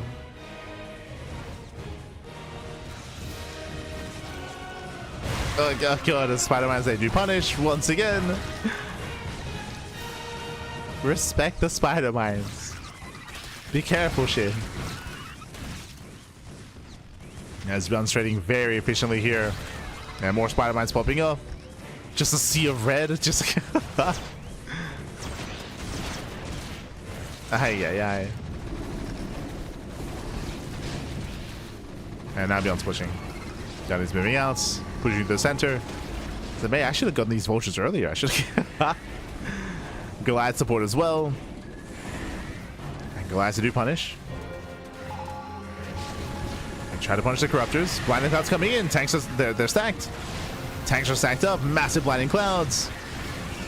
Ultras are trading well, and they get us around. They clean up every single tank here. A better engage here from SHIN, but he's running out of steam. He's running out of army. He has no bank. Oh, and he gives chase into another siege line. And ByuN can rebuild. He's got an economy. GG. Yeah, GG gets called. SHIN, he has nothing left. He has no resources. And ByuN will claim the series 3-0, becoming this week's SEL champion. GG. GG, well played, ByuN. He will claim the series. He'll claim the series 3-0 against StarCraft Evolution League number 20. Does fall in the hands of ByuN. A very strong showing here with the 3-0. SHIN had a very hard time engaging or dealing with the aggression of ByuN. We saw multiple times SHIN attempt to go into Ultra Tech, but multiple times saw him struggle to get there. Again, the Ultras are quite expensive. They require an economy, and time again, SHIN stumbled his way into that late game. And even here on Celestial Enclave, despite getting into those Ultras, he had a hard time perfecting his army. Does he go into Vipers? Does he go into Blinding Clouds, into Microbial Shroud? He was kind of lost when it came to picking what to really tech into. Likewise, a lot of impatience out of SHIN as well. Ideally, you do want your opponent to expose themselves. Remember, what was the best fight that we just saw from SHIN? When ByuN was pushing, when he was out in the open on the low ground, and we got caught by like two blinding clouds, and Ultras that came in for the surround. That was an amazing fight, but that was too little too late. And again, that was waiting for ByuN to push out, to push into him, right? Instead of SHIN trying to crack like the turtling Terran, which is where ByuN could fight on his terms with his advantage, where spellcasters never really came into play. Again, Infestors, they couldn't quite close the gap getting within range of the tanks. Vipers likewise couldn't move in either because of the line of turrets. There were turrets for Marines, so trying to like break that turtling Terran, we saw time and time again SHIN fail. It was when ByuN pushed where SHIN had more success, but that was too little too late, right? It was too little too late. GG. GG, well played with that. Congratulations here to ByuN for claiming the series. Shout out to Classic, Solar, SHIN, and the other competitors as well for taking part. GG. GG, well played.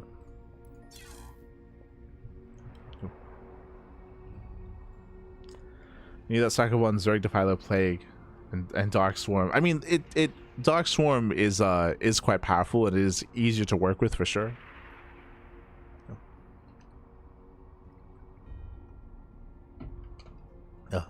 But at the same time, as we were trying to allude to as well, like going into this heavy ultra composition, I mean, isn't really built to break these siege lines the way that the way that SHIN would hope for. So I would push back against the idea that like, oh, you need these other spellcasters. Like, no, we just need a different approach. Or if you confirm that your opponent's just turtling up, then that's when we need Broodlord Infestor, right? We need to get out of Ultras into Broodlords. We can't just be like stuck and be tunnel vision on just trying to make this composition work when your opponent's being hyper defensive. So either change your approach or change your composition.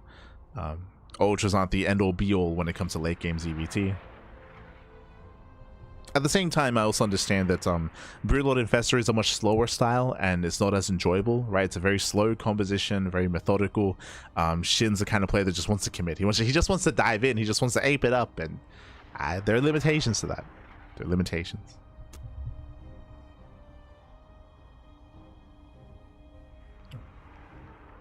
But with that, GG. With that, GG will play. With that, congratulations. And we're going to be wrapping up here for the day! Exclamation mark. I think we have a schedule command in the chat, but let us catch up on our schedule for the week. As you can see here, we just wrapped up with our Saturday morning broadcast of StarCraft Evolution. Later on tonight, we are not going to be live. You can see our schedule is a little bit outdated. We were originally going to be casting the Universe Titan Cup. That was going to be a best of 7 show match between Percival and Rogue. It was going to be a best of 7. But if you've been watching our channel as of late, if you know anything about GSL that's starting next week, we did cover the qualifiers, and both Percival and Rogue are in the same group. They're in the same group in GSL, so we didn't really want to have them play a couple of days before the GSL group because it'd be kind of weird. Most likely, obviously, GSL takes priority, and it'd make for a really weird series when ideally they want to hide builds and hide their styles. They don't want to show everything off when GSL is right around the corner. So the Universe Show match has been rescheduled until after their group. So after the group, then there'll be the show match. Meanwhile, we have the Tuna Cup. Tuna Cup is our open tournament. That's going to be this Sunday. This Sunday is going to be our Tuna Cup. But otherwise, we're going to be wrapping up. Otherwise, thanks for watching. Thanks for tuning in. We'll be back tomorrow with the Tuna Cup. That's going to be tomorrow evening in over 24 hours time. That's our open tournament, and we're going to be featuring TLMC maps. As always, when it comes to our open tournaments, full map pool of Team Liquid Map Contest 22 maps. So look forward to that. It's going to be amazing. Going to be beautiful. Likewise, next week is when GSL does begin. So we're going to be covering that as well. We have the GSL round at 12 next week. We also have the coverage of Ethereal 2 circuits. We have what else am I looking at? Pixar Cup. The TLMC finalist stream should be next week as well. Should be next week. We'll be there to go over all the maps, all the upcoming maps from a judge perspective, and also going through all the feedback from all the other judges as well. True. We'll have that. But otherwise, thanks for watching. Thank you so much for the support. I'm giga tired. I'm gonna go get some rest. I'm gonna get some food first to run some errands, and then get some sleep, get some rest. I will see you guys tomorrow for the Tuna Cup. When it comes to some more StarCraft Evolution content, the next Evo event should be StarCraft Evolution League number 2021. That's going to be on April the 30th on Thursday. Currently, we are scheduled to cover it on Thursday, so do look forward to that, specifically for more Evo content. Otherwise, thanks for watching. Thanks so much for the support. If you want to support us in other ways, you can do so via Patreon. Exclamation mark Patreon in the chat. Our Patreon does fund our tournaments on a regular basis. Tuna Cup is directly funded via our Patreon.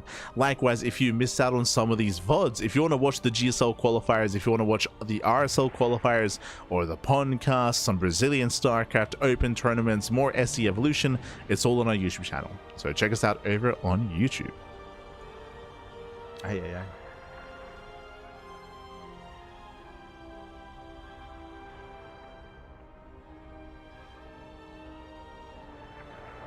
Thank you for the full coverage. Titanic casting spree. Gracias, bro. Gracias. We appreciate it.